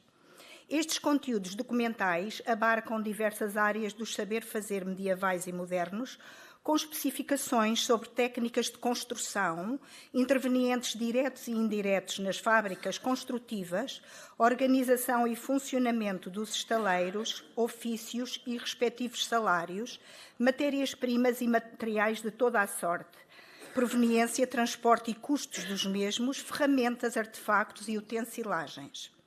O desafio a que me propus com esta comunicação foi estabelecer conexões entre o conhecimento documental científico e a sabedoria popular dos provérbios portugueses aplicados aos ofícios e trabalhos da construção em pedra. Com cunhas é que se racham pedras. O trabalho da construção implicava fundamentalmente saber elaborar a pedra e a madeira, recursos naturais e materiais que constituíam a base estrutural dos edifícios, com primazia para a pedra, sobretudo nas construções mais importantes, como fortalezas, igrejas, palácios e casas senhoriais, sendo notória a especial preocupação na seleção dos materiais pétreos. Os trabalhos começavam na pedreira, de onde se extraía a principal matéria-prima destinada à obra. Neste âmbito, os documentos registram o arranque de blocos de pedra e, por vezes, o tipo da mesma, que podia ser branca, negra, calcário, pissarra, granito ou mármore, e até a sua qualidade, boa, grossa ou rija, por exemplo. Numa pedreira, a rocha encontra-se habitualmente num leito horizontal, que é o da sua formação original, pelo que, quando aplicada na construção, é nessa posição que os blocos devem ser assentes para melhor resistência e firmeza das caixas murárias. Quanto mais abaixo estiverem as pedras nas pedreiras, mais consistentes e resistentes são, enquanto as do nível médio são consideradas as de melhor qualidade. A antiga técnica de extração numa pedreira começava pela identificação dos veios da pedra, seguindo-se a abertura de furos ao longo do veio, onde eram colocadas palmetas ou cunhas de madeira, sobre as quais se vertia água, provocando a sua dilatação. Isto conduzia à separação dos estratos de pedra, procedendo-se em seguida ao seu desmonte em grandes blocos, enquanto a pedra arrancada ainda tinha uma significativa percentagem de água. Posteriormente, começaram a usar-se cunhas e espigões de metal e, mais recentemente, o fio helicoidal. Na pedreira trabalhavam fundamentalmente os caboqueiros, extraindo a pedraria em bruto ou em blocos, podendo logo aí desbastá-los primariamente para os regularizar e reduzir a carga total a transportar, sendo pagos à peça ou à jorna, isto é, por dia de trabalho que era executado de sol a sol. Existem inúmeros registros que documentam a aquisição e o corregimento de ferramentas utilizadas pelos caboqueiros, para cavar, pás, sachões e enxadas, para separar os estratos de pedra, cunhas, palmetas, alavancas e pés de cabra, para partir e regularizar primariamente as pedras, picaretas, picões e marrões, ou aquilo que nós hoje chamamos de marretas. À medida que as pedras iam sendo arrancadas, eram transportadas para o estaleiro da obra, sendo aí posteriormente trabalhadas até se transformarem em blocos afeiçoados e regulares para se aplicarem ao edifício que se erguia. Pelo andar dos bois se conhece o peso da carroça. Do transporte terrestre se encarregavam os carreteiros, que faziam carretos de materiais, conduzindo carros, carretões ou carroças que transportavam tanto materiais como utensílios, habitualmente puxados por bois, machos, bestas ou asnos. A quantidade de pedra transportada por este meio era medida e contabilizada às carradas, carretadas ou cargas. Por exemplo, para uma braça de parede eram necessárias 4 carradas de alvenaria ou de cantaria, se acartadas por juntas de bois, ou 18 cargas se fossem utilizados machos, que fariam uma ou mais viagens consoante a quantidade de materiais a transportar. No caso de se utilizarem vias fluviais ou marítimas, os embarcadores colocavam os blocos de pedra, madeiras, pedras de cal, areia, telhas, tijolos e outros materiais em barcas, que eram depois conduzidas por barqueiros que recebiam à viagem, sendo a quantidade de pedra que cada barca comportava designada e contabilizada como barcádiga ou barcada, equivalente a 4 carradas de alvenaria ou de cantaria que se media já embarcada, sendo que 6 barcadas prefaziam uma viagem. No estaleiro da obra, os materiais eram transportados em carrinhos de mão, cestos e padiolas. Fazendo o muro é que se faz o pedreiro. O estaleiro era o verdadeiro ponto nevrálgico das fábricas construtivas, onde se concentrava a força laboral composta por mestres, oficiais, servidores e mais intervenientes que, em conjunto, constituíam as denominadas mãos. E para onde confluíam todas as achegas, denominação genérica dos materiais e artefactos, tudo dado e descarregado junto da obra e aí manipulado e transformado para se aplicar ao edifício que se erguia ou até para fornecer outras fábricas construtivas. Os documentos respeitantes às edificações quinhentistas, sobretudo as mais importantes, registram o concurso de um grande número de pessoas que estavam envolvidas de forma direta ou indireta na execução e no fornecimento e funcionamento dos estaleiros. Nas atividades mecânicas diretamente ligadas à construção, destacavam-se os oficiais pedreiros, canteiros e alvenéis, todos trabalhando as pedras e com pedras, por vezes sem grande distinção de tarefas, encontrando-se juntos no mesmo regimento, embora com exames distintos. De uma forma geral, trabalhavam naquilo que lhes era destinado diariamente pelos mestres do seu ofício, ou acima destes pelo mestre de obras, ou mestre empreiteiro, executando todas as operações que seguiam ao arranque e transporte dos blocos de pedra da pedreira para o estaleiro, sendo as suas aptidões e técnicas adquiridas fundamentalmente através da prática dos ofícios. Dos trabalhos atribuídos aos pedreiros fazia parte o desbaste, a lavra e o acabamento dos blocos pétreos, utilizando ferramentas adequadas a cada tipo de pedra e a cada fase do trabalho. Nos documentos surgem as terminologias eirar, gastar ou castar, o que significa regularizar a superfície dos blocos de pedra. Aparelhar e lavrar, referido a trabalhos de detalhe mais apurado, seguindo-se o assentamento dos blocos ou cantos, silhares nas paredes, que se iam erguendo. guarnecer e rebocar paredes, ladrilhar, fazer e assentar portais, janelas, peitoris, ombreiras, coceiras, degraus e todos os demais elementos arquitetónicos e estruturais do edifício, como cimalhas, cunhais, pilares, colunas, arcos e abóbadas. Os oficiais pedreiros recebiam 50 ou 55 reais por dia, quando o pagamento era feito à jorna. Mas podiam também ser pagos à peça ou por braças de parede, enquanto a pedraria lavrada era medida e contabilizada em varas, como no caso dos frisos, cimalhas, degraus, arquitraves, pedestais, pilastras e abóbadas. Há mais aprendizes do que mestres.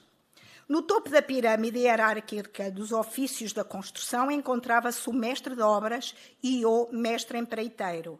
Este era um mestre de obras a quem cabia a direção ou condução de uma obra diretamente contratado pelo encomendador ou mecenas da mesma, ou que a tomava por arrematação da empreitada através de um concurso público divulgado por um pregão, comprometendo-se à sua pessoa e bens a executar e concluir bem e seguramente a obra que tomava dentro de um determinado prazo.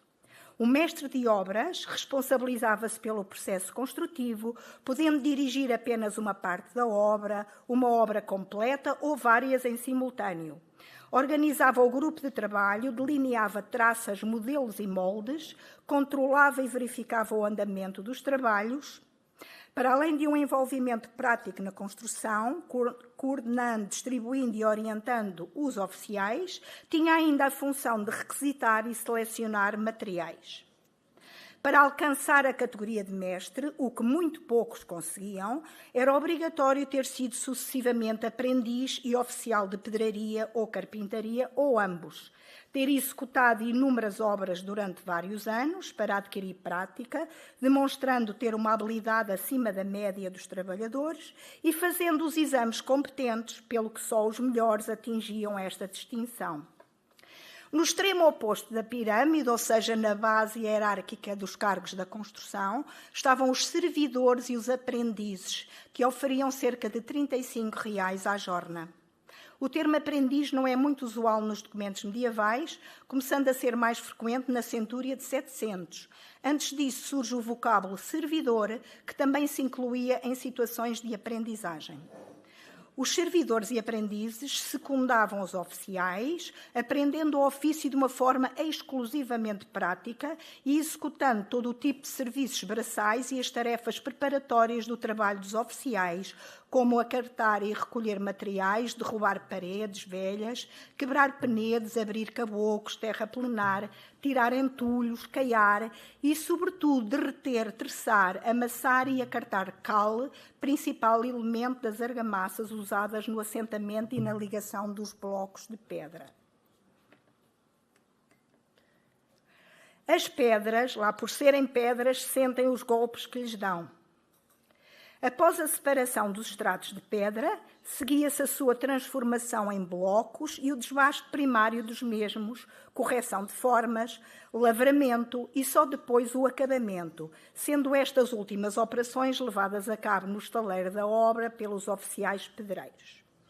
A documentação averba uma enorme quantidade e variedade de instrumentos utilizados por estes para quebrar, partir, alisar e talhar as pedras, tais como marras, que são aquelas peças de ferro com um orifício ao meio para levar um cabo de madeira, marrões, maços de ferro com cabo comprido, que hoje chamamos marretas, picões, picaretas, camartelos, alavancas, martelos de orelhas, sacholas, alfereces e ainda picos, escopros, pontões e meios pontões, pontas e ponteiros, instrumentos pontiagudos que se usavam com um maço para desprender grandes pedaços de pedra.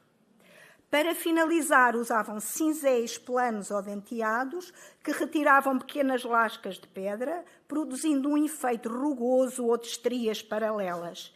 E, no fim, limas e escovas para suavizar e regularizar a superfície ou os leitos dos blocos de pedraria, que só então ficavam prontos a serem aplicados à construção de paredes e noutros elementos arquitetónicos.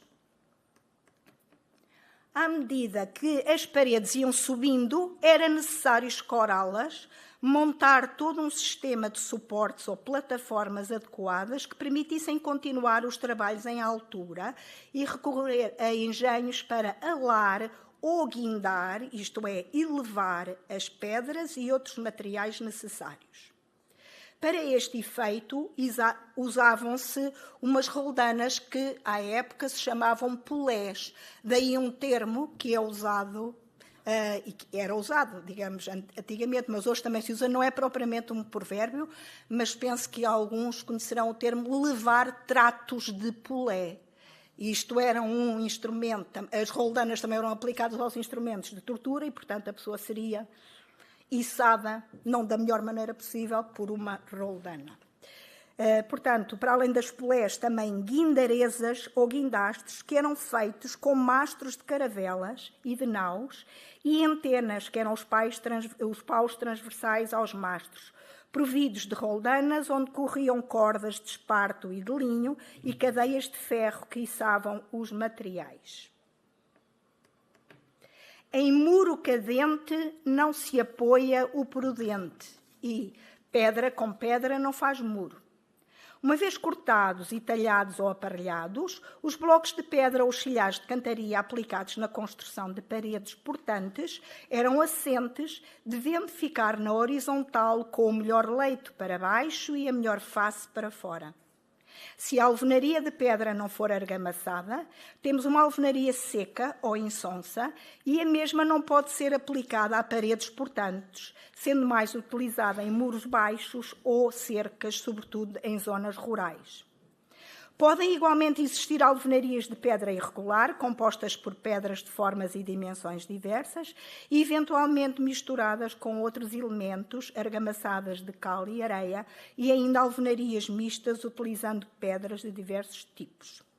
Nas paredes de alvenaria de pedra regular talhada ou perpianho, denominadas paredes de cantaria, os blocos devem ser assentes fiada a fiada, com as juntas desencontradas, unidos por meio de argamassas, igualmente presentes nos assentamentos e ligações de inúmeros elementos arquitetónicos, como aduelas e fechos de arcos, nervuras e panos de abóbadas, bases, tambores e capitéis de colunas, etc.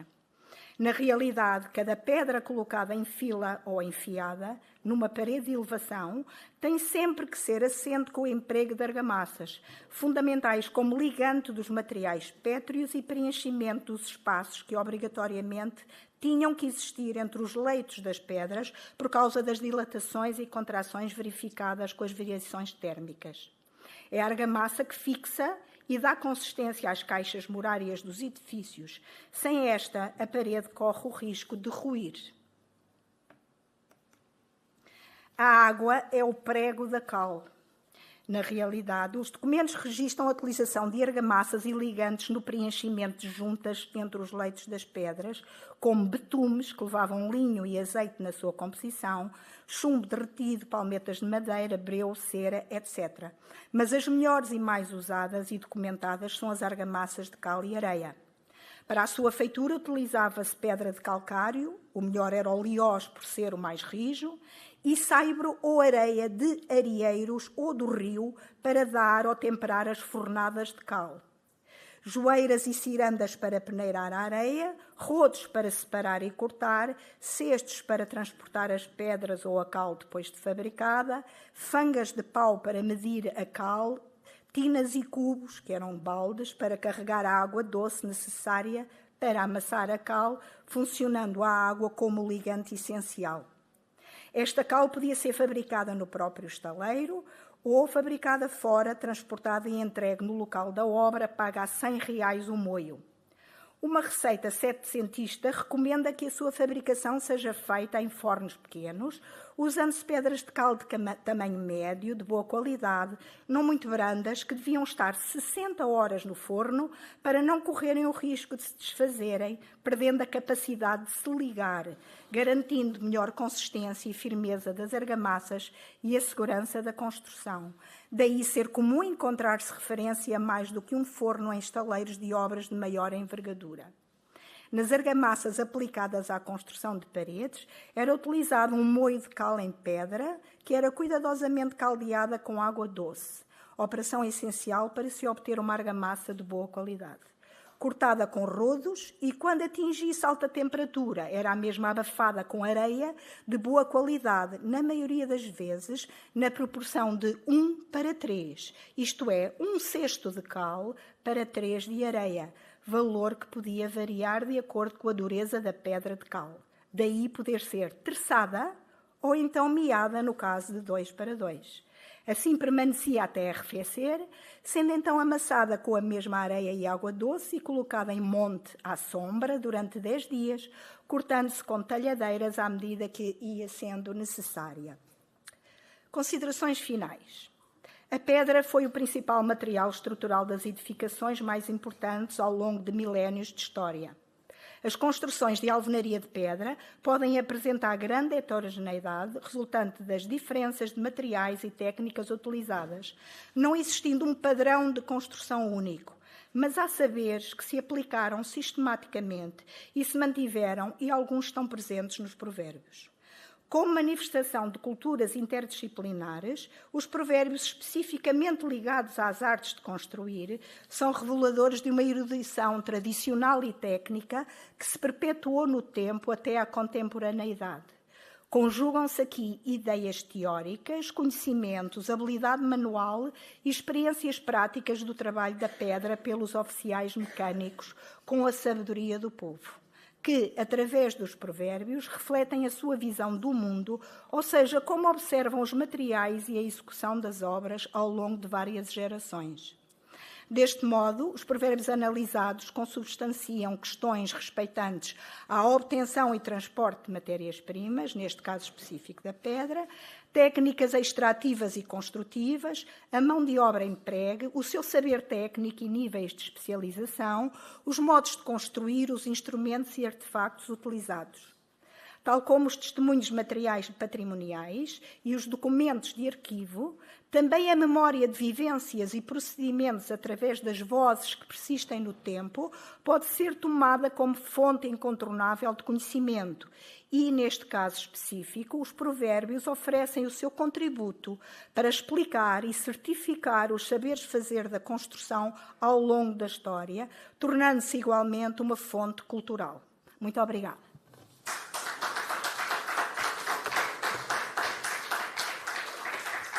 Thank you for your presentation, and now we have 7 minutes left for questions or comments. Are there any?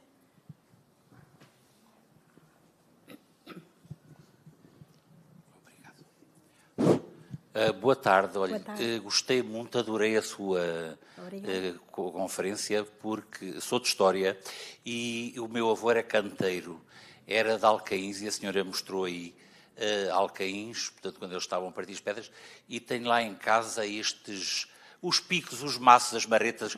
Ainda não demos para o museu lá de Alcaíns, porque a minha mãe diz que enquanto ela for viva não quer dar. Eram do pai dela e do avô da minha avó. Tem lá coisas com 200 anos. Queria perguntar se já fez esta conferência no Museu do Canteiro em Alcaíns. Não. Se tem intenção de fazer. Não, se me convidarem. Então, olha, vai ser convidada, porque eu vou falar com a diretora, que é uma jovem da minha idade. Eu já sou mais velho que ela. E olha, eu adorei, palavra de honra. Primeiro porque sou de História e depois porque falou aqui de coisas relacionadas com os provérbios. E o meu avô dizia assim, há um provérbio que toda a gente sabe que é cesteiro que faz um cesto, faz um cento. Exato. Mas o meu avô dizia assim, o meu avô e os canteiros lá da terra, os velhotes da idade dele, canteiro que aparelha uma pedra, aparelha um cento. Porque às vezes iam lá, tio Denis, faça-me uma imagem da Nossa Senhora para pôr lá na capela, na ermida, não sei do que ou roubaram, ou caiu, ou está muito velha. E ele dizia, a resposta que ele dava era esta, claro que vou, claro que faço, porque canteiro que aparelha uma pedra, aparelha um cento. Parabéns, não era nenhuma pergunta, era só a pergunta se já... Mas se anuir, vai fazer, porque esta conferência é um espetáculo. Parabéns, parabéns. Obrigada.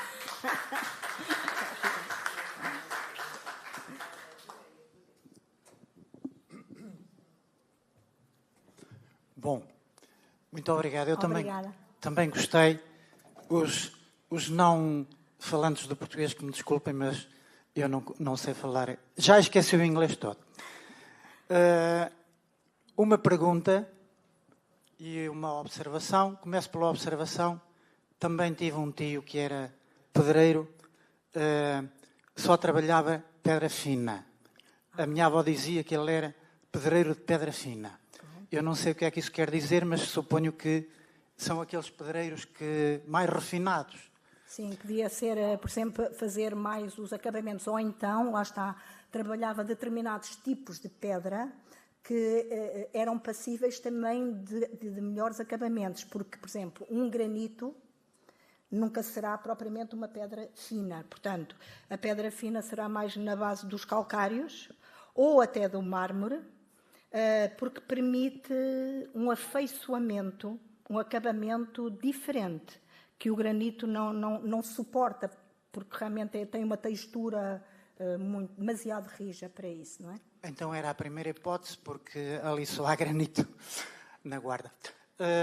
A segunda questão, há uma coisa que me intriga nas paredes, naquela zona da Guarda, e penso que um pouco a nível geral, são aquelas últimas pedras que estão em diagonal e que lá na minha zona se chama parede capeada. Sim. Sim. É um reforço na parede que se usa, sobretudo, deve ser nos níveis mais baixos, não é? Em todas as paredes? Sim, mas digamos mais junto ao chão, não é em cima. Ah, sim, em cima, exatamente. Ah, em cima? Sim, a encimar... digamos, a terminar a parede. A terminar, exatamente, sim, para suporte da cobertura, sim. É aquilo que nós hoje usamos como o chamado roda-teto ou coisa parecida, não é? Exato, em escadinha. Exatamente para melhor suportar. No fundo, é aquilo que fazem as mísulas quando suportam as nervuras de uma abóbada.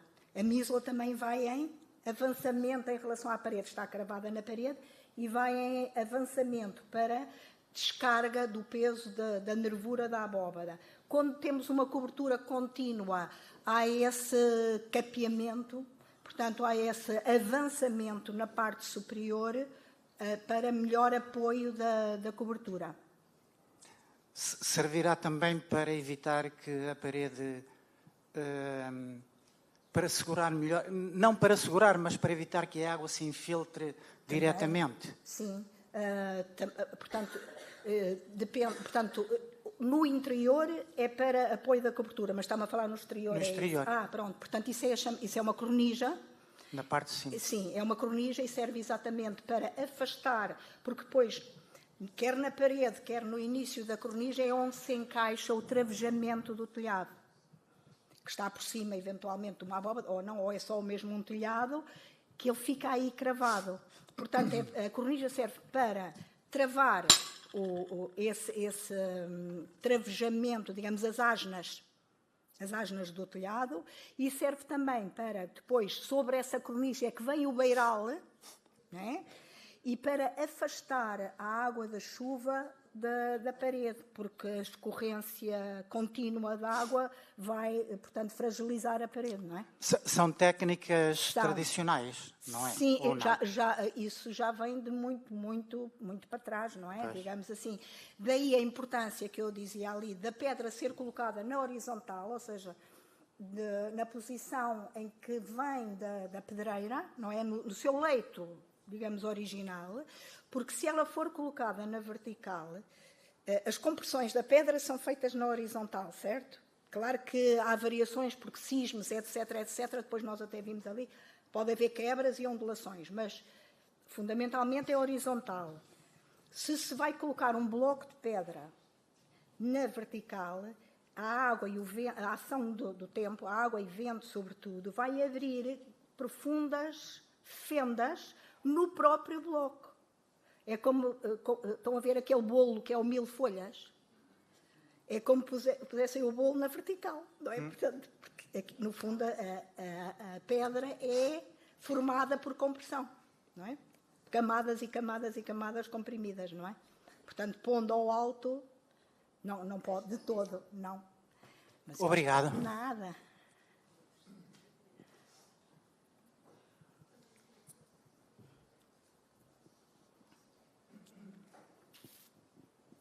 Boa tarde, também Olá, mais boa uma tarde. vez. Parece que os falantes de português estão também em evidência. Sou de Moçambique e nós temos em Moçambique muitos trabalhos de construção, mas digo mais nas estradas e em praças públicas, edifícios, calçada. Então há muitos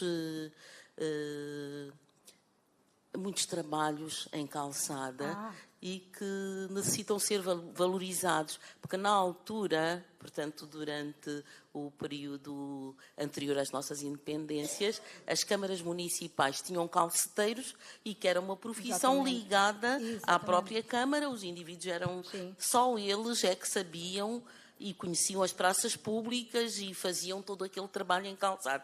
Atualmente, ninguém mais dá conta disso e é com muita pena, mas lembro-me que há uma colega minha que já fez um trabalho, um levantamento sobre todas as calçadas, principalmente na cidade capital, que lá existem, para a reposição, porque houve uma avenida, que é uma das principais, que toda a parte central tinha calçada, mas que atualmente, quando quiseram fazer um restauro lá da estrada, tiveram que em alguns pontos colocar outro material que não a calçada.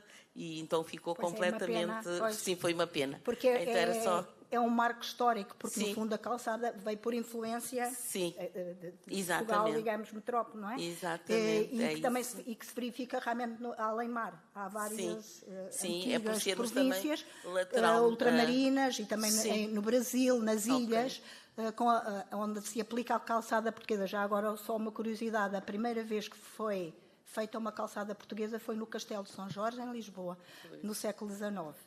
O êxito foi grande e começaram a espalhá-lo primeiro por Lisboa e daí começou a viajar. Pronto, obrigada. Nada. Okay, so thank you for all comments and questions. Now I would like to invite Lina Santos Mendonça with her presentation from Classroom to Field Work, collecting proverbs and other texts from the oral tradition with the school community.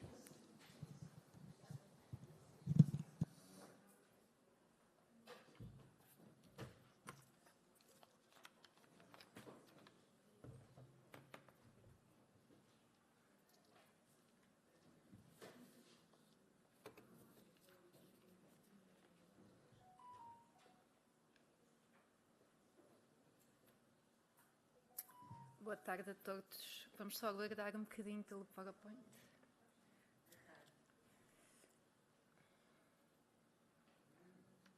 Pronto. Boa tarde mais uma vez. Quero agradecer à Comissão Organizadora do Colóquio a oportunidade de estar hoje aqui convosco para apresentar a minha comunicação. Desta vez não é um trabalho enquanto investigadora propriamente dita, da Faculdade de Letras, não só, mas também, digamos assim, não só como investigadora, mas também como professora de português. Ora, no seu cotidiano, o professor procura desenvolver um ambiente favorável à aprendizagem e à formação de todos os alunos, com rigor e assente em valores e na valorização de um ensino integral através da disciplina, da tolerância e da cooperação, tendo um papel ativo na motivação de todos os alunos à participação em atividades, projetos contemplados no Plano Anual de Atividades, no projeto educativo da escola e noutros que vão surgindo ao longo do ano letivo. Num trabalho constante de proximidade e de envolvimento, com vista à promoção do sucesso escolar e à prevenção do absentismo ou mesmo do abandono escolar. Assim, foram concebidos 2 pequeninos projetos que hoje vos trago aqui, desenvolvidos na Escola Secundária da Baixa da Banheira, Val da Amoreira, Concelho da Moita. Trata-se de uma escola TAPE, ou seja, localizada em território educativo de intervenção prioritária. Esta é uma medida política educativa destinada às escolas situadas em territórios com elevado número de crianças e jovens em risco de vulnerabilidade social. Sabemos, pois, citando Carlos Nogueira, que o estudo e a divulgação em contexto escolar dos textos da tradição oral portuguesa, e não só, sobretudo nesta escola, pode contribuir decisivamente para a construção de um ambiente social e cultural mais pluralista, estimulante e democrático, quer promove um conhecimento organizado e esclarecido da língua portuguesa, quer porque favorece a liberdade de ser e de pensar, o aprofundamento da educação para a cidadania e o desenvolvimento das capacidades cognitivas. E ainda agora mais próximo dos nossos provérbios, como referem Sónia Reis e Jorge Batista, os provérbios, enquanto elementos linguísticos marcados pelo seu uso generalizado, são estruturas muito ricas, quer do ponto de vista cultural, quer do ponto de vista linguístico. Daí o seu potencial como um importante contributo para a partilha de saberes e, acrescentamos, de experiências. Neste sentido, enquanto docente de português e em conjunto com alguns colegas, desenvolvemos algumas atividades. No ano letivo de 2022-2023, fez-se a recolha de provérbios junto da comunidade escolar, sobretudo junto das assistentes operacionais, professores e também junto de alguns alunos, realizada por alunos das turmas CEF.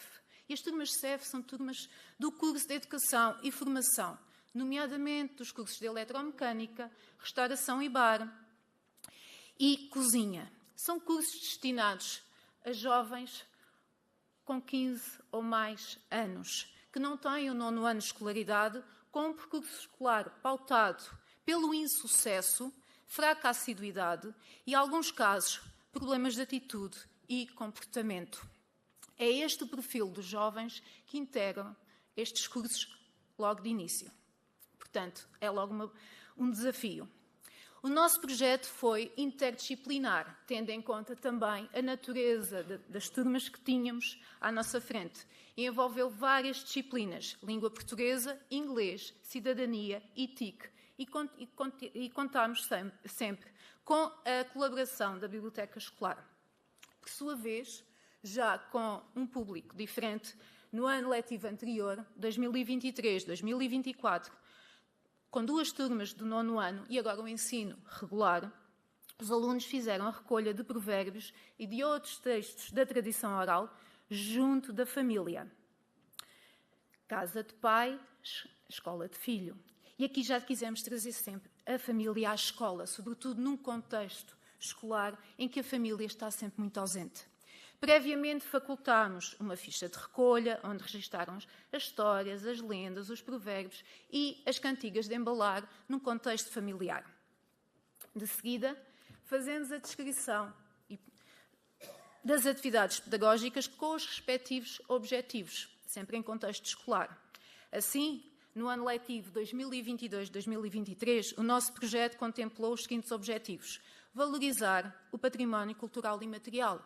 E aqui recordamos a definição proposta pela Convenção para a Salvaguarda do Património Cultural Imaterial, que o define como as práticas, as representações, as expressões, os conhecimentos, aptidões que as comunidades, os grupos e, sendo o caso, os indivíduos, reconheçam como fazendo parte integrante do seu património cultural.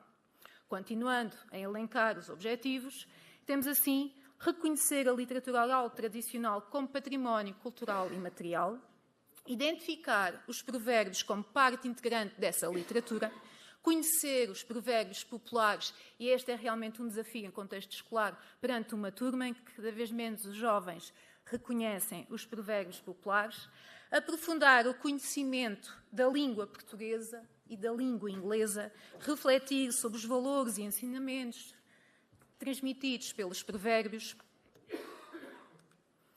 fomentar o gosto pela língua portuguesa e inglesa, utilizar as TIC, divulgar aquilo que se recolheu, desenvolver a competência intercultural, não menos importante nestas turmas do que os outros objetivos, contribuir para a integração dos nossos alunos na comunidade escolar. Por vezes, estas turmas são marginalizadas no próprio contexto escolar, devido ao percurso que esses alunos fizeram até então.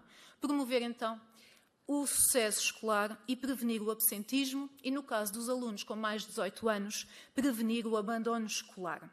Então, quais foram as nossas atividades?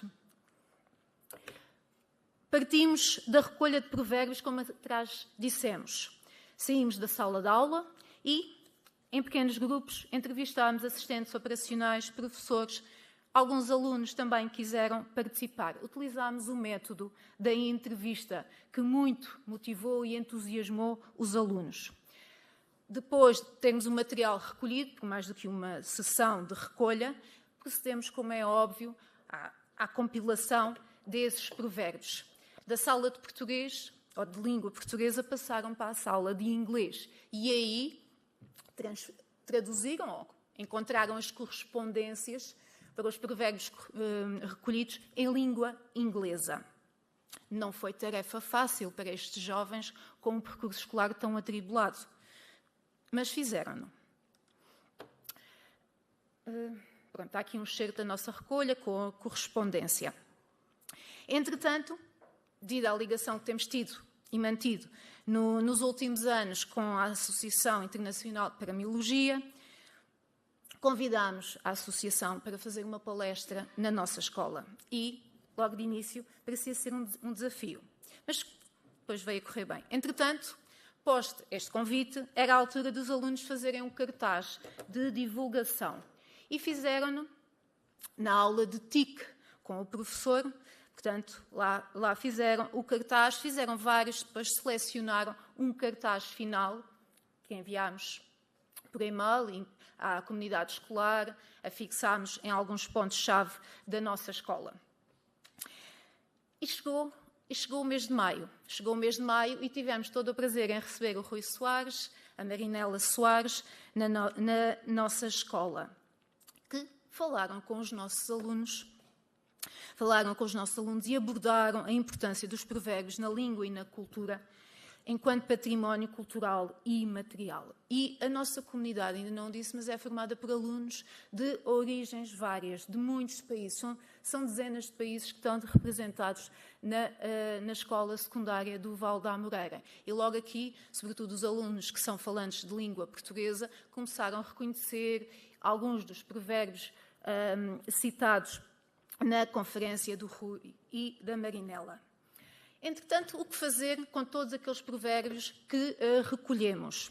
Para a divulgação dos provérbios, os alunos executaram bases para copos, também com a ajuda do professor TIC, com provérbios em português e em inglês, com vista ao seu uso no restaurante pedagógico da nossa escola, onde os cursos de cozinha, de restauração e bar fazem a sua formação prática. E uma vez que tínhamos alunos do curso de cozinha nas turmas envolvidas nestes pequenos trabalhos, fazia todo o sentido esta também ser uma forma de divulgação e que muitos deixou assim vaidosos.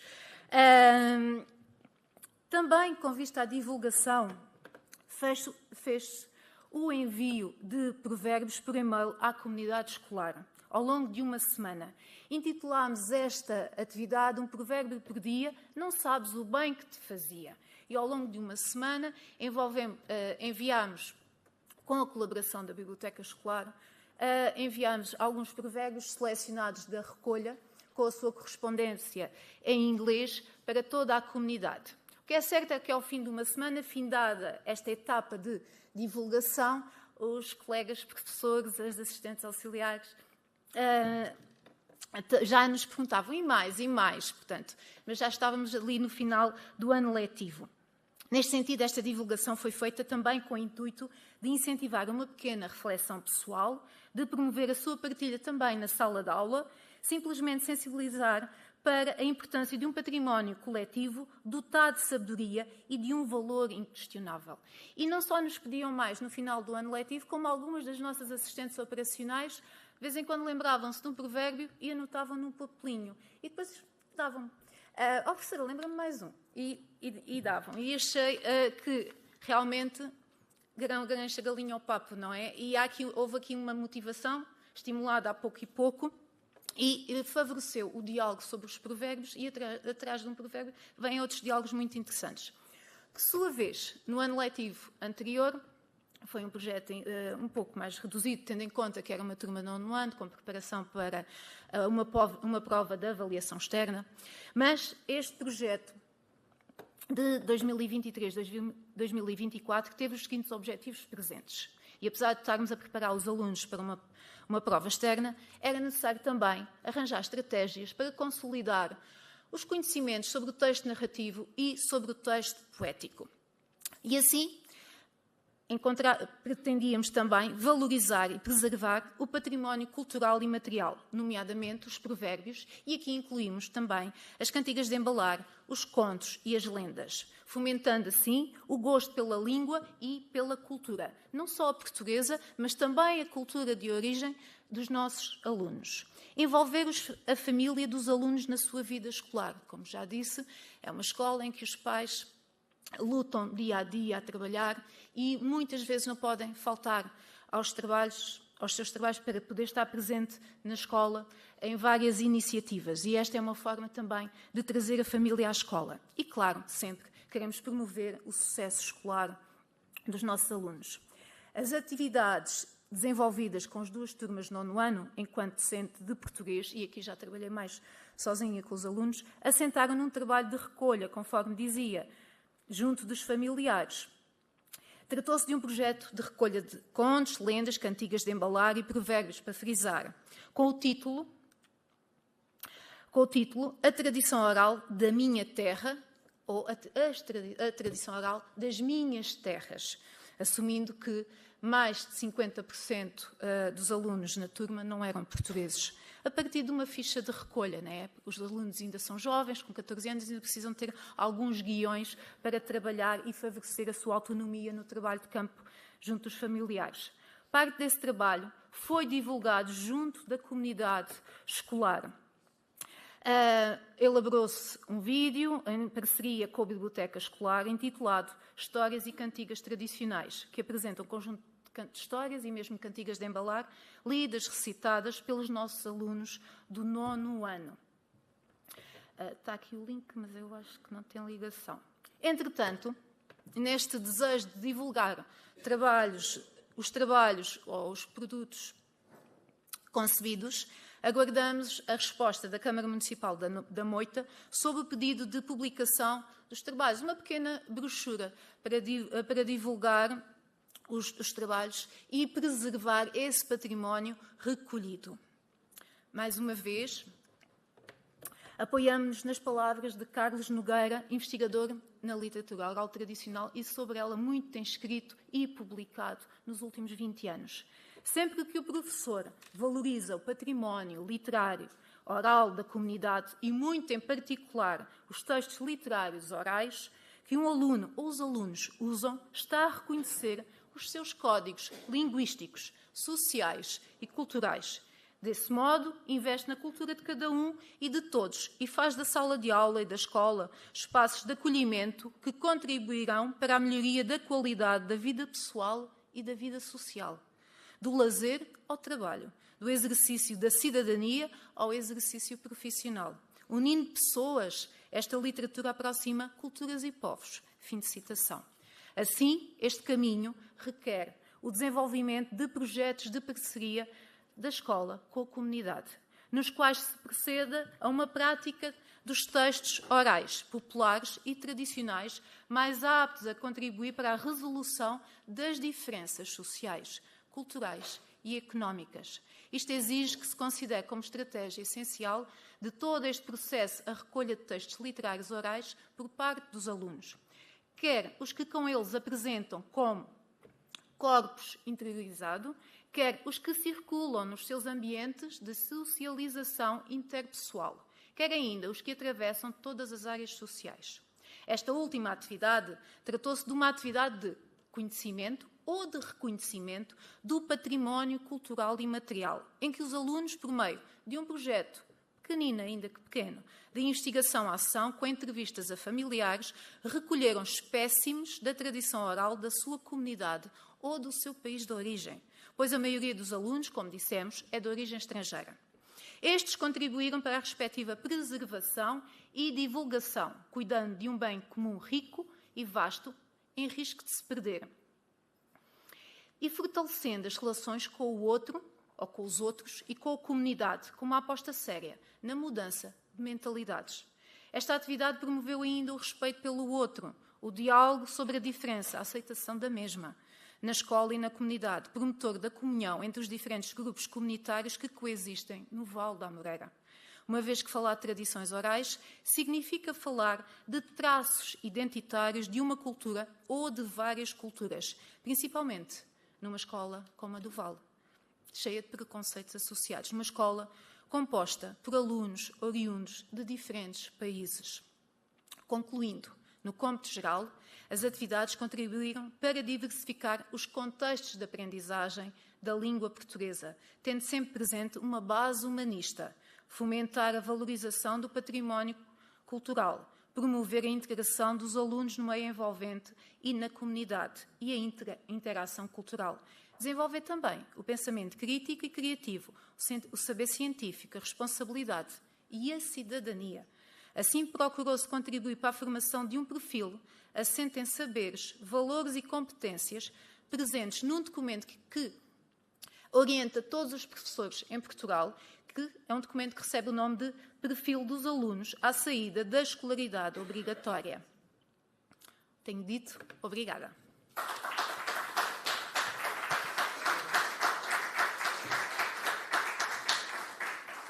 Thank you for your presentation. Do we have any questions or comments?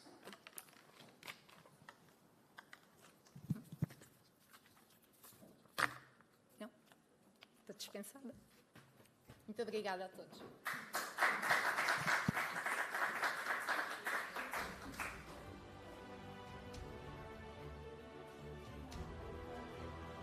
So I invite both presenters for the ceremony.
Sueño con volver al azul del cielo y del mar.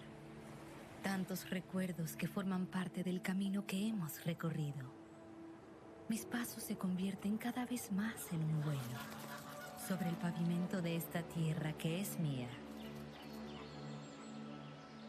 Mis hombros están más ligeros, despojados de la rutina diaria.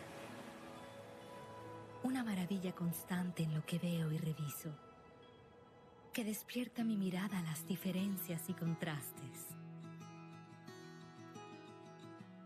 Las mañanas descubren la sonrisa que a veces oculto.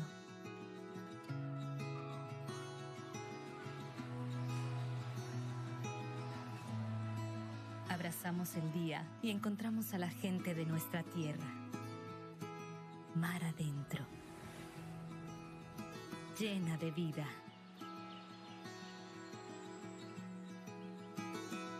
Perdemos la memoria de las rutinas. Recorremos las calles de la mano, intercambiando miradas y sonrisas, destellos de luz y simpatía.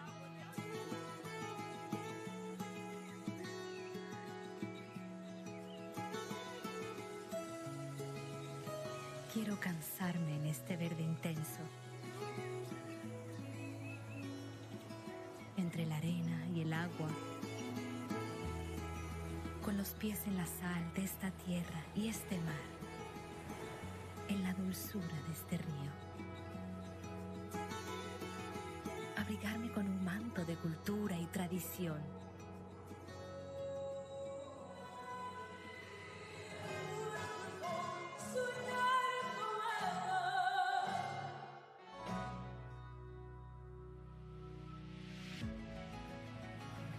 Hay un lugar que nos espera, como un templo, un castillo,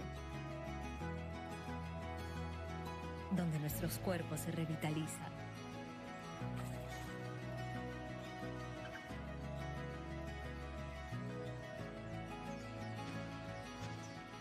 Sonidos, colores, aromas, texturas, en un mezclado de fantasía y realidad que me provoca sensaciones únicas. Cuando recuerdo las esquinas que ya hemos doblado, imagino cuánto hemos crecido y vivido. Entre las partidas y llegadas, vivimos la nostalgia del regreso.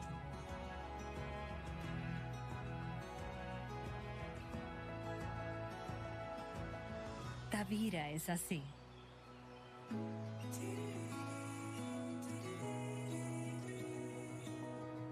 Cuando elegimos ser nosotros mismos, el viaje a través del tiempo nunca se detiene. Elijo Tavira.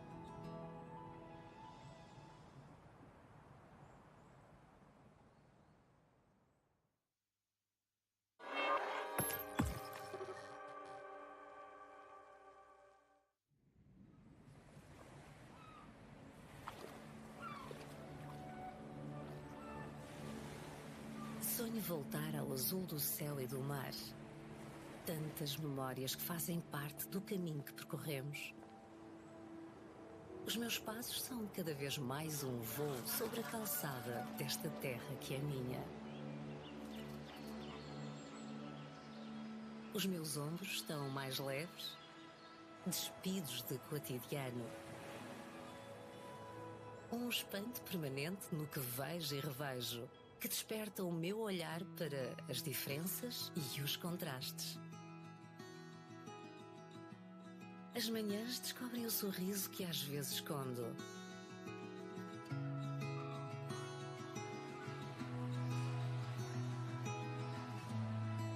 Abraçamos o dia e encontramos as gentes da nossa terra. Mar adentro, cheias de vida.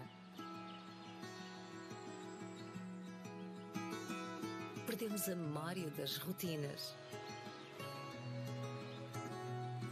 Desbravamos as ruas de mãos dadas, a trocar olhares e sorrisos.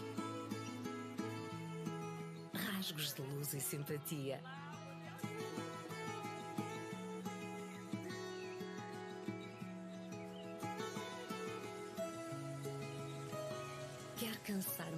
verde intenso.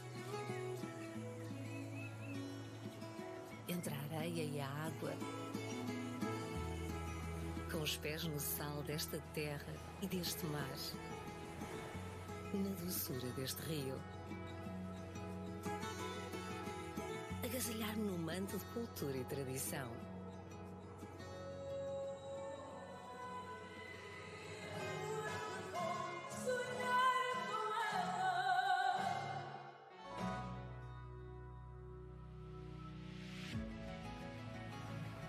Há um lugar à nossa espera, como um templo, um castelo, onde os nossos corpos se revitalizam.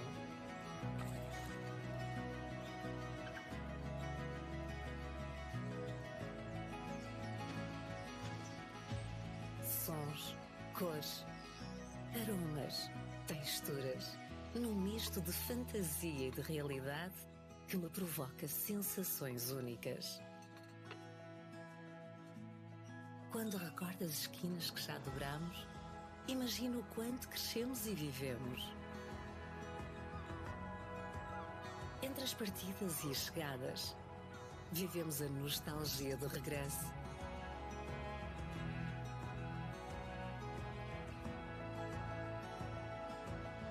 Tavira é assim.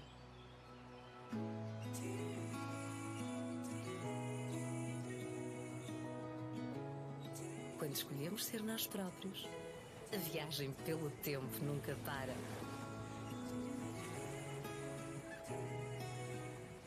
Eu escolho Tavira.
Sueño con volver al azul del cielo y del mar.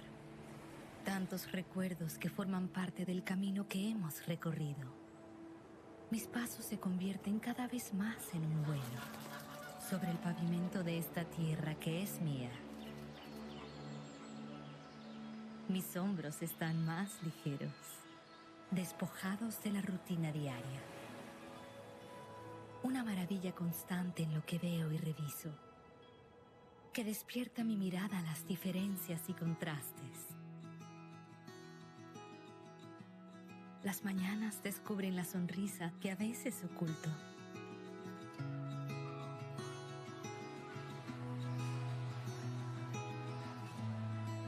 Abrazamos el día y encontramos a la gente de nuestra tierra, mar adentro,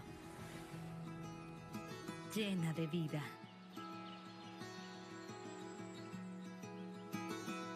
Perdemos la memoria de las rutinas. Recorremos las calles de la mano, intercambiando miradas y sonrisas, destellos de luz y simpatía.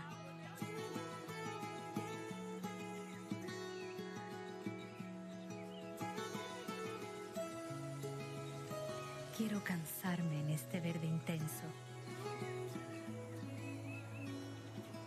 entre la arena y el agua, con los pies en la sal de esta tierra y este mar, en la dulzura de este río. Abrigarme con un manto de cultura y tradición.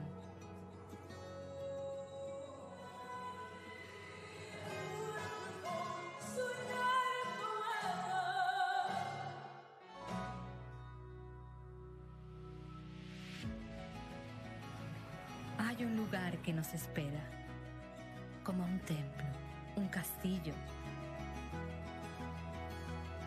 donde nuestros cuerpos se revitalizan.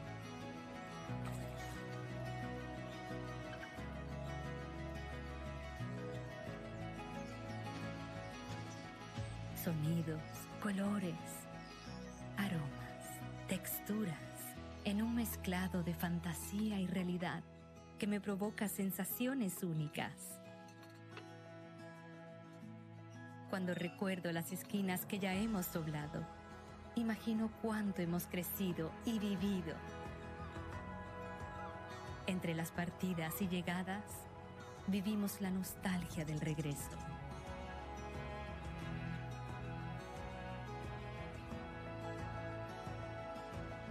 Tavira es así.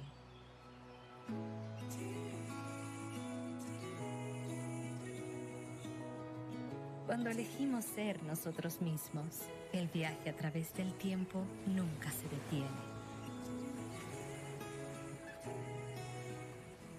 Elijo Tavira.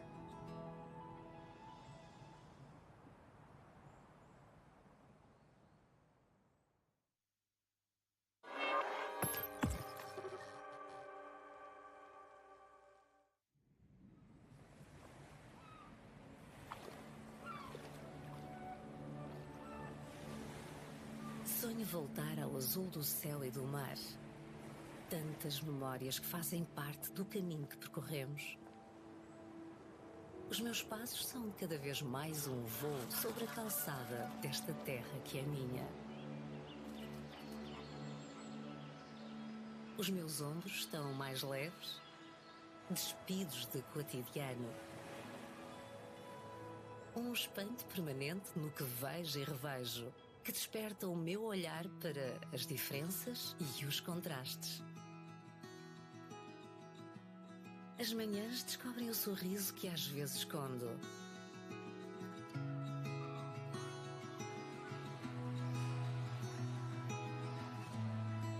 Abraçamos o dia e encontramos as gentes da nossa terra.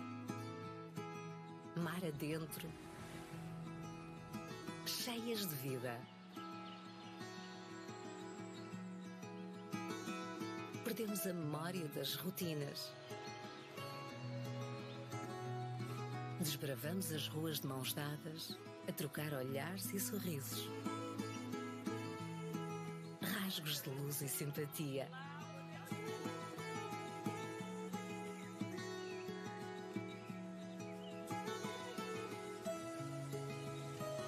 Quero cansar-me pelo verde intenso. Entre a areia e a água. Com os pés no sal desta terra e deste mar.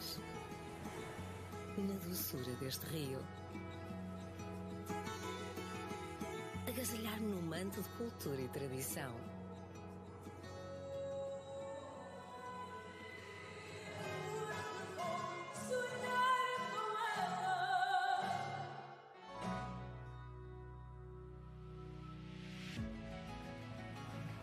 Há um lugar à nossa espera, como um templo, um castelo, onde os nossos corpos se revitalizam.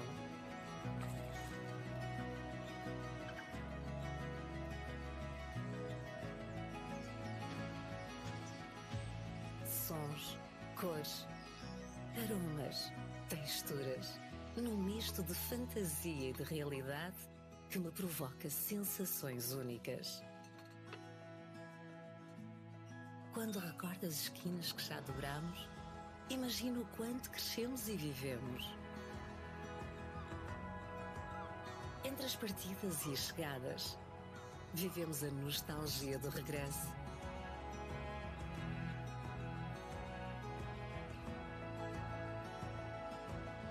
Tavira é assim.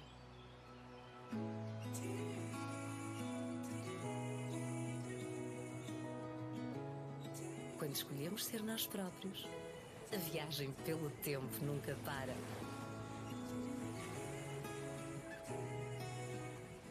Eu escolho Tavira.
de entrar agora não está em linha. Não vamos esperar mais.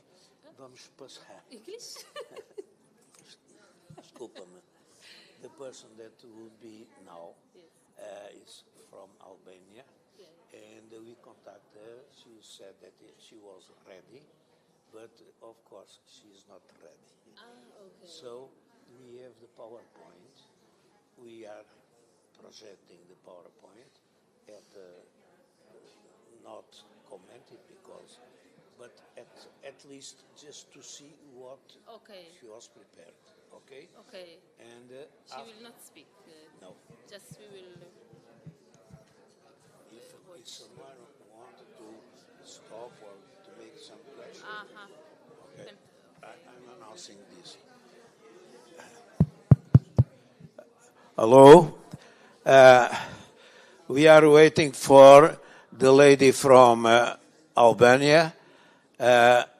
She is not present. We contact her. She said that all was okay, but she is not there. So I decided just because she lived with us, real one PowerPoint. So we are running the PowerPoint at least just to have one idea about what she wants to transmit to us. Okay? So thank you very much.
To see the text there. Besa in Albanian Proverbs. Introduction says, if asked what is an authentic Albanian proverb to Albanians, are posed by W. Meader for Authentic American Proverbs in his Right Makes Might, Proverbs and the American Worldview 2019. The answer would lead to Besa Proverbs. Aim of the study, analysis of the content of proverbs about Besa and culture. The relationship between Albanian proverbs and several cultural aspects, just as the historical development of the Albanian nation, customs, ethnography, religious beliefs, mythologies, and literature. Methods that has been used somewhere. There is a substantial proverb collection by the Albanian paramiographers Jorgo Panahoti and Agron Xakogoli, 1983, which is not made accessible to a wider English-speaking audience due to the lack of translation into English. This is a massive compilation which is idea thematic. No historical dates or sources are given. So far, there is no database for Albanian proverbs. The collection we have drawn carries 130 proverbs with Besa. It means sacred pledge word of honor. Fiala, spoken word. Amaneti, dying or last wish. And armiku munafiku, inemi, the hypocrite and untrustworthy one. As the key words from Wise Sayings of Albanian People, 1983, and Dictionary of Current Albanian Language, 2002. This is a clear sign of the preoccupation with the meaning, value, and importance of Besa in the life of Albanians. All these proverbs may contribute somewhat to an understanding of the worldview and culture of Albanian throughout time. Trust is a universal value. The Albanian proverbs are, my voice comes better. The Albanian proverbs are rendered in English translation by me, not me, but her. I have tried to stick to the metaphors and images as used in the authentic material. In addition, I have given the English equivalent similar one when possible. And the first, it is semantics of Besa. Second, Besa in law, literature, and history. Third, Besa in Albanian proverbs. A glimpse of Albanian history. In his study, Rebels, Believers, Survivors, Studies in the History of Albanian People, covering from 15th century to the 20th, printed 2020, Sir Noel Malcolm wrote on.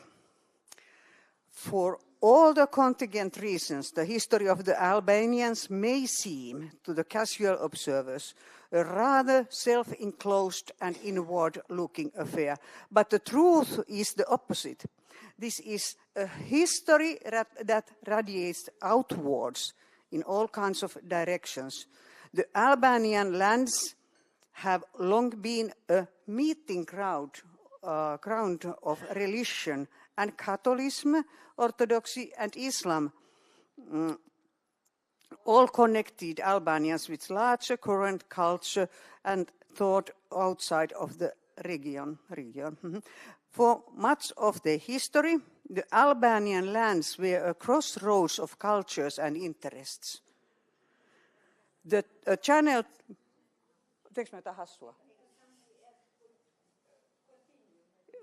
Yeah, some who is good reader can continue. Please come here, I give the mic at a minute.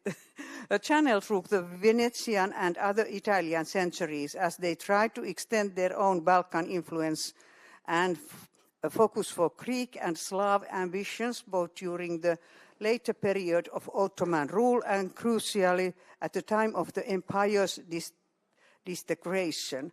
In addition, the Albanians have been a very active and mobile people. There were large-scale, long-term settlements of Albanian populations in Greece and southern Italy. And, as I have illustrated in the previous book, Agents of Empire, many individuals pursued careers as soldiers, merchants, administrators, and intellectuals much further afield in Western Europe and the Ottoman Empire.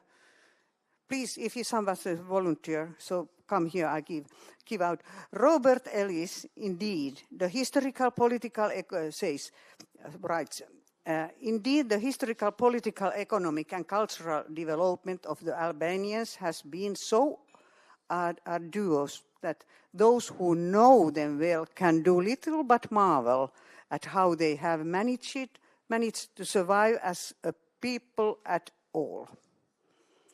Only in one sense have the Albanian been rich.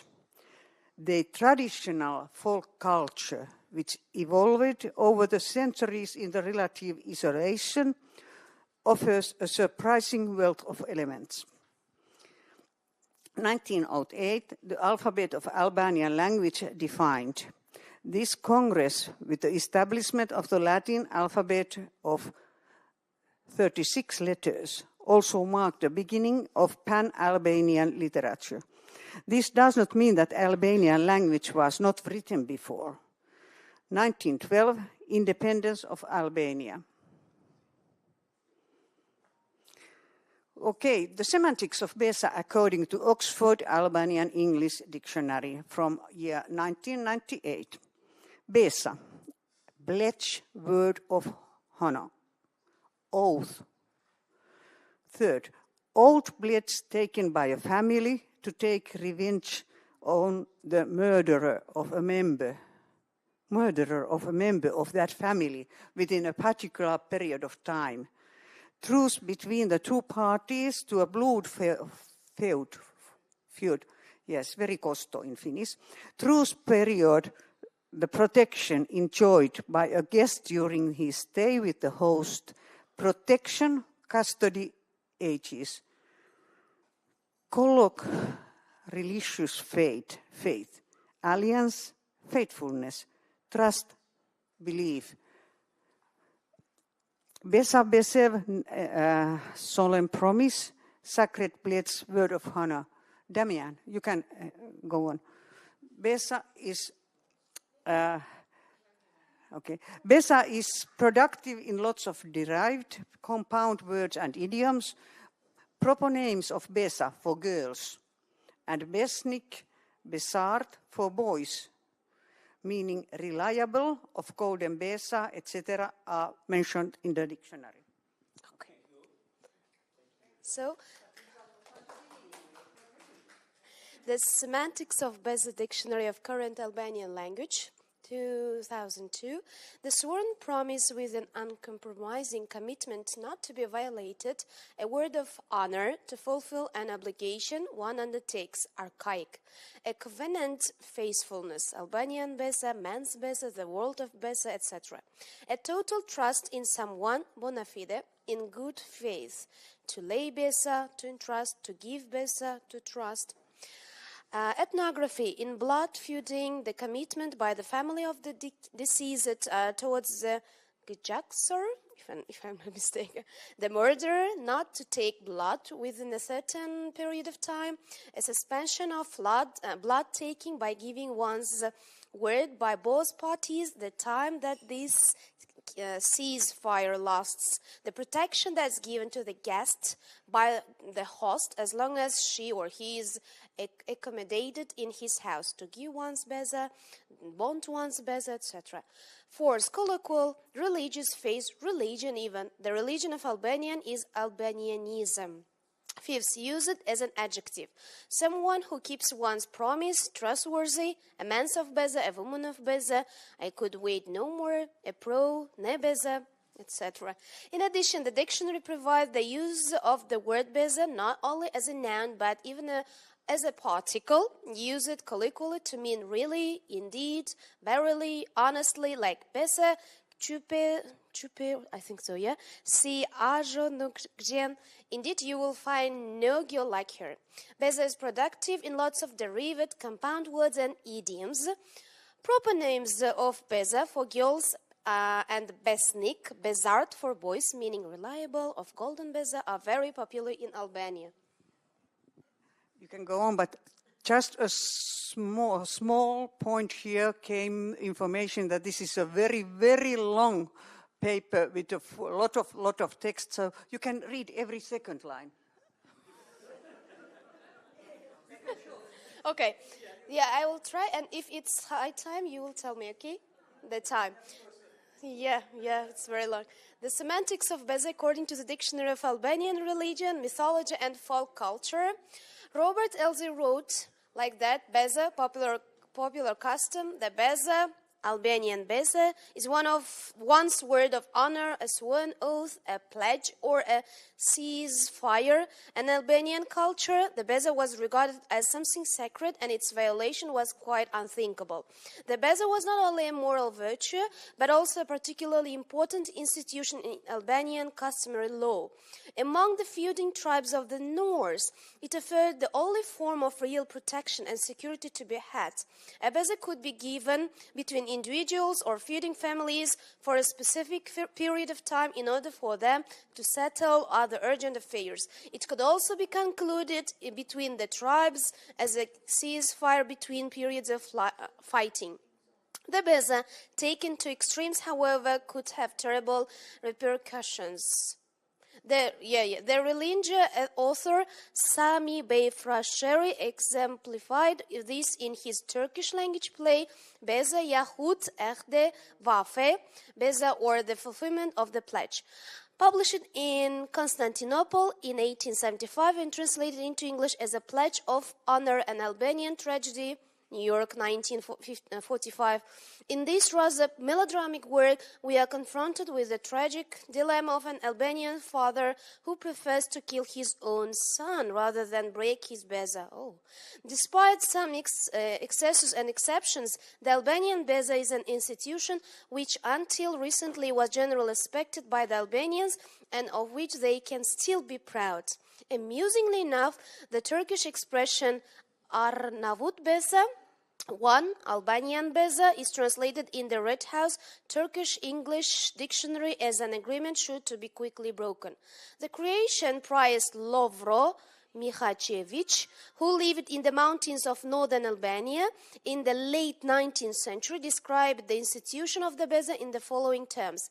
The beza, equivalent to our word of honor, is sacred to the Albanians. Anyone who doesn't keep in his beza is no man at all, and certainly not a gentleman. The beza is made between individuals as a pledge that they will protect one another. It can happen that two or more individuals who are in the middle of a flood feud will give one another their beza for a certain period of time, during which the feud and any other hostile actions must be put aside. The Albanian would rather die than break his word of honor, especially, I think it's a kind of promise, especially if he has taken someone under his protection. Now, Damien can go on, and he is very good at cutting these. Please, Damien, he has scissors. You read so fine and well, but it has to be cut away. The censorship. But maybe just out of curiosity, can we just know how many more slides there are? Because we're walking into the dark, so the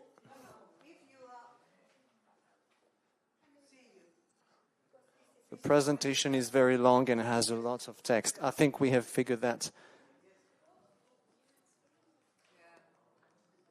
Oh putain.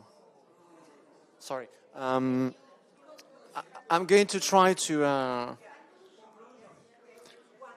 So, of course, the word besa is very polysemic in literature, in law, and, so polysemic. There's a legend about it. It's a motif in folklore. Apparently, it's in this text about a pilgrimage. So I'll leave you a few seconds if you want to enjoy the polysemy of the word. Where is it? Oh, it's at the bottom. Gratitude or valor. Yeah, it's a word of valor or honor. That was before. It's also in other texts. I'll let you enjoy the... Oh, this is just English. All right. So it's also in other novels. For example, in The Ghost Rider. There's nothing in bold, so I don't know what to read, so I'll just... the besa is like a bond linking all that was sublime. All right, so still with the polysemy. A guest is really a demigod. All right, so many more texts. In history. So it's also in history. It has connotations in history. So it has to do with friendship. Again, friendship, friend. So it's the same semantic field. And during the Holocaust, I don't know what it meant during the Holocaust, but it said other refugees. So it had a meaning during the Holocaust, apparently.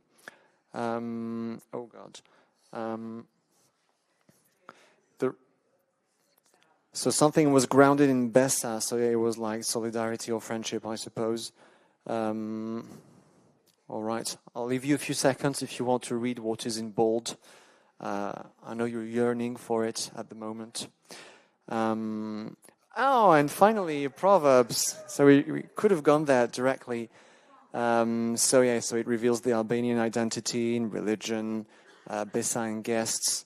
Well, it's a list, so you can read it. Well, we have many examples. This is very, very thorough. So you can see a few English translations. So yeah, basically many proverbs on religion. And then we're back to history, but it's the history of literature. All right. Okay, so, and/as. So it can represent the Albanian religion. Everything is in bold, so basically it's very important in Albanian religion. More examples. So there's one in bold in English, but it's not in bold on the left, so I don't know what to read. So guest, friend. So it's the notion of friendship again and again. You've got the English translations. I'm not sure what to tell you about this one. I don't even know what I'm reading. So Besa and marriage. All right. So you have the notion in Proverbs about marriage, I suppose.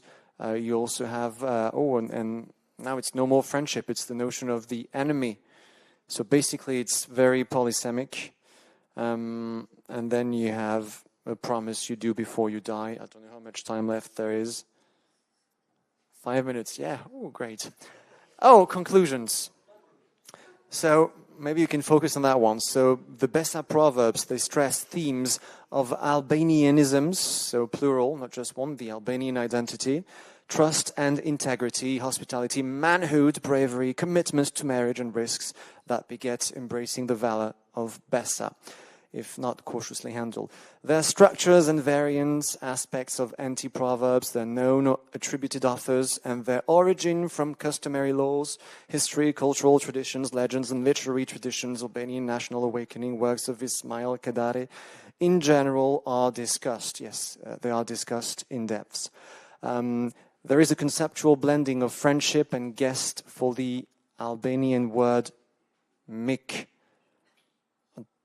Don't know about the word mik, but I thought this was about Besa, but it seems to be a similar concept. Besa proverbs are considered as having elements of the ancient, and many may be considered as quintessentially Albanian proverbs, as it is noticed in their wording. More conclusions, a few stats.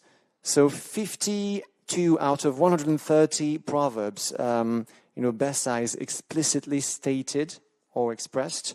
The spoken word is stated 43 times. Amanet, dying last wish, is used 5 times. In one proverb it appears in the sense of religion, and the other 29 is as either or both Besa and spoken word, Albanian fialla. Besa proverbs show much of the polysituativity, polyfunctionality, and polysemanticity. I think we got that by now, that it's very polysemantic and poly-everything. While many show the formation of variants, few appear as anti-proverbs. The proverb Albanian's Besa is worth more than gold, and the Besa of the Albanian is not for sale, have caught on. More conclusions? Yeah. In there, less is more, but I wonder if more is less. So I'll let you read this quote. I'm sorry, I don't know who the authors are, but apparently some people wrote this quotation. Okay, ethical and moral norms. And more conclusions, I suppose.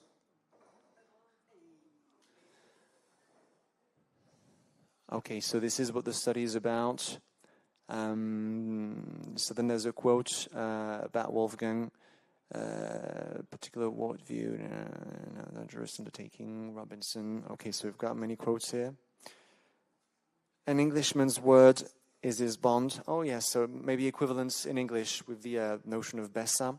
More conclusions, the polysituativity. Okay, so Crickman. Besa proverbs can bear relevance to modernity when they are themed on hospitality and friendship. Nowadays, Besa is serving as a tourism ambassador. Okay. And it is alluded in speeches of Albanian politicians, so it's very culturally important. Oh, and finally, the bibliography.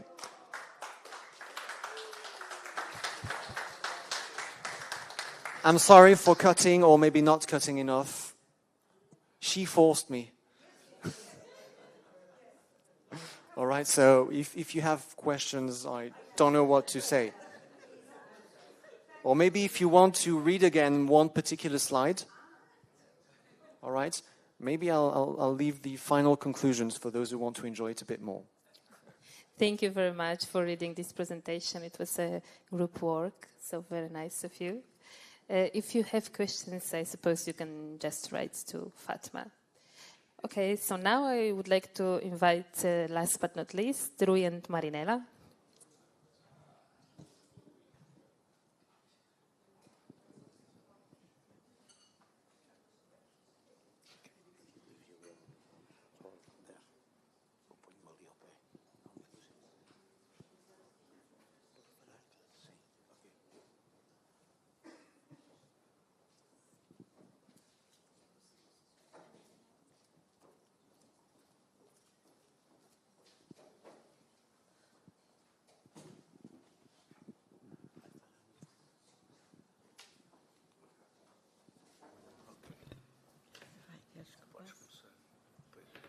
Muito boa tarde. Vai ser uma apresentação breve, bilingue. Como este ano temos a comemoração dos 500 anos de nascimento de Luís Vaz de Camões, temos estado na nossa associação desde há algum tempo a fazer algumas atividades para introduzir esta temática dos Lusíadas. Começámos nas escolas, através dos Provérbios, evidentemente. E o que é que nos lembramos? Como houve a Feira da Dieta Mediterrânica, em setembro, uma vez que Tavira é a representante da dieta mediterrânica, dos países mediterrâneos, que nela estão incluídos Portugal, Itália, Grécia, enfim, à volta do Mediterrâneo. Não me lembro agora de todos, mas todos sabem com certeza, basta ir à página da internet. E foi por aí que continuamos e chegamos até hoje. Just because this year we are celebrating 500 years from birth of Camões, we decided just to introduce this topic, and we went to schools speaking about this. We have been invited by the municipality to stay in the fair in beginning of October, and also in the other fair related with the Mediterranean diet, once that Tavira is the representative town on this UNESCO event. Começamos por divulgar que Tavira é importante, não só por ser o centro de investigação, digamos assim, ou de disseminação dos provérbios, com todos os países que aqui estão e outros que já cá estiveram, e que nos agrada e agradecemos muito, muito a vossa presença, que não é por acaso que todos os caminhos vão dar a Tavira. No entanto, Tavira é muito mais importante do que isso. Tavira está no canto 8 e na estrofe 25 dos Lusíadas. We took this topic, Camões, and really we stress also the importance of Tavira, not only because now we are the center of diffusion for Proverbs, but also because in these Lusíadas, our epic poem, just Luís Camões dedicated one stanza to our city. Eu vou ler muito rapidamente a estrofe 25, que nos serviu de ponto de partida para este trabalho do canto 8. Eu vou ler em inglês, desculpem que eu estou muito cansada no final desta semana e talvez a minha entoação não seja a melhor para ler esta estrofe. Não, eu leio. Here, a Portuguese master of the Order of Santiago returns from Castile to conquer the land of the Algarves, finding no one to withstand him. With guile, courage, and fortune's blessing, see him capturing cities and castles. See Tavira taken for the abuse of murdering Christians at a time of truce.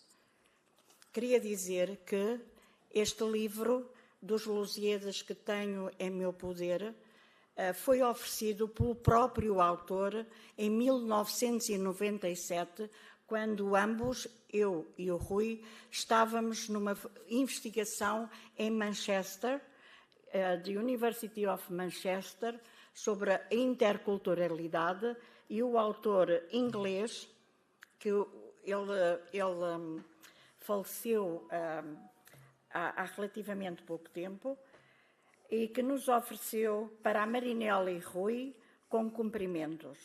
Em 5 de novembro de 1997, Landing White is the author.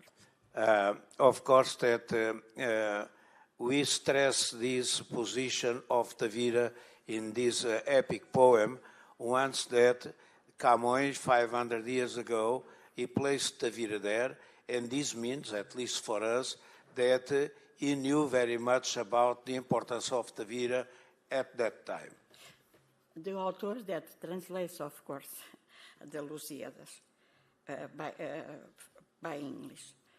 A partir daqui, levámos às escolas, porque observamos que a maior parte dos professores, quer da língua portuguesa ou de outras línguas, quer de outras áreas, não tinham conhecimento de que Tavira estava nos Lusíadas. Just we went to schools to spread out this idea, because most of professors and also some deputies in our National Assembly, they didn't know about this. Então, fizemos o marcador e para a Feira da Dieta Mediterrânica. Porquê? Primeiro, para divulgar que Tavira era muito mais importante do que, embora a representatividade da dieta mediterrânica e dos provérbios na cidade seja, neste momento, um facto consolidado, mas, historicamente, na fundação do nosso país, estaria, de facto, os Lusíadas e Tavira estava lá, bem clara. We distributed one bookmark for everybody visiting both the fairs, the diet, Mediterranean diet, as well San Francisco, just because we think that usually you know that the Mediterranean diet is considered some special way to get food, to have our meals, and so on. But really, we try just to connect what Camões said with a practical way to distribute also this kind of food and concepts. Então, lembramos de fazer a conexão ou a ligação entre Tavira, a representatividade da Feira da Dieta Mediterrânica, com a sua gastronomia e os provérbios.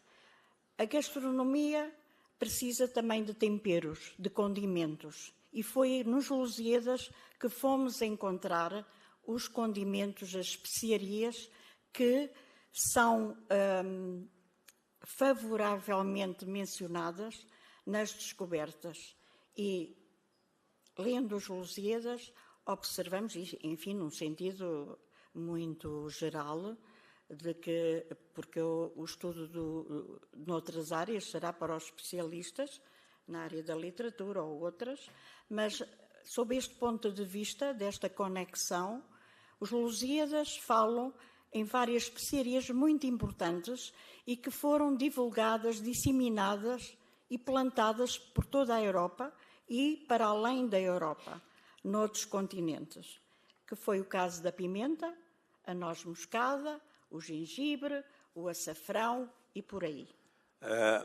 Namely, we try to stress the use of some spices that are mentioned in the Lusíadas, and we use just gastronomy to prepare people how to connect just the fare from the gastronomic point of view with the cultural one.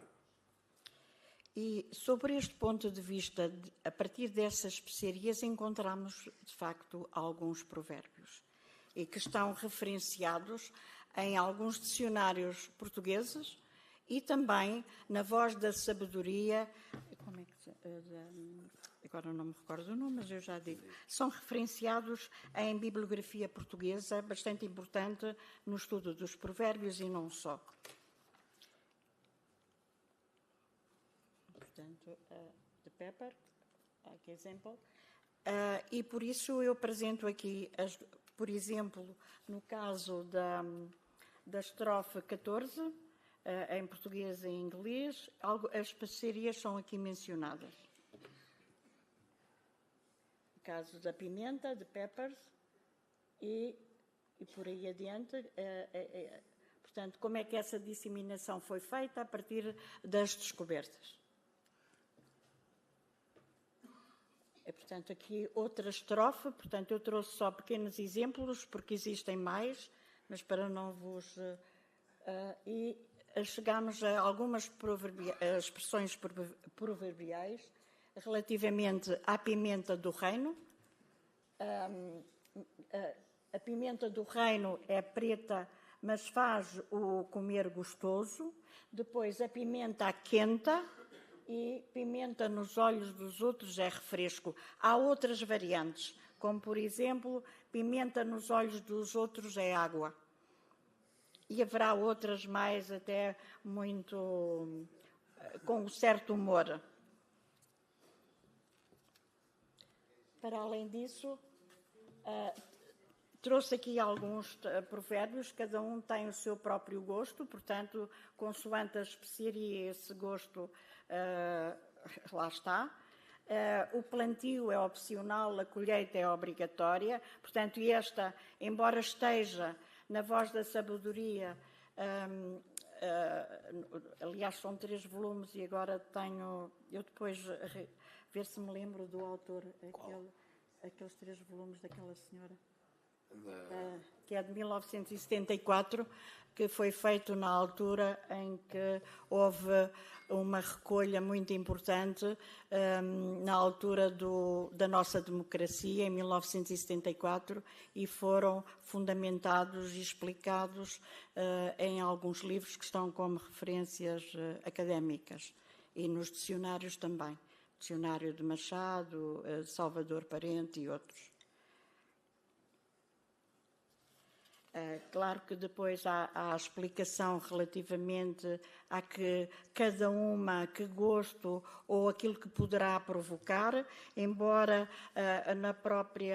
nos próprios Lusíadas, em algumas estrofes, acentuam que as especiarias, sendo provenientes de flores, frutos, sementes, cascas, caules ou raízes, podiam ser utilizadas para conservar alimentos, melhorar o seu sabor, mas também eram utilizados como afrodisíacos. E por essa razão, by that reason, this canto nono, at our time when we studied Lusíadas, it was forbidden. Usually, professors don't speak about this canto because it was, in some sense, erotic, so it was impossible to speak about that. Depois, aqui outros sobre a canela, cinnamon, há de facto vários. O açafrão, naqueles que encontramos, ou que até agora não encontramos explicitamente provérbios ou expressões proverbiais, direi melhor assim, é o caso do gengibre. porque, pelo menos em obras que fui pesquisando e de referência, não aparece sobre o gengibre. Claro que, indo à internet, encontramos algo adequado, mas que não, quanto a mim, não fará muito sentido. Portanto, e assim fizemos um marcador, fazendo esta interligação, demos a conhecer que existe Camões, que Tavira, que existem os Lusíadas, porque agora os Lusíadas também não são devidamente, no meu entender, estudados na escola, nem nas próprias universidades, daquilo que me é dado a conhecer, e, portanto, pelo menos na altura, há cerca de 15 anos, que deambulei como professora universitária, não me foi dado a conhecer esse afinco à obra dos Lusíadas. I can summarize saying that in our educational system, I think that there is one main law. All things that are difficult must be out. So, Lusíadas is out, even other disciplines, the subject matters like mathematics are just coming down the level, and for that reason, maybe it's not necessary to speak about Lusíadas. It's a pity. Também serviu de apoio e surgirá depois na parte escrita que ficará nas atas, 3 livros que receberam vários prémios escritos por uma linguista e pode-se dizer também historiadora da língua e de outras coisas mais, a Diana Barroqueiro, que tem 3 livros, 3 volumes sobre a história dos paladares, sobre a sedução, portanto o paladar e por aí. São 3 volumes que vale a pena, com uma riqueza incrível, em que ela descreve historicamente e bem fundamentado, no meu entender, sobre especiarias e outros, e parte também gastronómica, mas aqui interessa-nos as especiarias. We are speaking about one very special author, Diana Barroqueiro, one person that study history, and mainly she connect history with meals. So she has 3 books about the topic, and each recipe is based on historical facts. So we invited this Diana Barroqueiro to come here, and it was very interesting because she brought with her some receipts. She explained why they are using these or these spices there, and the cook of the hotel followed the receipts from her. É interessante porque, como o Rui disse, fizemos algumas atividades, incluindo aqui no próprio hotel, em que foram cozinhadas as receitas segundo a época, inclusivamente a receita com especiarias que eram dadas para aquela, do caso do xerém, e enfim, de outras formas, até mesmo da salada algarvia, em que é com tomate e leva as especiarias, neste caso, talvez mais condimentos, como alguns autores definem, porque os orégãos, etc. E foram cozinhados. Esses livros, historicamente e proverbialmente também, estão muito bem identificados. E porque é que surge, inclusivamente, alguns provérbios são anotados pela Diana Barroqueiro sobre a sua origem e sobre o ponto de vista de interpretação histórica. Diana Barroqueiro just include on their books Proverbs, and she searched for the fundamental reason to use these or these proverb according with the receipt. E não vou adiantar muito mais, porque para não vos maçar, porque aqui temos... por outro lado, queria só dizer que esta pequena abordagem serviu ao longo do ano para que, de uma forma leve, começarmos pelas escolas, ou seja, pelo ensino básico, e depois eles despertar o gosto pela leitura, por um lado, despertar o gosto por saber a própria língua-mãe, convenientemente. Por outro lado, que há um livro, o nosso poema épico, não é?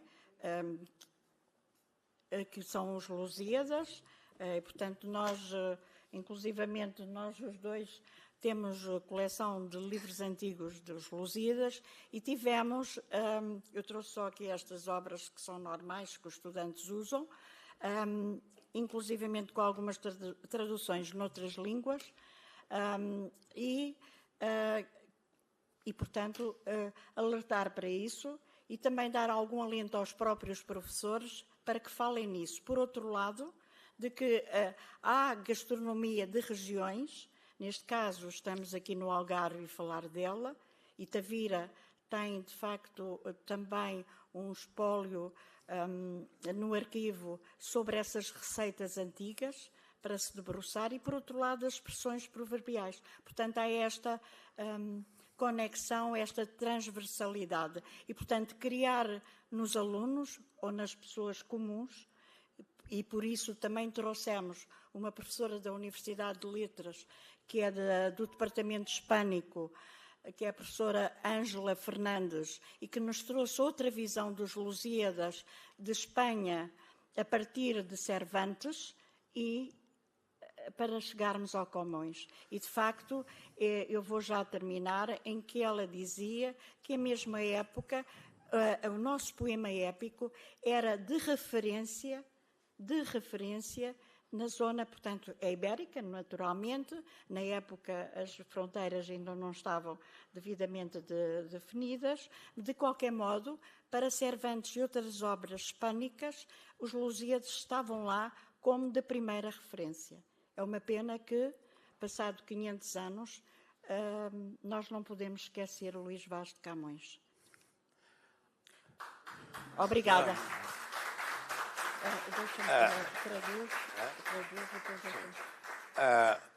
Marinelle also referred en passant, we have at our home 2 main collections. One from Lusíadas, from different editions, some very old, the others newer, and Kalevala. We have lots of books about Kalevala, maybe 30 or more books of Kalevala. And just we think that it's important to show to the young people learning about our identity, just to give some hints to use just what is said in these 2 epic poems.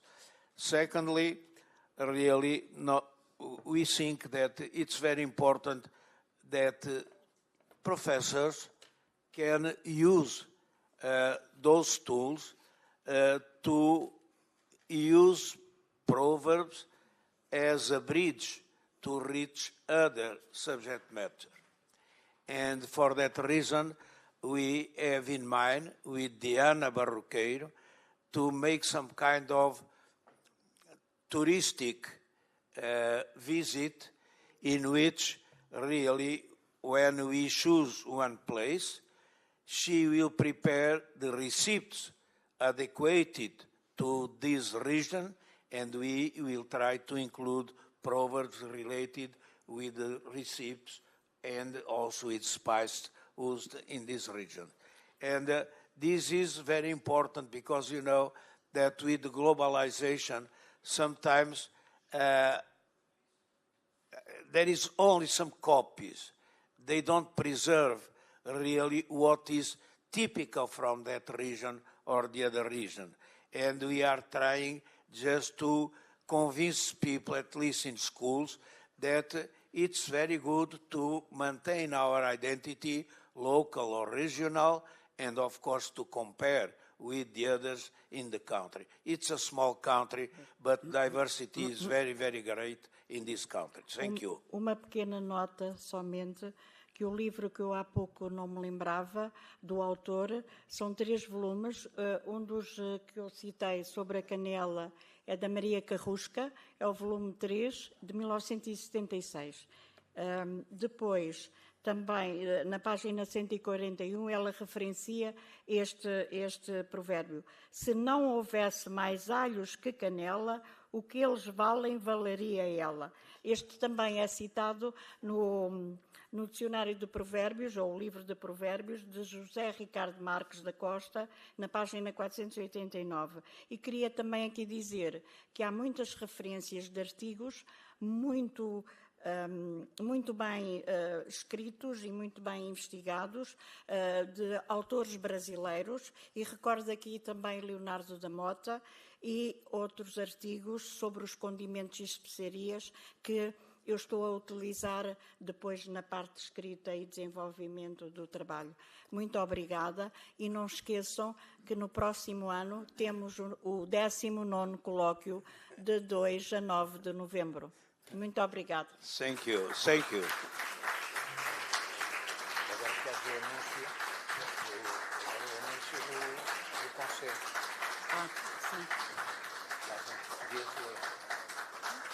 Thank you very much.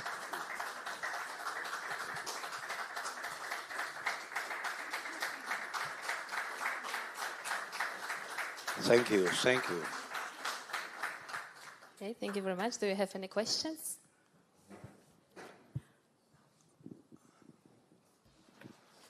Me ouvem? Oi? Primeiro eu gostaria de agradecer tudo isso que vocês proporcionaram, né, para nós. Está sendo uma experiência muito importante para mim.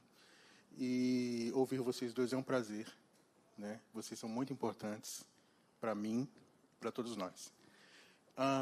No que respeita aos Lusíadas, eu quero aquecer o coração de vocês.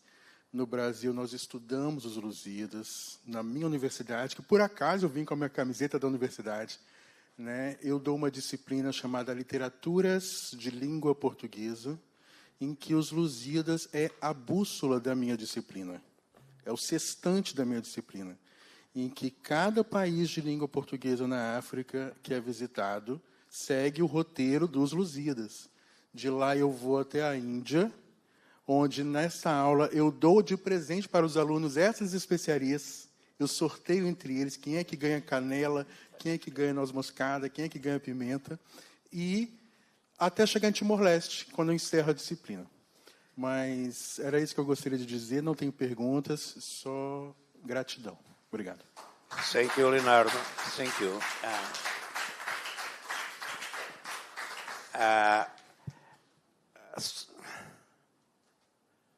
More questions? Not yet. Okay. Leonardo, this idea you told to us about your idea to transmit Lusíadas for your students, because this is one opportunity to travel from Brazil to India or other places. I think that is very, very good, and I thank you just not only by that reason, but also to spread out Mati Cusi in Brazil. Thank you.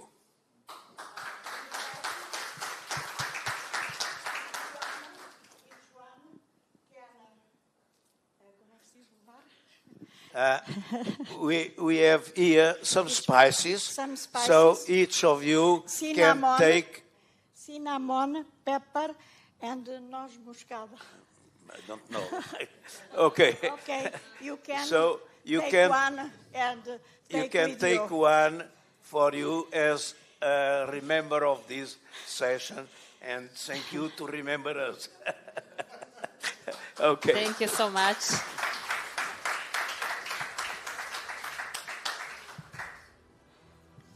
Diploma time. Yeah, diploma time. You give them. Where is the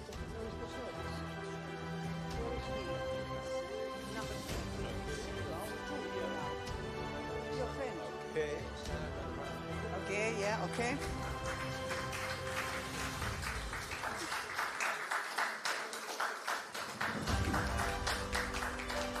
Yes. And the next diplomas will... And okay. Yes, okay. We'll go to our magic men all again. One has disappeared, you know, wizards go. So here is for you. She has made them. They are really fine if you don't. And take this also for the disappeared and flowers like for the winners. But then, as you are so sweet, so you get Muumi sweet. It is Russian, Corinth, for you. So we really thank you for everything that you have done. And then when you look at those birds, you remember us, and flowers, of course. Yeah. And then it is also time for these two. I heard flowers to Marinella. Easy flower. Where is Marinella? She's coming. She's coming.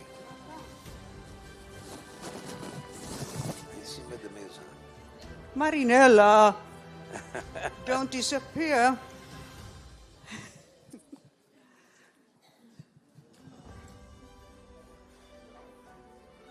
Okay, I give for you first, not flowers, but as you said that you like Kalevala, so this is an addition what you can carry with you. Every time you stand by, bus stop or something, you can read a little bit from Kalevala. I don't know what it is now saying, but tule nyt työsi tuntemahan, pahasi parantamahan. Ennen kuin sanon emolle vanhemmallesi valitan enempon emolla työtä vaiva suuri vanhemmalla, kun poika pahoin tekevi, lapsi tuomin turvelevi. Sorry, I didn't choose it, but this was very nice. So, okay. And then... Thank you so much. Flowers for you. Thank you they so are much. Packed. Yes, they are. Yeah. So thank you. Once more. Another picture, please. Okay. Maybe this is the smallest volume of Kalevala I have. The others are very big. Before to leave, we have the certificates and we call and you come, please. Vai dizendo. Oh.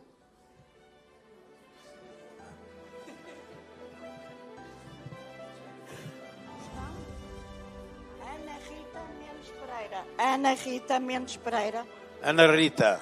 Disse-me que eu tenho voz mais forte.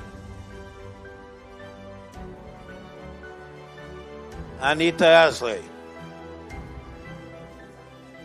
Conhece ali, fica aí.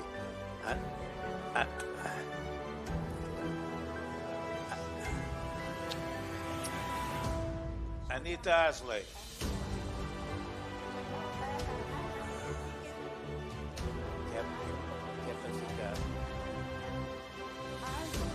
Anjo, Nanai, Danai, não está. Erki, yeah. With our regards. Fátima Vizeto, Fátima, Rui.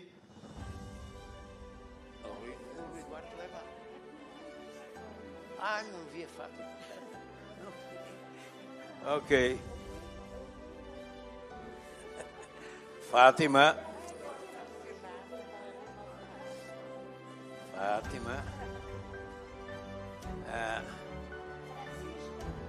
Francisca.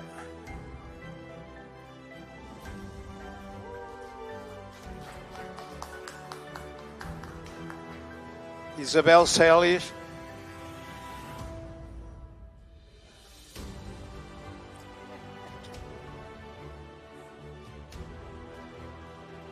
Isabel Marçano não está.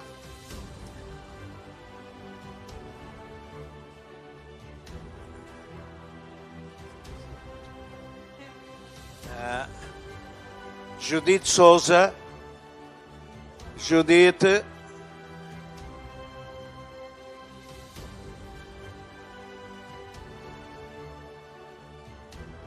Luís Miguel.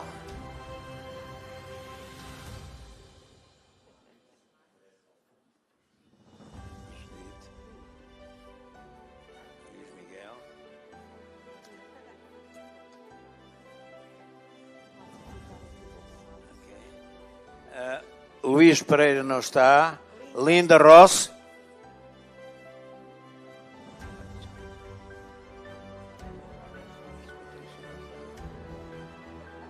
Magdalena Filari.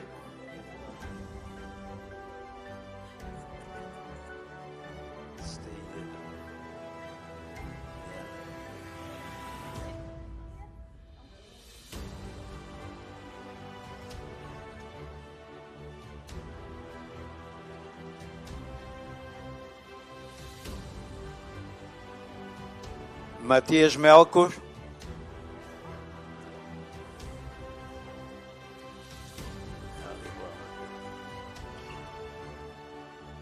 Palmira Bastos.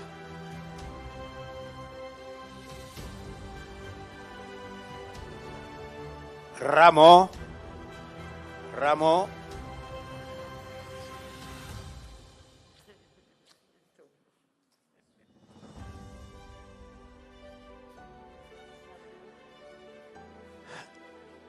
It's peraí, uma coisa.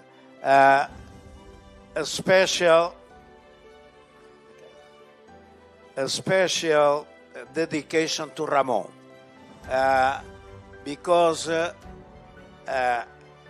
after to be retired, he seems another person. Open, nothing to do. So he promised to continue to come to our colloquium. Every year. Rosalina.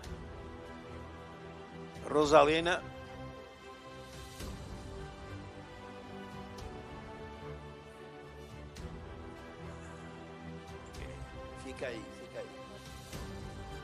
Rui Duarte.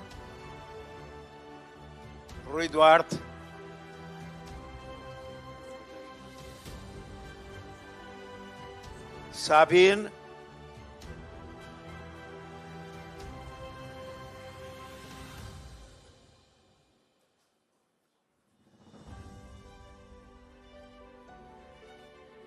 Also Sabine must say something more because she wants to sing in Portuguese.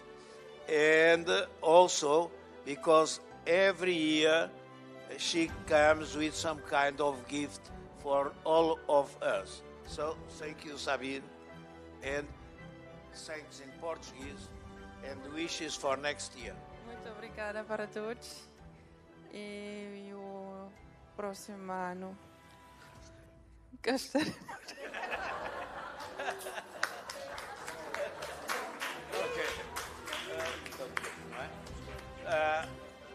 Of course that this is a symbolic ceremony.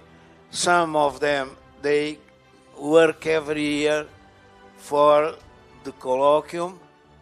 Others are coming here without communication, but anyway, they are present among our family that we are trying to construct during this year. So, thank you for all, and remember that at 6 o'clock in the Church of Misericordia, and I ask you please, if possible, to go a little before 6.